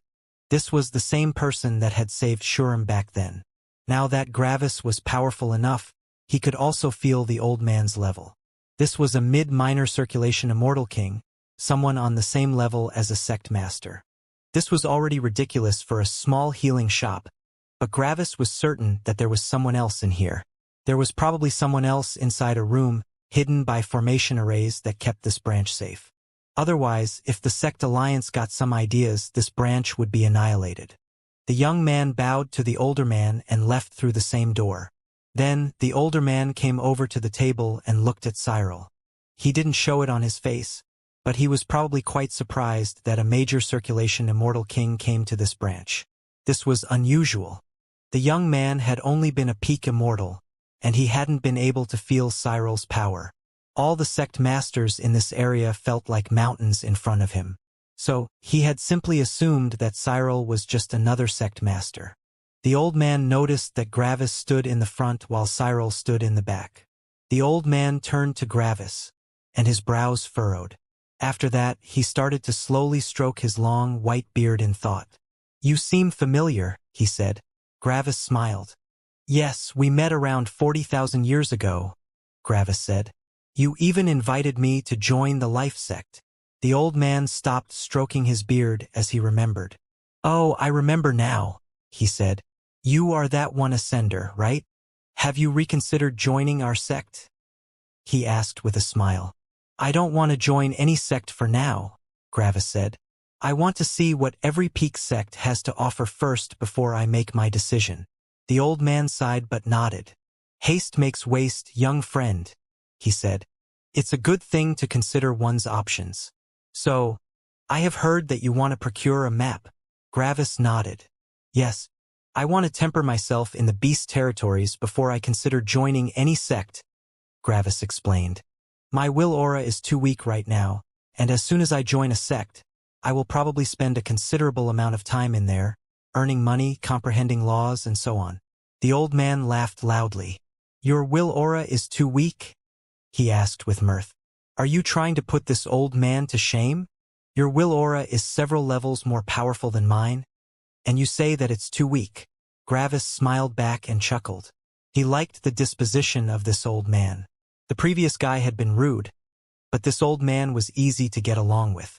Well, my goals are not normal, Gravis said. Oh? The old man said with interest as he leaned forward. What are these abnormal goals? He asked. Gravis only smiled. I can tell you, but I also want a map, Gravis said. The old man leaned back again and went back to stroking his long beard. Then he smiled widely. At that moment, Gravis received an image in his spirit. It was a map. Well, that was easy. Gravis looked at the map, and as soon as he did, he was glad that he came back for it. If he had continued south, he wouldn't have reached the beast's territory. The map was very crude and not detailed at all, but it showed the positions of all the peak sects and the beast's territory. However, that was it. There were no villages, cities, areas of interest, or anything like that. It only showed these 6 things. The 5 peak sects were placed all around the world, about the same distance between each one of them except for one. In the middle of the world was a gigantic forest, which was basically entirely blanked out. It took up around 20% of the map. This was the beast's territory. The entire core of the map was nothing but beast territory.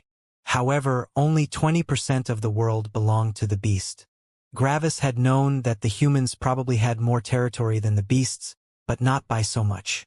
There were probably many times more humans than beasts in this world. The world was split into 5 regions. As previously stated, the core of the world was one region, and it belonged to the beasts. The other 4 regions were north, east, south, and west of the beasts' territories. How were these areas split? By gigantic rivers. 20% of the world belonged to the beast, but 10% of the world was also filled with water. There were 4 rivers coming out of the beast's territory, which stretched across the entire map. These 4 rivers took up 10% of the entire map. From the position of the beast's territory, the rivers were at the northwest, northeast, southwest, and southeast. However, the rivers didn't perfectly leave at one corner and exit the map on a corner. In actuality, the rivers were curved. For example, the northwestern river came out of the northwestern corner of the beast's territory, but as soon as it left the beast's territory, it made a curve towards the west. It basically went from northwest to north-northwest and then to just directly west. The northeastern river did the same thing, but it went more towards the east instead. The same thing was mirrored with the southern rivers. They also stretched more towards the east and the west, respectively. This meant that the 5 territories of the world didn't have the same size. Due to the river's curvature, the northern and southern territories were far bigger than the eastern and western territories. In fact, the northern territory was about 2.5 times the size of the western territory, for example. The eastern and western territories had about the same size, same with the northern and southern territories. So, to put the distribution of size into numbers, 20% of the world belonged to the beasts in the middle. 10% of the world belonged to the water in the 4 rivers. 25% of the world belonged to the northern territory. 25% of the world belonged to the southern territory. 10% of the world belonged to the eastern territory. 10% of the world belonged to the western territory. Now, the question was, how does one distribute 5 peak sects across 4 territories? Sadly, distributing the territory evenly was impossible. Because of that, 2 sects shared the northern territory, while every other region had 1 peak sect. The western half of the northern territory belonged to the 9 Elements sect, and Gravis was currently even further to the northwest of this territory. The eastern half of the northern territory belonged to the All Matter sect. These 2 sects shared the northern territory since it was so big. However, even though they shared 1 territory, their territory was still larger than the territories of the peak sects that owned the eastern and western territories. After all, half of 25% is 12.5%, and 12.5% is more than 10%. The western territory belonged to the Primordial Force sect. If Gravis had continued to travel south, he would have arrived at the gigantic river. After that, he would have entered the territory of the Primordial Force sect. Additionally, Gravis had been heading towards the core of the Primordial Force sect. At that point, his beast body would have been discovered. Because of that, Gravis was glad that he had returned to get a map. The eastern territory belonged to the Purist sect. As Gravis watched the map, he somehow felt that the Primordial Force sect and Purist sect were cut off from others. It was like they were on their own islands. However, they were not as cut off as the Life sect. The Life sect was in the southern territory, alone. The entire 25% of the southern world belonged entirely to the Life sect, which was crazy. Yet, Gravis was sure that it wasn't that simple. There was probably more to it. There also had to be sea beasts in this world, which meant that the gigantic rivers were also a massive danger for humans. Calling them rivers made them seem small, but one had to remember that these rivers were absolutely gigantic. One river was already many times wider than Gravis' previous middle world. Because of that, Gravis was sure that the rivers had to be added to the sect's territories. The Purist and Primordial Force sect probably helped with the northern rivers, but the 9 Elements sect and the All Matter sect probably did the majority of the work there. However, the Life sect was obviously overwhelmed with their massive area. Taking care of the southern rivers would put a strain on their resources even more. Because of that, Gravis was certain that the Primordial Force sect and the Purist sect probably completely dominated one of these southern rivers. The Life sect already needed to fully withstand the beasts' assault on a major territory on their own. They couldn't also deal with a ton of sea beasts on two different rivers. As far as Gravis saw, the Life sect was probably the most endangered peak sect. The northern territories had two sects that probably worked closely together. The laws of the elements and the laws of matter were intrinsically connected. Understanding one of them helped with understanding the other. Additionally, both categories represented dead stuff that one could see and feel. Because of that, the northern territory was probably the safest territory for humans. The western and eastern territories were not as big, and one peak sect should be enough for each. Gravis had already heard about the ideology of the Purist sect, which made him guess that the Purist sect was probably fighting a lonely battle. The Purist sect was probably not very interested in helping the other peak sects and simply dealt with their portion of assaults, which was the eastern front of the land beasts, southern front of sea beasts, and northern front of sea beasts. Gravis even guessed that the Purist sect probably claimed the entire southeastern river as their territory, allowing nearly no outsider to enter. Meanwhile, the Primordial Force sect probably had close connections with the Nine Elements sect to their north and the Life sect to their south. However, this was a completely blind guess based on the map. Gravis had never come into contact with anyone from the Primordial Force sect. However, the eastern and western territories were probably also rather secure. Maybe not as much as the northern territory, but still quite secure. Now, the southern territory looked troublesome. A sect of cultivators focused on life and healing owned and defended an entire 25% of the world. That was a lot of work. Well, the life laws also include the laws of the body, Gravis thought. I shouldn't immediately assign the status of healer to everyone from the Life sect. They probably also have a ton of fearsome close combat warriors with powerful bodies. Maybe their bodies could even rival some beasts. There's a possibility. In that case, these cultivators would become beast killers, basically. Gravis had learned a lot about the world from simply a single picture. Additionally, he now knew where he had to go. Gravis had to go to the southeast. He would need to pass the Nine Elements sect and continue towards the southeast to arrive at the beast's territory. Gravis nodded as he made his plan and looked back at the old man. "Why did you directly give me this map?" Gravis asked, suspicious. "You didn't even ask for anything in return." "Why?" The old man only smiled in a gentle demeanor. "So that you know where you can find the Life sect," the old man said. Gravis furrowed his brows. "What do you mean?" Gravis asked. There had to be more to this. "Well," the old man said with a smile, "you should know where you can find your future home." "I said that I am still considering which sect I want to join," Gravis said evenly. "You can consider, but it won't change the result," the old man said as he stroked his beard. Gravis raised an eyebrow. "You're saying that I will join the Life sect regardless?" Gravis asked. The old man nodded. "What makes you think that? Don't get me wrong. I'm thankful for your cooperation, and I've only had positive dealings with the Life sect up to now. But that isn't enough to base such a major decision on," Gravis said. "You're right. It isn't," the old man said with a smile. "However, you have no other choice in that regard. You either join the Life sect, or you join no peak sect." Gravis narrowed his eyes. "Is that a threat?" Gravis asked coldly. The old man laughed. "No, it isn't," he said. "It really isn't." "Then what do you mean with that I have no choice?" Gravis asked. "How about I show you by helping you some more?"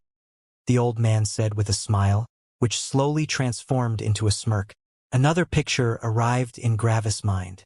It was the same map, but this time there was a curvy, red arrow leading to the beast's territory.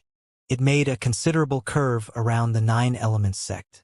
"And what's that supposed to mean?" Gravis asked. He no longer felt that this old man was a kind grandpa but a wily old fox. It was like the entire situation was somehow under the old man's control. "That's a path that avoids every major city and sect," the old man said. "After all, you don't want the beast crystals to react to your body, right?"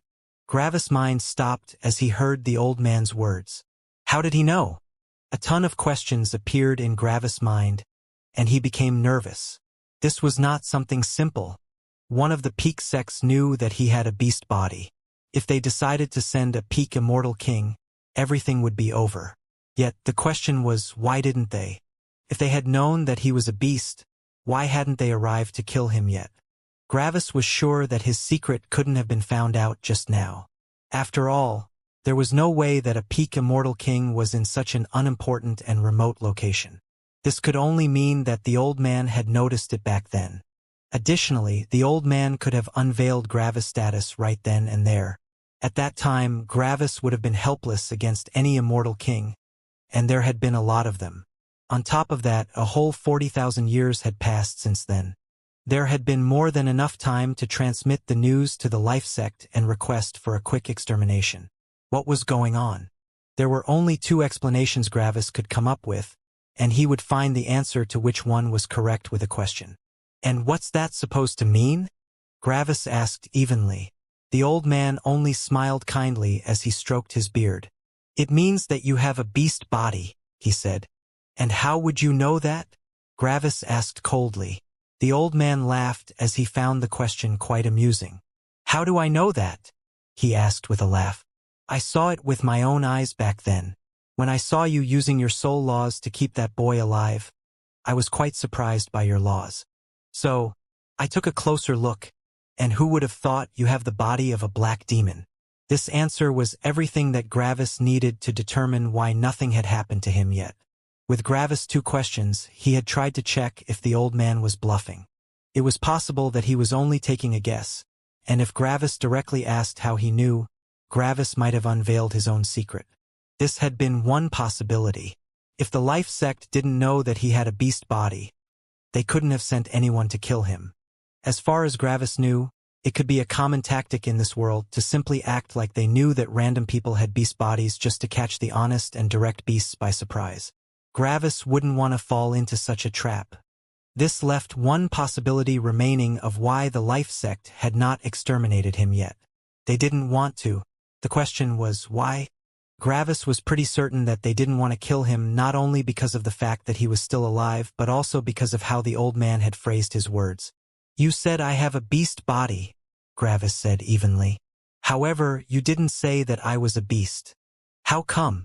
This basically already counted as a confession, but playing dumb wouldn't work right now. It might even make the conversation more aggressive between them.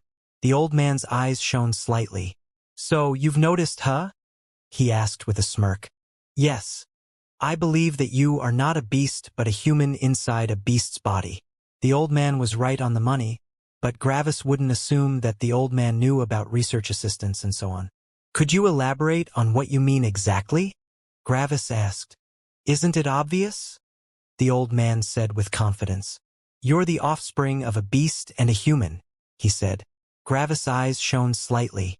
The old man had been spot on previously, but now he had gone in a wrong direction. If that were so, then why are you so sure that I'm a human and not a beast? After all, I have a beast body, right? Gravis asked. Because of your spirit and will aura? The old man said with a smile as he stroked his beard. You have been born with a beast body, but with a spirit and will aura.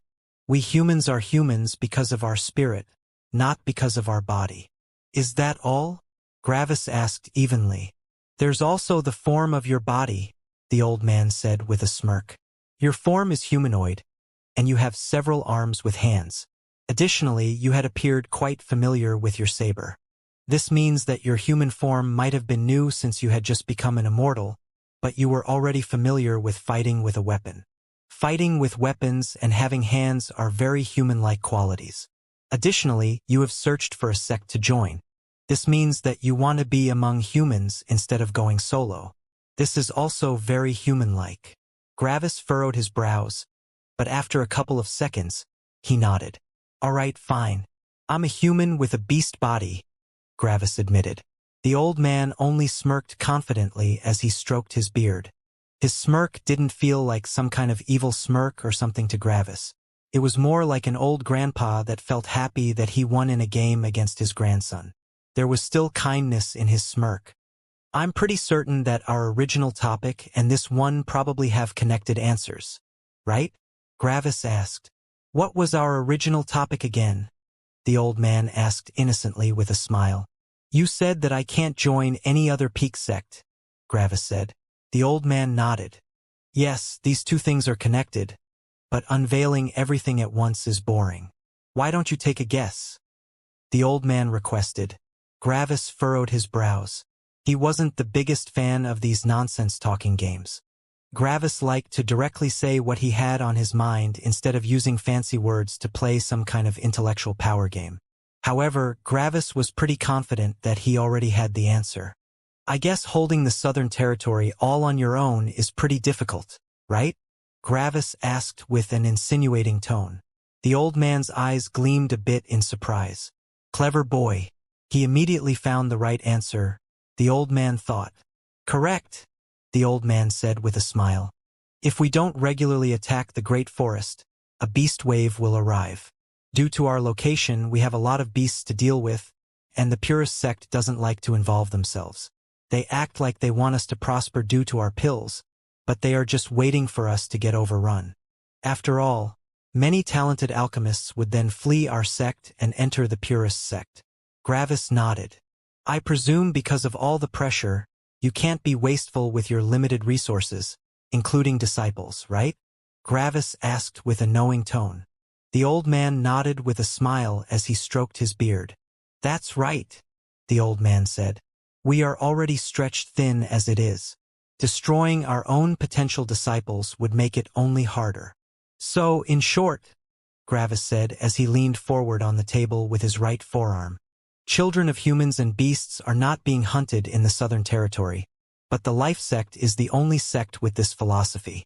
Because of that, I can't join any other peak sect, and that's also the reason why I am still alive right now, right? The old man nodded with a bright smile. That's right, the old man said. We still hate the beasts, but as long as a mixed child shows the personality of a human, we are willing to accept them. And how would you know if they have a human personality? Gravis asked. The old man laughed again. I'm sure you have seen how newborn beasts act, the old man said. We only need to check if the baby wants to consume other babies around it to gain power. After all, the first thing that human newborns do is cry for their mother. And how can your sect guarantee that you are present at every birth of a new mixed child? Gravis asked with skepticism. We can't, the old man said with a smile. But those who keep a mixed pregnancy a secret will be exterminated. That's plenty of incentive to inform us beforehand. Yes, that is quite a strong incentive, Gravis said. However, draconian rules often birth resentment. It doesn't matter, the old man said with a smile. There are some cases of revolution here and there, but it's all an exercise in futility when the other side has overwhelming power. Gravis' eyes shone. So, the Life Sect's territory is not as united as you wanted to make me believe. The old man furrowed his brows. I have been honest with you. Yes, you have, Gravis said. But you can be honest without telling me all of the details. I've also been honest. But we both know that there is more to my situation. There is? The old man asked with surprise. Gravis scoffed. Don't act innocent, Gravis said. You're not stupid. All right, the old man said with a smile. Yes, nothing is as simple as it appears on the surface, the old man admitted. However, it doesn't change reality. The Life Sect is the only place where you can live without worrying that some random immortal emperor will find out your secret. Gravis uttered. That's also true. Anyway, thank you for the map. I'll be going now, and I will probably also visit the Life Sect in the future, Gravis said. The old man nodded with a smile. It has been nice talking to you, and I'm looking forward to what you can do. From what I've heard, your battle strength is incredible. You will see that the Life Sect can give you the best home you can get in this world. Best I can get, huh? Gravis commented after he turned around. That doesn't promise much in this world where humans and beasts are at each other's throats. But it's still the best, the old man said with a smile. In the grand scheme of things, a smaller man might appear small, but when he is among dwarves, he's a giant. Humph! Gravis harumphed one last time. After that, he motioned for Cyril that they would leave. When the old man saw Gravis gesturing to Cyril, a gleam appeared in his eyes. Yes, he had taken note of this powerful immortal king when he had entered the room. But as he was talking to Gravis, the immortal king had seemingly stopped existing. It was like the old man was subconsciously ignoring Cyril. The old man noticed that Cyril was not simple. To be able to hide one's presence to such an extent inside such a small room was no easy feat. There was something very peculiar about this immortal king after the old man thought about this. "Why are you following our little friend?" the old man asked Cyril. This immortal king was not simple at all, and he felt like it was a bit weird that Gravis was actually the one that talked with him. Shouldn't that have been the job of the more powerful one of the two? "He has saved my life once, and he will do so again in the future. This is repayment," Cyril said as he shot a short glance at the old man. Cyril was obviously referring to the time when Gravis had decided to spare him. Cyril had attacked Gravis with a sneak attack with the intention to kill him. Sparing his life in such a scenario was definitely not expected. Because of that, Cyril counted it as Gravis having saved his life once. The second time would obviously be his tribulation. The old man furrowed his brows. Gravis had saved his life before? When could that have happened? Shouldn't that immortal king already have been quite powerful back then? After all, Gravis had only been in this world for around 40,000 years. Gravis and Cyril left the house with their new map and teleported away.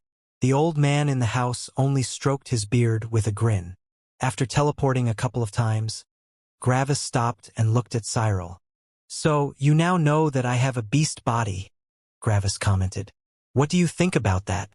"Master is master. That is all," Cyril said deferentially. Gravis wasn't fine with that answer. "All right," Gravis said. "Then tell me, what would the old Cyril have thought? The Cyril shortly before I used my life ring." Cyril furrowed his brows as he tried to emulate his old mindset.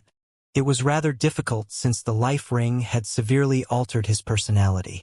"I think he would have asked if you are a human or not first." "I am a human," Gravis said.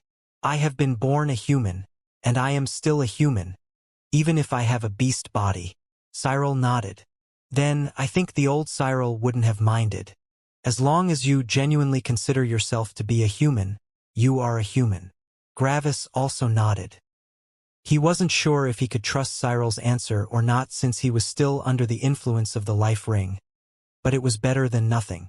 Gravis had thought about telling Cyril some of his secrets but decided against it. Sure, Cyril couldn't betray him, but that was only temporary. Gravis planned to let Cyril go in about 20,000 years.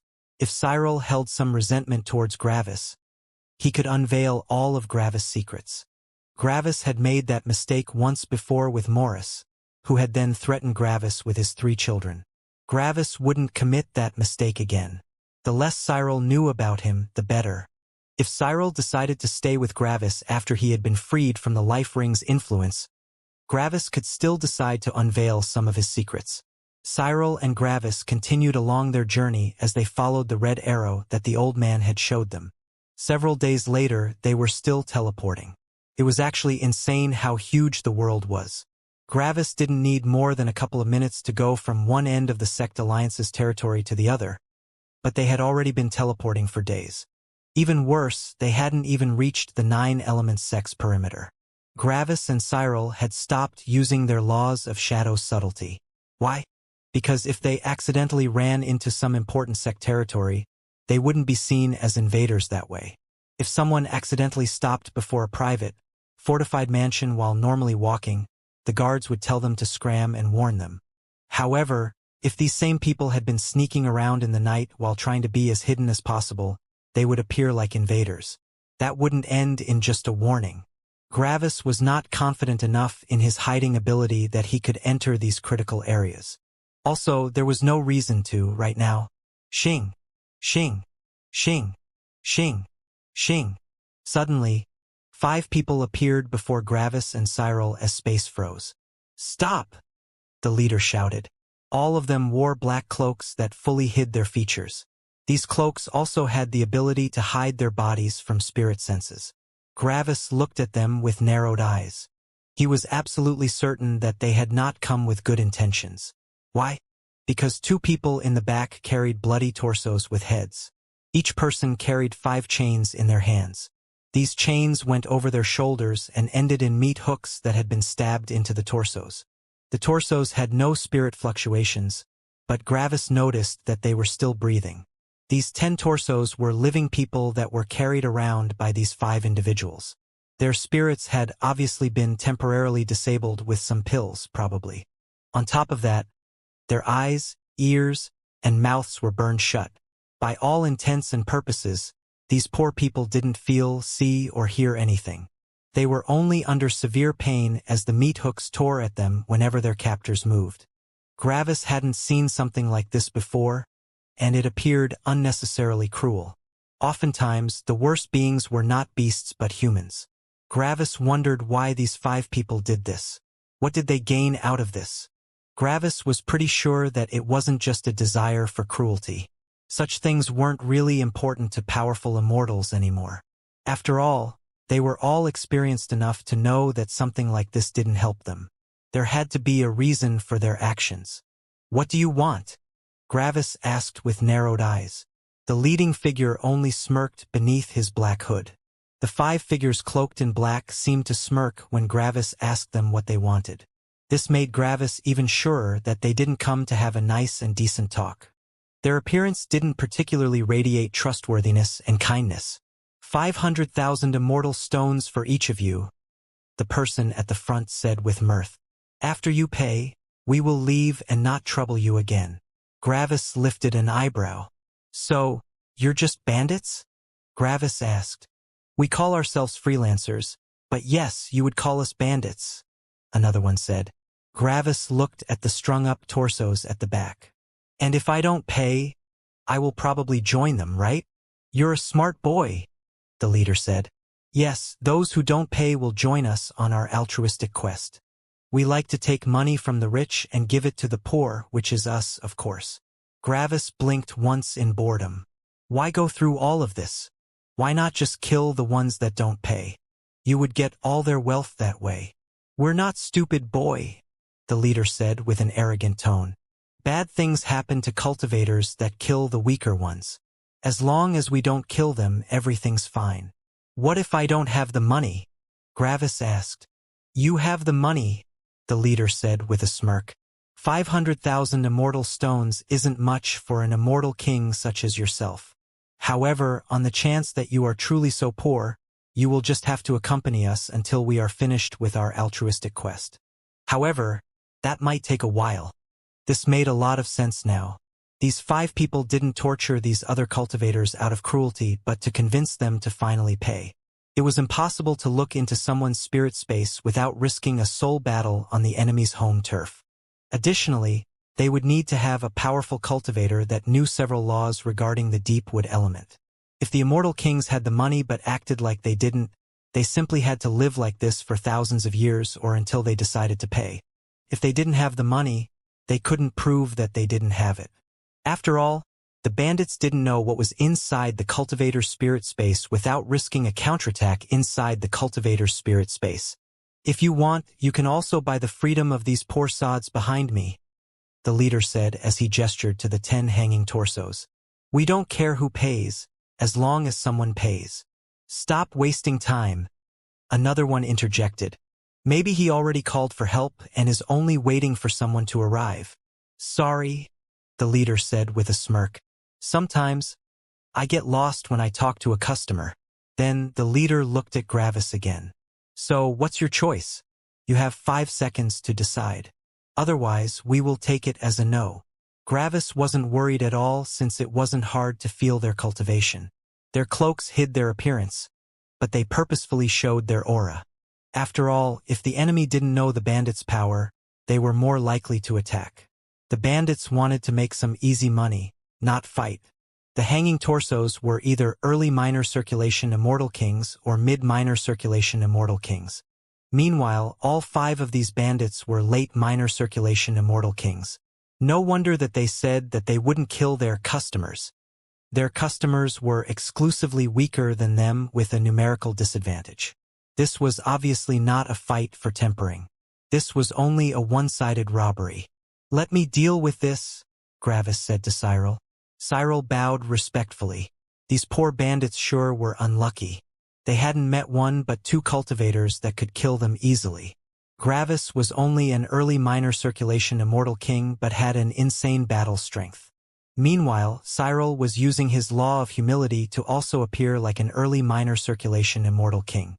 Cyril wasn't very good in direct confrontations, but that was in the context of the core region and fighting someone on his level. Fighting someone one level below him was not an issue as long as the enemy wasn't some incredible genius. Additionally, the minor circulation and major circulation were separated by 2 battle levels. Cyril would have no issue in dealing with them in less than 10 seconds. "Time's up!" the leader shouted as everyone took out their weapons. "Welcome to the party." After that, all 5 of them split up and surrounded Gravis and Cyril in some kind of battle formation. Several different elements appeared on their weapons as they readied their attacks. And then, Gravis activated his will aura, and all 5 of them were suppressed by over 40%. These 5 bandits were only 2 levels above Gravis, and Gravis had the will aura of a late major circulation immortal king. And then Gravis used his major law of suppression. The bandits felt like their bodies were surrounded by incredibly hard metal. It was so very hard to move. They had been suppressed by 90%. And then Gravis activated his law of storm's pressure. The surroundings were compressed, making it far more difficult for them to move. They were now suppressed by 94%. A frost domain appeared, which quickly entered their bodies. Their joints and muscles became rigid as they started to freeze over. All 5 of them tried to move, but their movements were already far too slow to break the growing ice. Breaking such a kind of suppression required one to continually move their body to break the ice before too much of it gathered. However, with their slow movements, this was impossible. In just a second, their joints and muscles were completely frozen. Of course, they were still alive since they were immortal kings. Something like this wasn't enough to kill them. "Spare us!" the leader transmitted with his spirit in panic. The other 4 also pleaded as best as they could. They offered all their belongings to Gravis. They were willing to do everything for him. Gravis was a bit interested in that offer, but not overly much. The energy of their being was worth more than their wealth. Additionally, he would get their wealth anyway. Gravis lifted a fist and opened it. Bang! Bang! Bang! Bang! Bang! And lightning destroyed all the bandits. The lightning quickly vanished into nothingness. Gravis retrieved their lightning into his life ring to hide his ability to absorb others from Cyril. A second Gravis was quickly created inside Gravis' life ring out of all the gathered lightning. Then, that Gravis entered Gravis' spirit space and fused with the actual Gravis. With this short move, Gravis was now close to becoming a mid-minor circulation immortal king. Only a little bit was left, but Gravis wouldn't break through now. He still needed to temper himself against Cyril's tribulation opponent. A shower of wealth appeared as the belongings of the bandits were ejected into the world, and Gravis gathered everything up with his spirit space. There were around 8 million immortal stones in their belongings, quite a big haul. However, just as expected, their energy was worth more. How many immortal stones would Gravis need to go from an early minor circulation immortal king to a mid-minor circulation immortal king? Around 20 million. The bandits' bodies had given Gravis the equivalent of around 18 million immortal stones while also handing him 8 million normal ones. Like this, Gravis had earned around 26 million immortal stones. The torsos also fell to the ground, but Gravis ignored them. An immortal king wouldn't die from such a fall. They wouldn't even be injured. The poison would probably vanish slowly, and even if it didn't, their bodies would heal on their own as long as no one else decided to injure them further. Gravis had no interest in getting acquainted with these unfortunate people. So why did all of this happen? Did the bandits have bad karmic luck? Was Gravis in luck this time? No. The bandits only had a slightly below average level of karmic luck. They had obviously done some questionable acts in the past, but nothing that was too far out of line. So, why did these bandits have this misfortune of running into Gravis? This could only be attributed to bad luck, right? Kind of, but that wasn't the reason. The reason why they had this misfortune was because of the karmic luck of their captives. These 10 captured people had average or slightly above average karmic luck. However, there were 10 of them versus 5 of the bandits. This meant that the 10 captors had collectively far more karmic luck than the bandits. One last reason was Gravis' own lack of karmic luck. Was running into a group of 5 bandits 2 levels above one's own cultivation level luck? Of course not. Who would call something like that luck? Over 99% of cultivators would call something like this a calamity. It was already incredibly difficult to fight 2 levels above oneself, and there were 5 of them. It was simply Gravis' own power that allowed him to turn this case of bad luck into good luck. Gravis got reminded of the words that his father had spoken to him before Gravis had left for the lower world. Let others use their karmic luck to gather resources and then simply kill them. Look at it like raising pigs. Today, Gravis had benefited from the karmic luck of the 10 captives, and he wasn't sure if something like this had ever happened to him before. Huh. Is this how it is to have karmic luck? Gravis thought. Some suicidal idiots just charge at you to hand you all their wealth. I could get used to this. Gravis gestured to the southeast with his head, and Cyril bowed respectfully again. Xing. Xing. And then, both of them continued on their journey. After another week of travel, Gravis and Cyril arrived in the proximity of the 9 Elements sect. The number of mortal villages and cities became higher the closer they got. The Immortals, Immortal Kings, and Immortal Emperors probably didn't dare to fight this close to the 9 Elements sect, granting the mortals a relative paradise. Fortunately, Gravis and Cyril didn't come across any cultivation cities, thanks to the red arrow that the old man in the life sects branch had shown them. There had to be a ton of powerful cities and sects under the rulership of the 9 Elements sect, but by just following the red arrow, Gravis and Cyril avoided all of them. Gravis was thankful for the old man's help. Without him, Gravis would have needed to continually send Cyril forward as a scout that checked millions of kilometers around them. After all, there could be immortal emperors in these cities, and their spirit senses range was insane. Because of that, they couldn't even allow themselves within a couple million kilometers of a sect or city. This would have drastically increased their traveling time and would have been annoying. Another week later, Gravis and Cyril were leaving the surroundings of the 9 Elements sect again. They noticed this firstly because of the lower density of mortal villages and secondly because of the red arrow on the map. They hadn't run into anybody else in their journey. They hadn't even seen another immortal or immortal king. Of course, something like this was obvious. How huge was this world? This world was so gigantic that it was incomprehensible. Gravis and Cyril had already traveled for trillions of kilometers. Even if there were a trillion immortals in this world, there would still need to be an entire kilometer between each one of them when they stood in a single line. However, the world wasn't a line but a huge area. As long as one didn't go to any gathering places for immortals or immortal kings, the chances of meeting another cultivator outside were minuscule. The size was just far too large. Another week later, Gravis and Cyril were on the halfway mark between the 9 Elements sect and the Beast territory. On this day, Gravis and Cyril stopped for the first time. Why? Because the red arrow had ended on around this area. This meant that it was no longer safe for Gravis to continue. Everything from this point onward would be dangerous. Cyril, I will continue on my own, Gravis said. I will enter the Beast territory alone.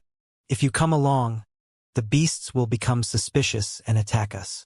Humans and beasts are enemies in this world. Cyril bowed deferentially. What shall I do in the meantime, master? He asked. Gravis summoned all the miscellaneous things in his spirit space except for the materials and immortal stones. Cyril quickly absorbed them into his own spirit space. Sell these things, but be careful, Gravis said. I don't know if there are some incredibly valuable treasures among them. No one will care if you sell stuff for a couple million immortal stones, but if it becomes above 10 million, it becomes dangerous.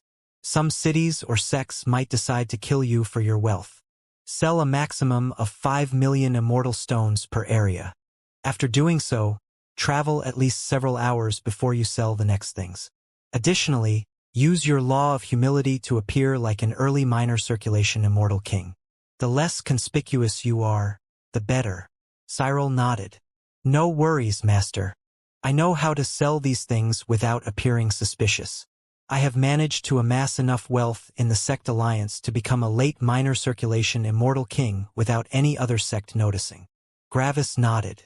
I don't know how long I will be gone. It could be a couple of months, but it could also be a century or so. At the latest, I will return in 2 centuries. I will contact you then with the life ring. Yes, master, Cyril said respectfully. Go, Gravis said. Xing. And with that, Cyril teleported away. Now Gravis was alone again. Gravis looked towards the southeast with narrowed eyes. Let's see if this works. Xing. Gravis flew to the ground and passed through it like it didn't even exist. This ability was one of the major reasons why Gravis had decided to comprehend the law of graphite's manipulation. As long as Gravis kept the law running by using energy, he could pass through the earth like water. Gravis went deeper and deeper. At around 25,000 kilometers deep, Gravis reached the approximate depth of when he had comprehended the level 3 law of gravity. However, this time Gravis didn't stop there. At 35,000 kilometers deep, it became impossible for nascent nourishing cultivators to survive. The gravity and heat were far too overwhelming. At 50,000 kilometers deep, it became impossible for law comprehension cultivators to survive. At 75,000 kilometers deep, it became impossible for immortals to survive. At this depth, Gravis already felt his body crackling due to the gravity. On top of that, Gravis' scales were becoming incredibly hot. That was when Gravis activated his law of graphite's gravity and the law of Inferno's heat. These 2 laws gave Gravis an incredible defense against these forces. At 90,000 kilometers deep, Gravis stopped descending. His usage of energy for the 3 laws was just fast enough to counteract his regeneration. This was as deep as Gravis could go without wasting more energy than he could regenerate. Wait, shouldn't about 80,000 kilometers of depth already be impossible for an early minor circulation immortal king to survive? So, how come that Gravis could go down to 90,000 kilometers? The reason was the wording, cultivator. Cultivators were humans, and humans didn't have very powerful bodies. 75,000 kilometers of depth already required a peak immortal to counteract the forces of gravity and heat with their own laws. If they didn't use their laws, they would die. Gravis had a beast body, and on top of that, he had his black scales. One should never forget the origin of these black scales. Even now, they were still far more powerful than any body part of an early minor circulation immortal king beast had the right to be. At this depth, no spirit sense in the world would be able to notice him. The resistance of the incredibly hard materials, the insane heat, and the crushing force of gravity destroyed any spirit sense down here. Even Gravis couldn't look farther than a single kilometer in this depth. The powerful forces of the world simply destroyed his spirit sense far too quickly. Beasts don't use human tactics, Gravis thought. On top of that, beasts are very direct and like open battles. I'm certain that there are very few beasts that would want to infiltrate the human side of the world like this. Additionally, even if they managed to do it, they would quickly be exterminated as soon as they showed themselves. The peak sects are not afraid of any singular beast invading their territory. Who cares about some random mortal villages or some minor sects? Lastly, it would waste a ridiculous amount of resources to build formation arrays that can detect things this far down. The humans are already using 80% of their resources on the beasts, and they can't keep up with such an incredible expenditure. However, Gravis thought as his eyes narrowed. This isn't true for the beasts. In the past, humans have surely already tried to use this tactic to infiltrate the beast territory, and I'm certain that the beasts have a countermeasure for something like this. Humans, with their ingenuity, have such an insane variety of skills, but beasts also have something that humans can't have, and this something allows them to stop the very things that humans can't stop without wasting a ridiculous amount of resources. I'm already pretty sure what I will run into, but that doesn't matter. This unstoppable barrier that stops all underground infiltration from humans doesn't exist for me. Arrrr. Gravis transformed into his beast form for the first time in this world. His alligator head had terrifying teeth. His 6 arms were muscular and had horrifying claws at their ends.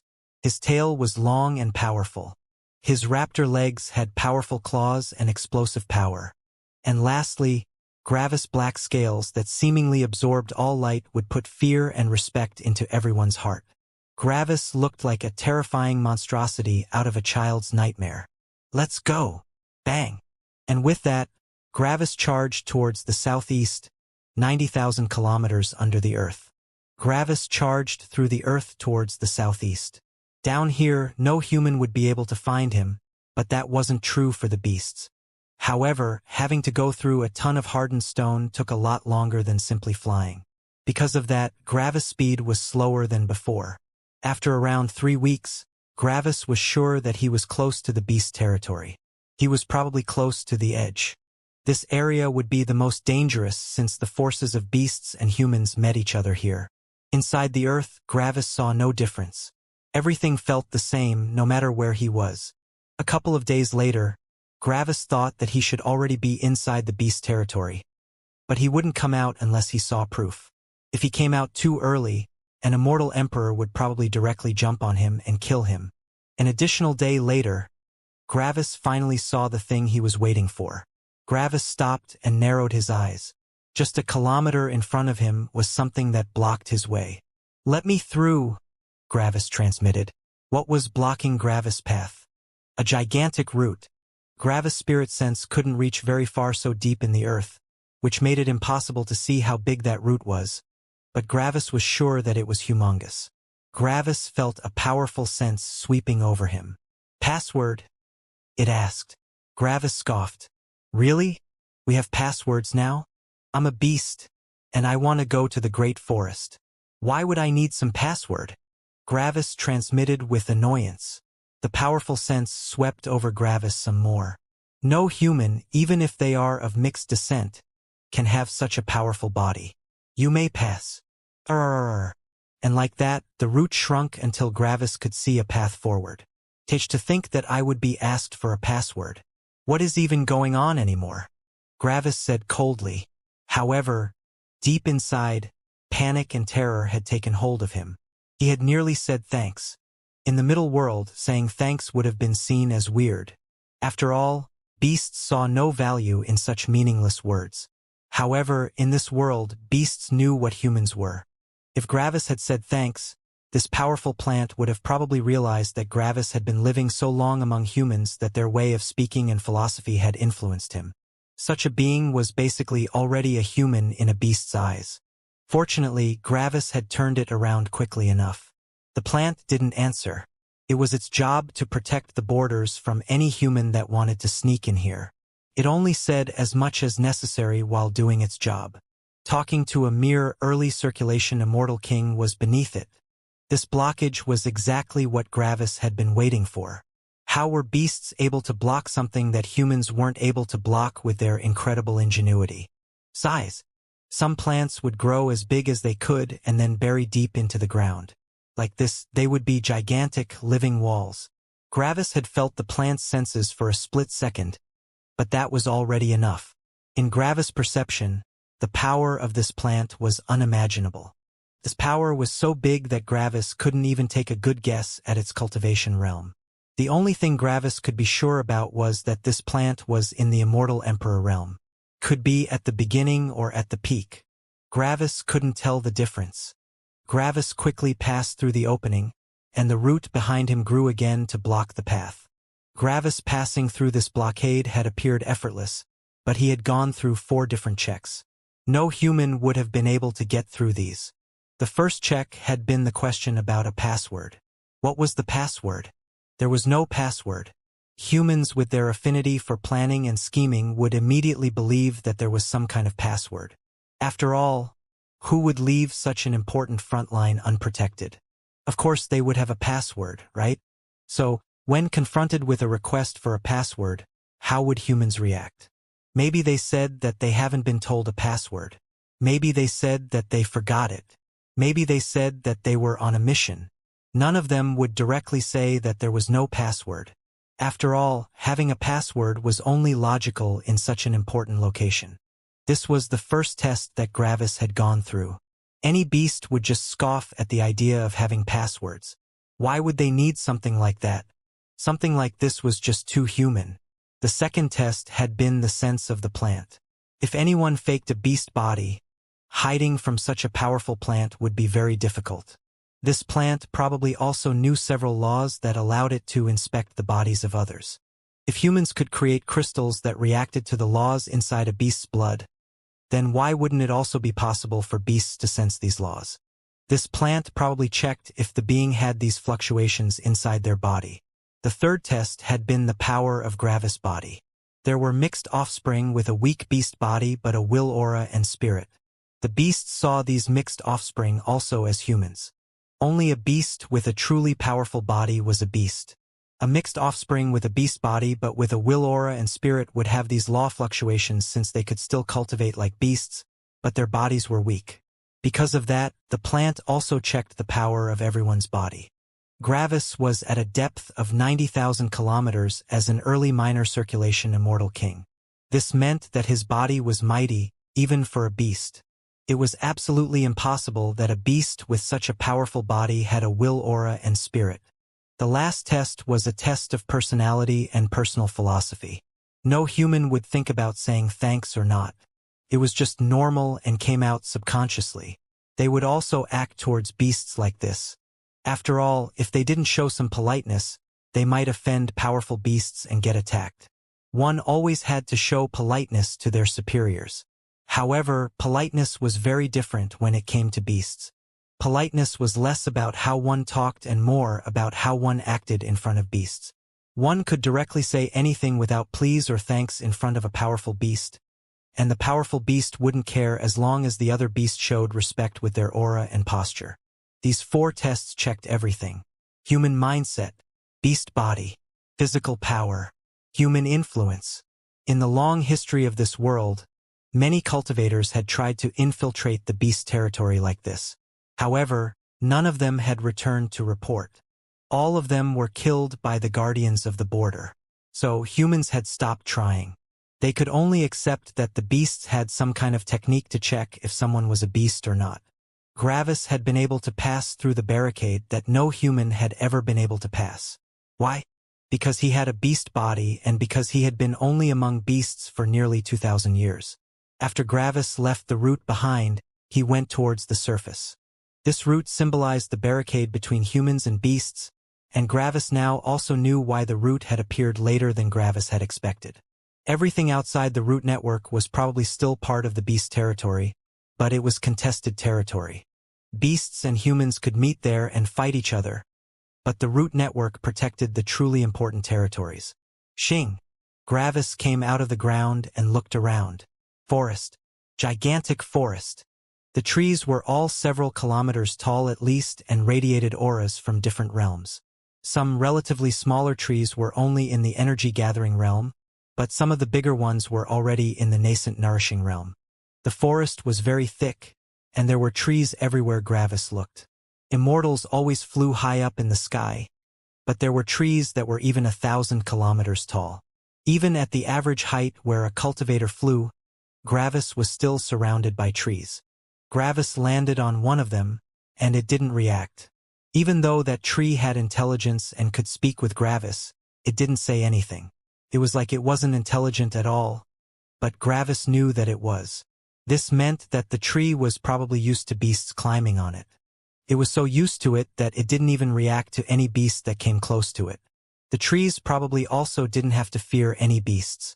However, these trees had to be very old to reach their current realm. After all, Meadow only reached the law comprehension realm after 10,000 years. This meant that all of these nascent nourishing realm trees had to be at least 1,000 years old.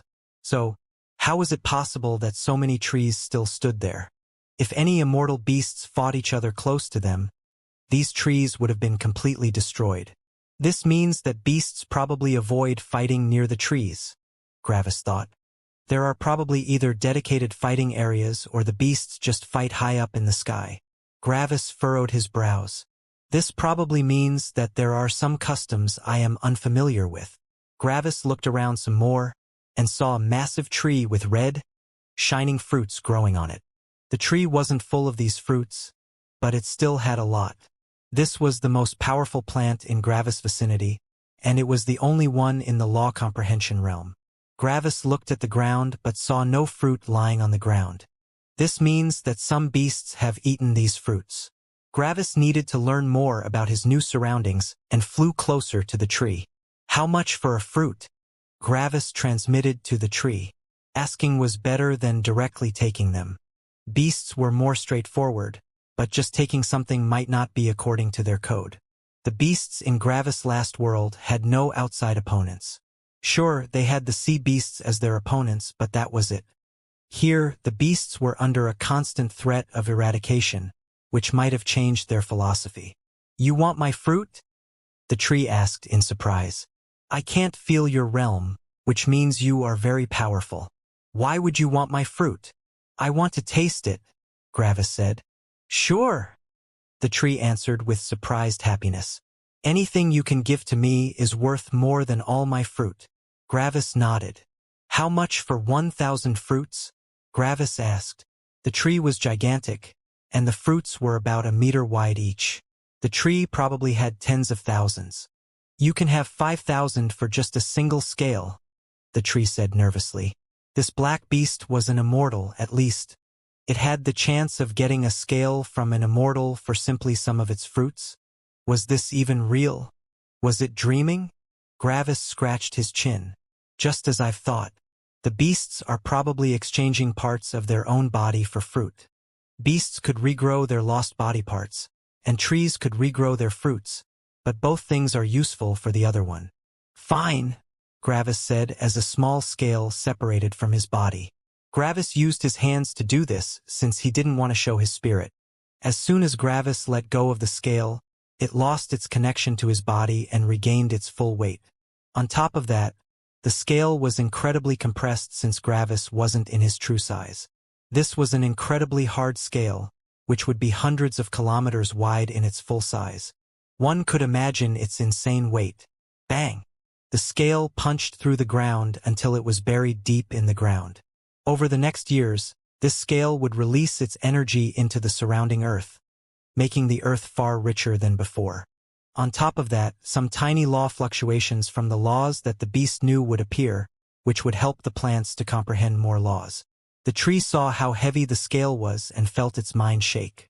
Were immortals truly so powerful that even a single scale was so heavy? Gravis went over to one fruit and plucked it. It was a meter wide and looked absolutely delicious. Wonder how it tastes, Gravis thought. Then his head enlarged, and he ate the whole fruit in one bite. The fruit got crushed into nothingness as it entered Gravis' body. Tasted very sweet and filled Gravis' being with delight. Mortals would pay a fortune for something that tasted this good. However, Gravis' mind quickly ignored the taste as he noticed something much more important. The fruit broke down as soon as it reached Gravis' stomach, and when that happened, its laws briefly appeared. Level 1 Petal Composition Law, Gravis concluded. So, eating these fruits can help with comprehending specific laws. Gravis ate a second one and noticed that the same law was being shown, but different parts of it. One fruit didn't show the entire law. In fact, it didn't even show 0.1%. Additionally, Gravis didn't absorb these laws. They only appeared in his stomach and disappeared. This meant that he could only look at it. However, this was still incredible. Understanding laws with this method was far easier than just looking at some plants.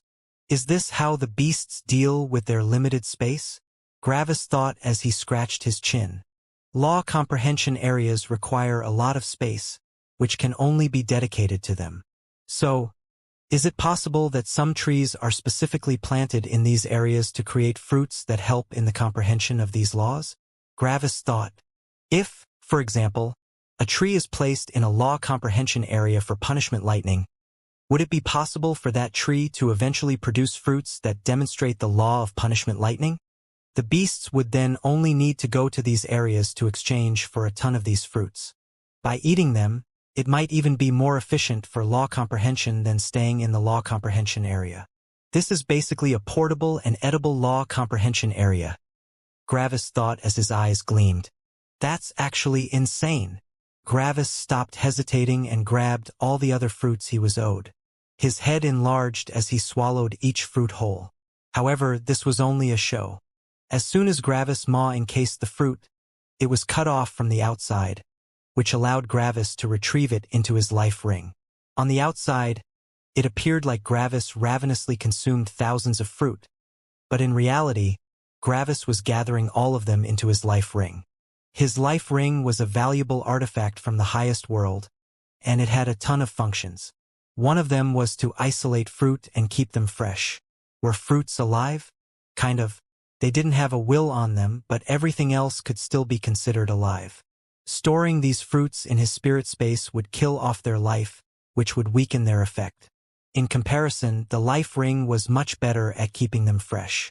These fruits might not be worth much since nobody cares about the plant composition laws, but others would be incredibly expensive, Gravis thought. Gravis looked at the tree but quickly averted his gaze with narrowed eyes. He had just wanted to thank the tree. He really had to be careful with his words. Instead, Gravis nodded at the tree solemnly and flew away. Meanwhile, the tree felt relieved that there were no other law comprehension plants in its surroundings. Other plants would fight it to the death for the scale. Fortunately, it was the most powerful plant around. Gravis left the tree behind and flew further towards the southeast. Gravis hadn't even seen a single immortal in this area, which meant that they were probably deeper in the beast territory. However, for once, Gravis was not so sure. Nearly the entire Great Forest had the same energy density throughout. So why would the Immortals be somewhere else? As Gravis continued flying, his body slowly became bigger. His growth was very slow in order to not draw any suspicious glances.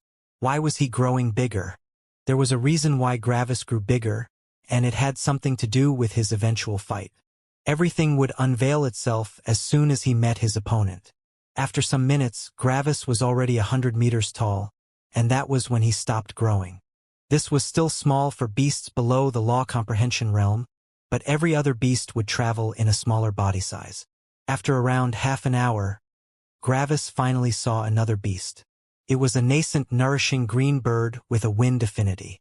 When Gravis saw it, he immediately changed directions and teleported over to it. Xing! Gravis appeared in front of the bird, and the bird felt its feathers standing up. Why did this powerful beast come to it? Where is the next immortal?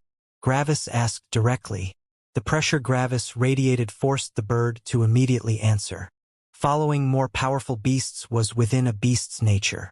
This is the territory of the Sand Immortal, the bird said. She is an immortal. Go to this direction, the bird said as it gestured towards a direction. Territories, huh? Gravis thought as his brows furrowed. So, the Immortals are actually not deeper in the Great Forest but are rulers of territories. There is probably a hierarchy of more and more powerful beasts that are subject to even more powerful beasts. Gravis nodded and teleported away again, leaving behind the shocked bird. Gravis flew for a couple of minutes until he saw a small pangolin resting on top of an vein. Gravis had expected the Sand Immortal to be a beast with an earth affinity, but this beast obviously had a metal affinity. A beast with an earth affinity wouldn't cultivate near some metal or... Xing! Gravis appeared in front of the Sand Immortal, and the Sand Immortal immediately stood up when it saw Gravis stop in front of it. It was an early major circulation immortal and was quite powerful in these parts, but it couldn't even feel the power of this newcomer. However, the Sand Immortal wasn't fearful or nervous in front of Gravis. Why? Because it saw Gravis' appearance. Wait, why wouldn't that make it terrified? After all, Gravis' appearance was about as terrifying as it got. Are you an immortal king?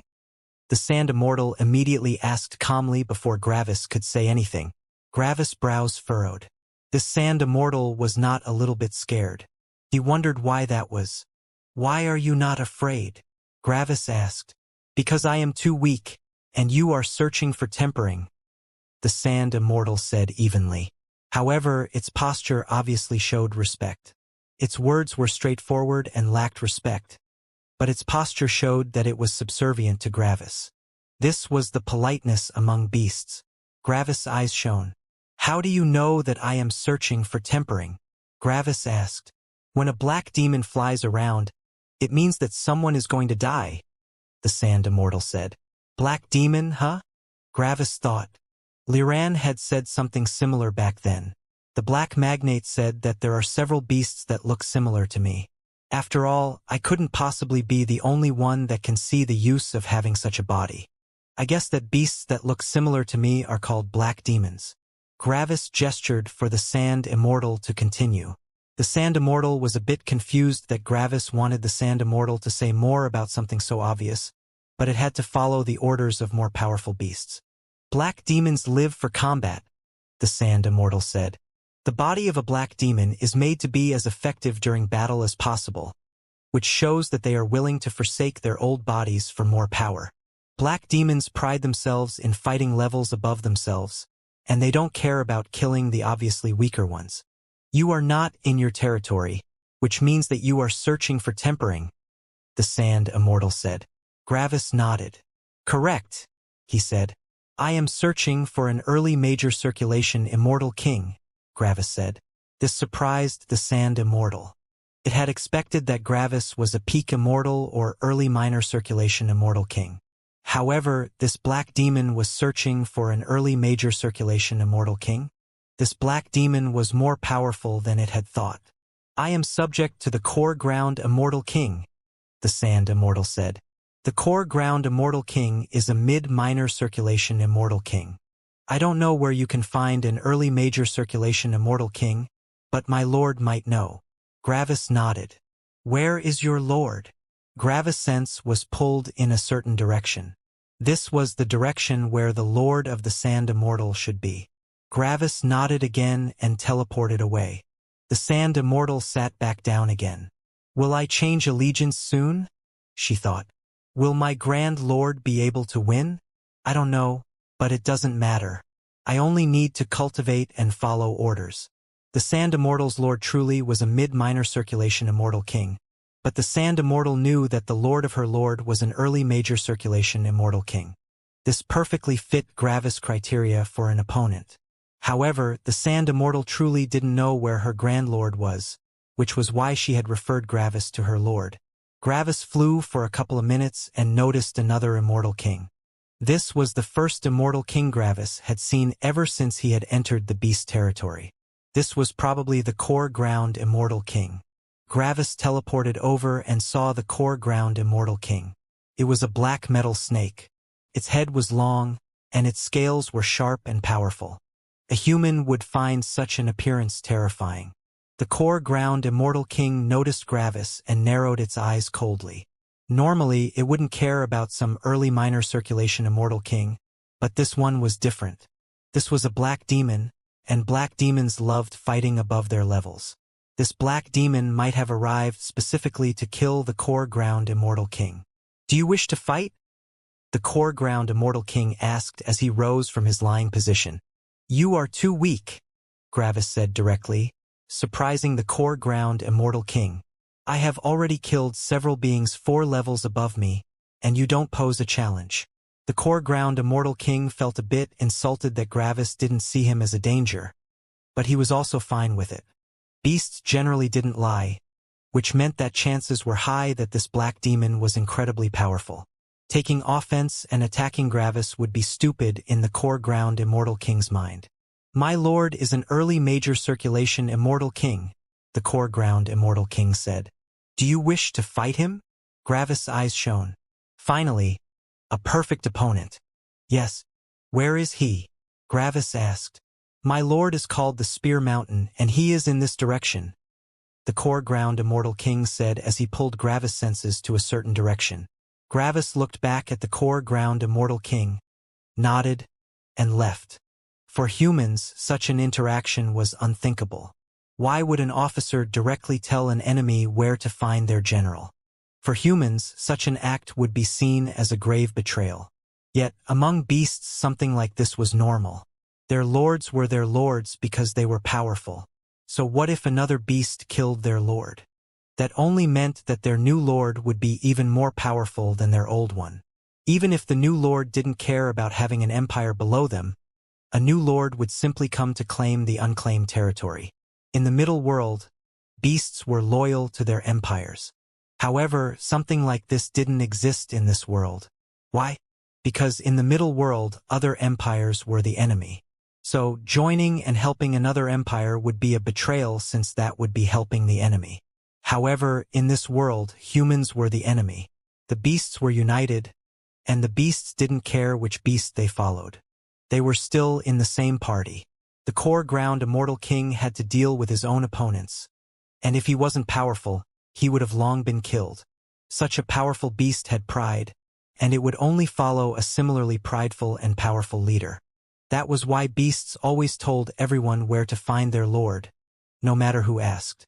If the beast was too weak and annoyed the lord, it would die. If the beast was more powerful than their lord, they would get an even better lord after the old one died. Any beast that didn't accept tempering was seen as mentally weak, no matter how strong it was. A beast that wasn't willing to fight was worthless. Such beasts could only be used as food for other beasts. The world of beasts was cruel but honest and direct. Death was very normal and nobody cared if anyone died. It was cold and emotionless. Gravis teleported for another couple of minutes and arrived at his destination. Obviously, Gravis had been mistaken when he had thought that the Immortals and Immortal Kings were deeper in the territory. After all, if they were, Gravis wouldn't have arrived in simply a couple of minutes. Yes, the beast territory was smaller than the human territory, but it was still gigantic. If Gravis wanted to reach the core of the Great Forest, he would need to travel for over a week. Right now, Gravis was still at the edges of the beast territory, but there were already powerful Immortal Kings here. This meant that they were everywhere in the beast territory. Gravis landed in the clearing and created a powerful explosion thanks to his big size. In front of Gravis was a small rock of metal or, it wasn't much, but this or was at the major circulation Immortal King rank. This meant that it was worth quite a bit of money. Where was Spear Mountain? Spear Mountain sat on top of this small or stone, and he wasn't even a meter tall. How did an Immortal King beast that called itself Spear Mountain look like? It looked very different than one thought. On top of the rock of or sat a small gray tortoise. When Gravis had heard the name Spear Mountain, he had expected a pangolin with big claws or a cat. However, it was a tortoise. A head came out of the shell and looked with a bored expression at Gravis. However, the expression quickly turned cold when it saw that Gravis didn't show subservience with his posture. Instead, Gravis radiated aggression. "You will be my tempering," Gravis said directly and coldly. "RRRK." Gravis moved one of his arms to one of his scales on the side of his body and tore that scale off. Then, Gravis put his claws into the wound and pulled out several small metal needles. After doing this, Gravis shrunk down to his usual size. The metal things that had seemed like small metal needles previously now seemed much bigger after Gravis shrunk. Shing! Shing! These small metal needles had been Gravis sabers and spears. As soon as Gravis had arrived in the territory of the beasts, he had realized that he couldn't just summon his weapon. After all, beasts didn't have a spirit space. Because of that, Gravis had grown bigger and had put his weapons below a scale. Like this, it would appear like Gravis was carrying his weapons on his body. Gravis' upper pair of arms held 2 spears. His middle pair of arms held 1 saber, and his lower pair also had a saber. Against a beast, Gravis needed to put as much power behind his weapons as possible. Using them with one hand would not be effective. The tortoise watched Gravis' performance and looked at him coldly. "Why talk?" Spear Mountain asked.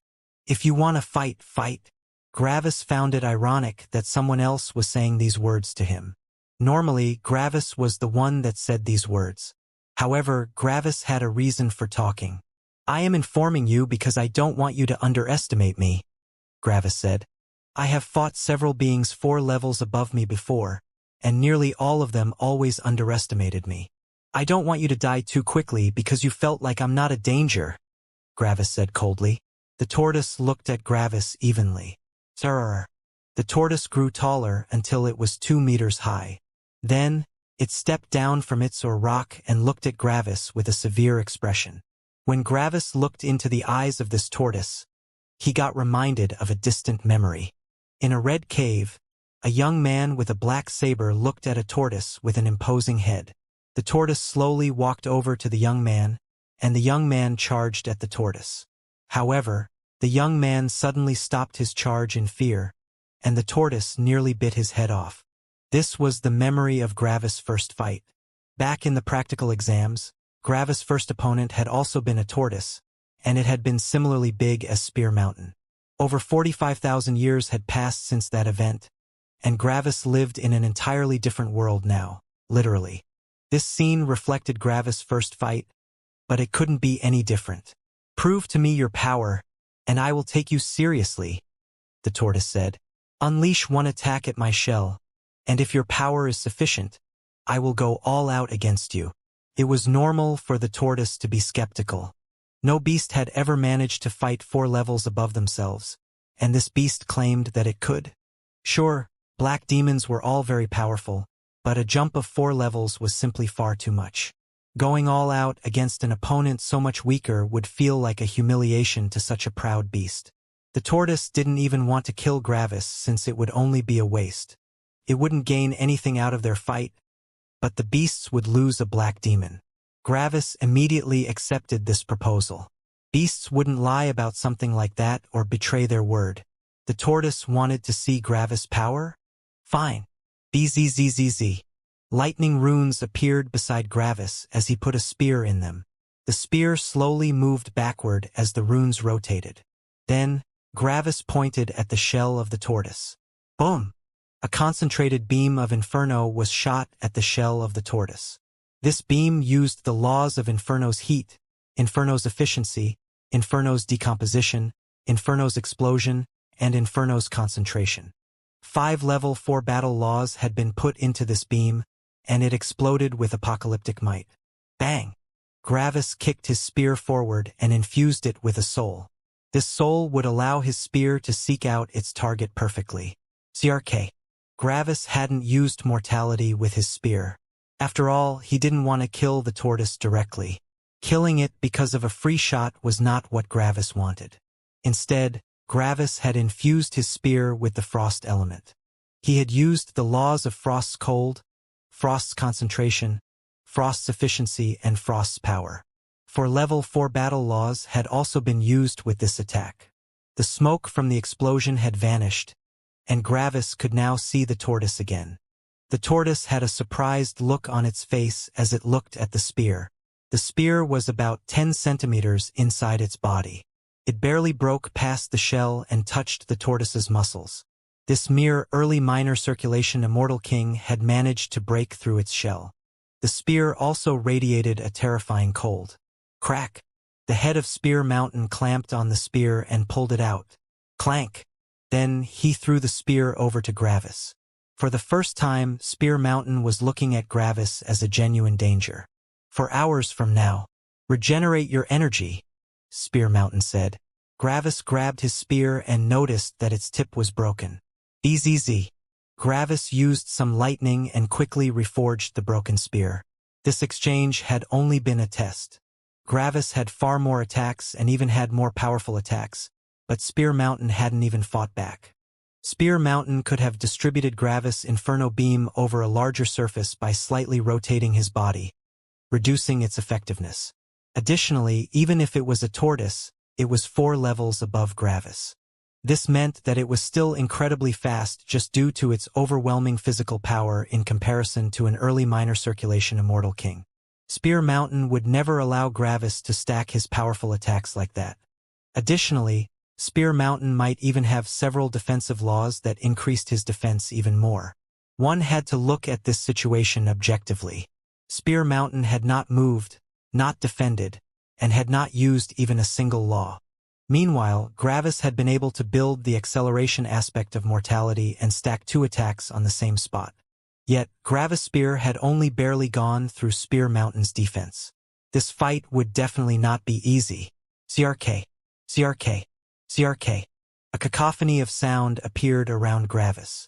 It sounded like a mountain of earth was being destroyed. Gravis didn't want to appear suspicious and only looked at what was happening with his spirit. What was happening? The many-kilometer-tall trees were shuffling away from them.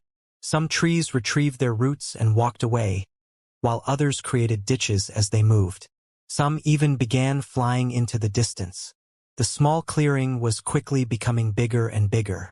So that's how all these trees survived, Gravis thought. As soon as two beasts start fighting, they simply move away. Additionally, the most powerful trees travel slower than the weaker ones.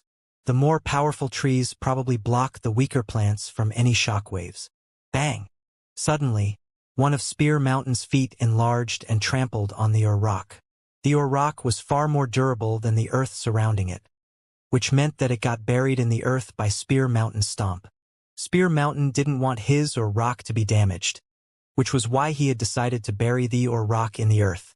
It was durable enough to resist some very powerful shockwaves and elements, but Spear Mountain didn't want the rock to be thrown into the distance. It would be troublesome to find it again.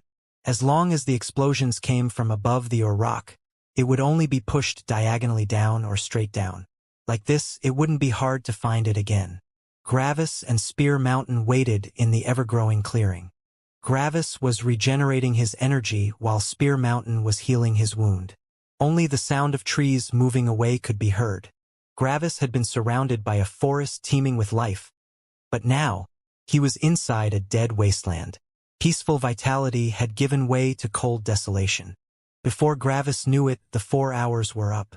Gravis' energy had fully regenerated, and Spear Mountain had also fully regenerated. Gravis had also gotten some very interesting information about Spear Mountain. The two of them hadn't exchanged a word in these 4 hours, but Gravis had still been able to see a part of Spear Mountain's power. What was it that Gravis had noticed? Spear Mountain's wounds had healed with incredible speed, and as they did, Gravis had felt law fluctuations. These were the law fluctuations of the level 4 law of skin growth. However, that wasn't everything. These fluctuations had been far more powerful than they should be. Gravis was confident that Spear Mountain didn't know a level 5 law, but these fluctuations were definitely on the power of a level 5 law. This meant that Spear Mountain had the growth laws of the body as his avatar. This meant that this was Spear Mountain's greatest power. Additionally, having these laws as one's avatar was a great choice. As soon as Spear Mountain comprehended the other growth laws, he could easily upgrade his avatar to the level 5 law of body growth. At that point, as long as he didn't die in one attack, he would be able to regenerate every wound. However, even now, his regeneration was terrifying. Gravis' most efficient and effective method of healing was the brilliance element with the laws of brilliance's healing and efficiency. Sadly, these two laws only raised the healing capabilities of his brilliance to a power of about a level 4.5 law. It was stronger than a normal level 4 law but weaker than a level 5 law. This meant that Gravis was fighting someone with greater regenerative power than himself, which was rare. Gravis had always prided himself in his healing capabilities. However, this wasn't everything that Gravis had noticed.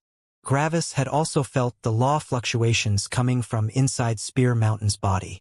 Yet, according to all logic, these law fluctuations should have originated from Spear Mountain's avatar. However, Spear Mountain hadn't summoned his avatar. What did this mean? This meant that Spear Mountain's avatar was somewhere inside his body. But was that even possible? Gravis had never seen anyone that had their avatar inside their body. The avatars had always only been on the outside or in weapons. Was it possible to also put these avatars inside one's body? Or was Spear Mountain simply storing his avatar in some empty space in his body? Gravis wasn't sure, but he decided to experiment a bit after the fight. Right now was not the time. Spear Mountain slowly stood up as he glared at Gravis. The atmosphere changed from cold desolation to a burning bloodlust. Gravis readied his weapons. Bang! However, it was Spear Mountain that initiated the fight. Tortoises normally fought passively, but Spear Mountain approached this fight very aggressively. The ground below him exploded as his entire body transformed into the core element.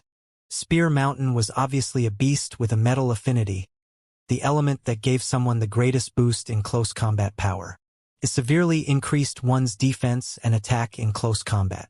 Just as expected, Spear Mountain's speed was incredible.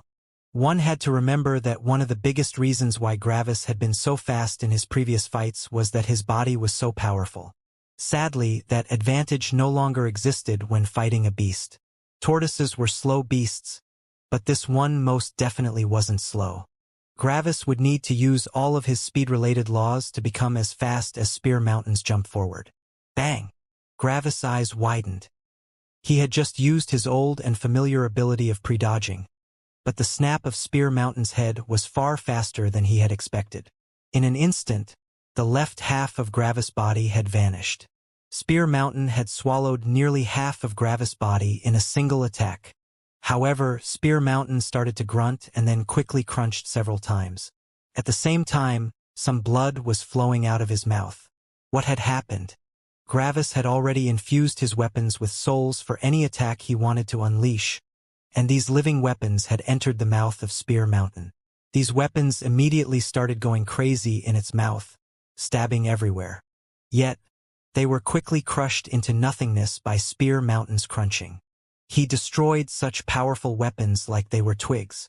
Of course, Gravis wouldn't let such an opportunity slide. White light was already shining on the left half of his body to regenerate him. But at the same time, Gravis was slashing forward with his frost-infused spear. RRRK. The spear hit Spear Mountain's shell, but Spear Mountain angled his body so that the spear slipped off, leaving behind a shallow, frozen cut on the shell.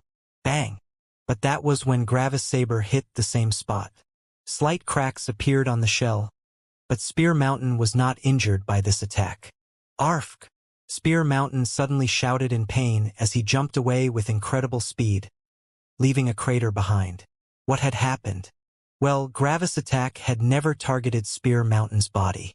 In fact, Gravis had infused his saber with deep wood. With a powerful enough impact, the deep wood element bore into Spear Mountain's body and directly targeted his soul. The soul was the weakness of beasts. After all, they didn't have powerful spirits. The deep wood element hit Spear Mountain's soul, tearing at him as he felt incredible pain. Bang! Gravis took the initiative and used all his lightning laws to increase his speed. In an instant, Gravis was in front of Spear Mountain. Bang! Spear Mountain's head snapped at Gravis, but Gravis had seemingly vanished. At the same time, Gravis appeared under Spear Mountain. He had used the law of shadow movement to escape into Spear Mountain's shadow. When Gravis appeared, he shot a spear with white flames at Spear Mountain's belly. Shing! Shing! Shing! However, just as Gravis attacked, black spears shot out of Spear Mountain's belly. These spears were so fast that Gravis couldn't even evade them, and in an instant, Gravis had been pierced at several places. At the same time, the spears were growing longer and wider, pushing Gravis deeper into the earth. Gravis' spear would not reach Spear Mountain's body this way, but that was not an issue. Bang! Gravis' arm became bigger to get more reach, and his spear hit Spear Mountain's belly with white flames. Arg! Spear Mountain shouted in pain as his soul was attacked again. Then, all his limbs vanished into his body as his belly became as round as his shell. Then, he began spinning at incredible speeds. The spears that had stabbed into Gravis left behind crevices as they left Gravis' body. Meanwhile, due to the rotation, new spears cut through him. Hum! Suddenly, a gigantic storm appeared that threw Spear Mountain into the sky, away from Gravis. Gravis had used the laws of Storm's power, Storm's efficiency, and Storm's mass to create a violent explosion of wind. This attack was not meant to injure Spear Mountain but to push him away from Gravis. Gravis quickly used one of his intact arms to throw himself out of the new crater. Gravis' body was ravaged beyond belief. Gigantic crevices cut through the front side of his body, and even several organs had been sliced apart. The tips of Spear Mountain's spears were colored red by Gravis' blood. More white light appeared as Gravis intensified his healing. 2 intense healings and 2 brutal attacks with the element of deep wood. Gravis had already used nearly 50% of his energy reserves, but Spear Mountain could still fight with his full power. Spear Mountain was currently hundreds of kilometers in the sky. Gravis' attack with the storm element had pushed him incredibly far away. Gravis pointed with his fingers at Spear Mountain. Ho-hum! Gravis' law of graphite's gravity was activated with as much power as Gravis could muster. In an instant, Spear Mountain stopped accelerating into the sky and began to be pulled towards the earth. The power of the law of graphite's gravity was insane, and the longer it could work on someone, the better. In less than a second, Spear Mountain became even faster than when he had been shot into the sky. However, he remained inside his shell. It was impossible to evade such an attack. His body had already become far too fast. Additionally, Gravis couldn't possibly attack him in such a state. The sheer force of Spear Mountain's momentum would tear Gravis' body apart if he touched him. Lastly, the ground was hard, but not so hard that it could even shake Spear Mountain's body. It wouldn't be different than landing on snow. Spear Mountain's body became insanely fast under the power of Gravis' laws and hit the ground in an instant. Boom! Crack! A gigantic crater, over 100 kilometers wide, was created as a storm of dust was thrown towards the horizon, blanketing the world in a gray mist of sand and earth. Bang! Gravis charged forward towards the location where Spear Mountain had landed. The surroundings were still in turmoil due to the impact, making Gravis' spirit sense useless. Additionally, he could barely see anything in this storm of dirt. When Gravis felt that he was close to Spear Mountain's location, he activated a smaller version of his storm attack. Whoosh! The cloud of dust and earth vanished as Gravis' element of storm cleared the surroundings. He had to see Spear Mountain for his attack. However, Gravis immediately exploded to the side with his lightning acceleration because Spear Mountain was rolling towards him like a spiked ball. The spears that came out of his body were like a grinder, and if Gravis got hit even once, he would be shredded. As Gravis evaded, he saw a crack on Spear Mountain's body regenerating with insane speeds, and in an instant, it was completely gone. However, this crack hadn't been simple. One had to remember that Gravis hadn't arrived instantaneously at this location. The fact that the crack was still healing at this point demonstrated how devastating it had been previously. After all, one shouldn't forget Spear Mountain's insane regenerative powers. Why? What had happened? Well, Gravis had used his law of graphite's gravity to pull Spear Mountain to a specific location. Which location? His or rock? The or rock was insanely hard, and when Spear Mountain hit it with such force, his entire shell had probably cracked apart. Gravis quickly scanned the area and saw a ton of bloody pieces lying at the center of the crater, all surrounding a bloody rock with entrails sprawled all over it. Spear Mountain's body was fully regenerated now, but it had cost him a ton of life energy. Gravis couldn't fully rely on his soul attacks. After all, he had no idea how resilient Spear Mountain's soul was. Spear Mountain immediately turned around and shot at Gravis again. Bang! Bang! Bang! However, before he even came close to Gravis, several spears exploded off him and shot at Gravis. Shing! Shing! 2 of the spears hit Gravis' torso, but no vital areas were hit. However, these spears were not meant to kill Gravis but to stop him from evading due to their impact. Bang! Lightning exploded on Gravis' right foot, and his body slightly leaned towards the left in an attempt to dodge. Spear Mountain noticed this and slightly changed his angle. However, instead of evading, Gravis simply let himself fall to the ground. His upper body violently changed its rotation as he now lay with his head towards the right. Gravis hadn't used his lightning to rotate his body counterclockwise to evade but rotated it clockwise. It was like using one's right foot to jump to the left while moving one's upper body to the right. This resulted in someone falling with their head pointed to the right. Shing! Shing! Shing! Spear Mountain rolled over Gravis' body, but his spears didn't touch Gravis' head. Protecting the head was the most important thing in a fight. This was where the spirit resided, and without it, one would immediately die. Gravis' body was impaled by the spears, and his body was pulled along the rolling ball. Bzzz. A bit of lightning appeared, but nothing happened.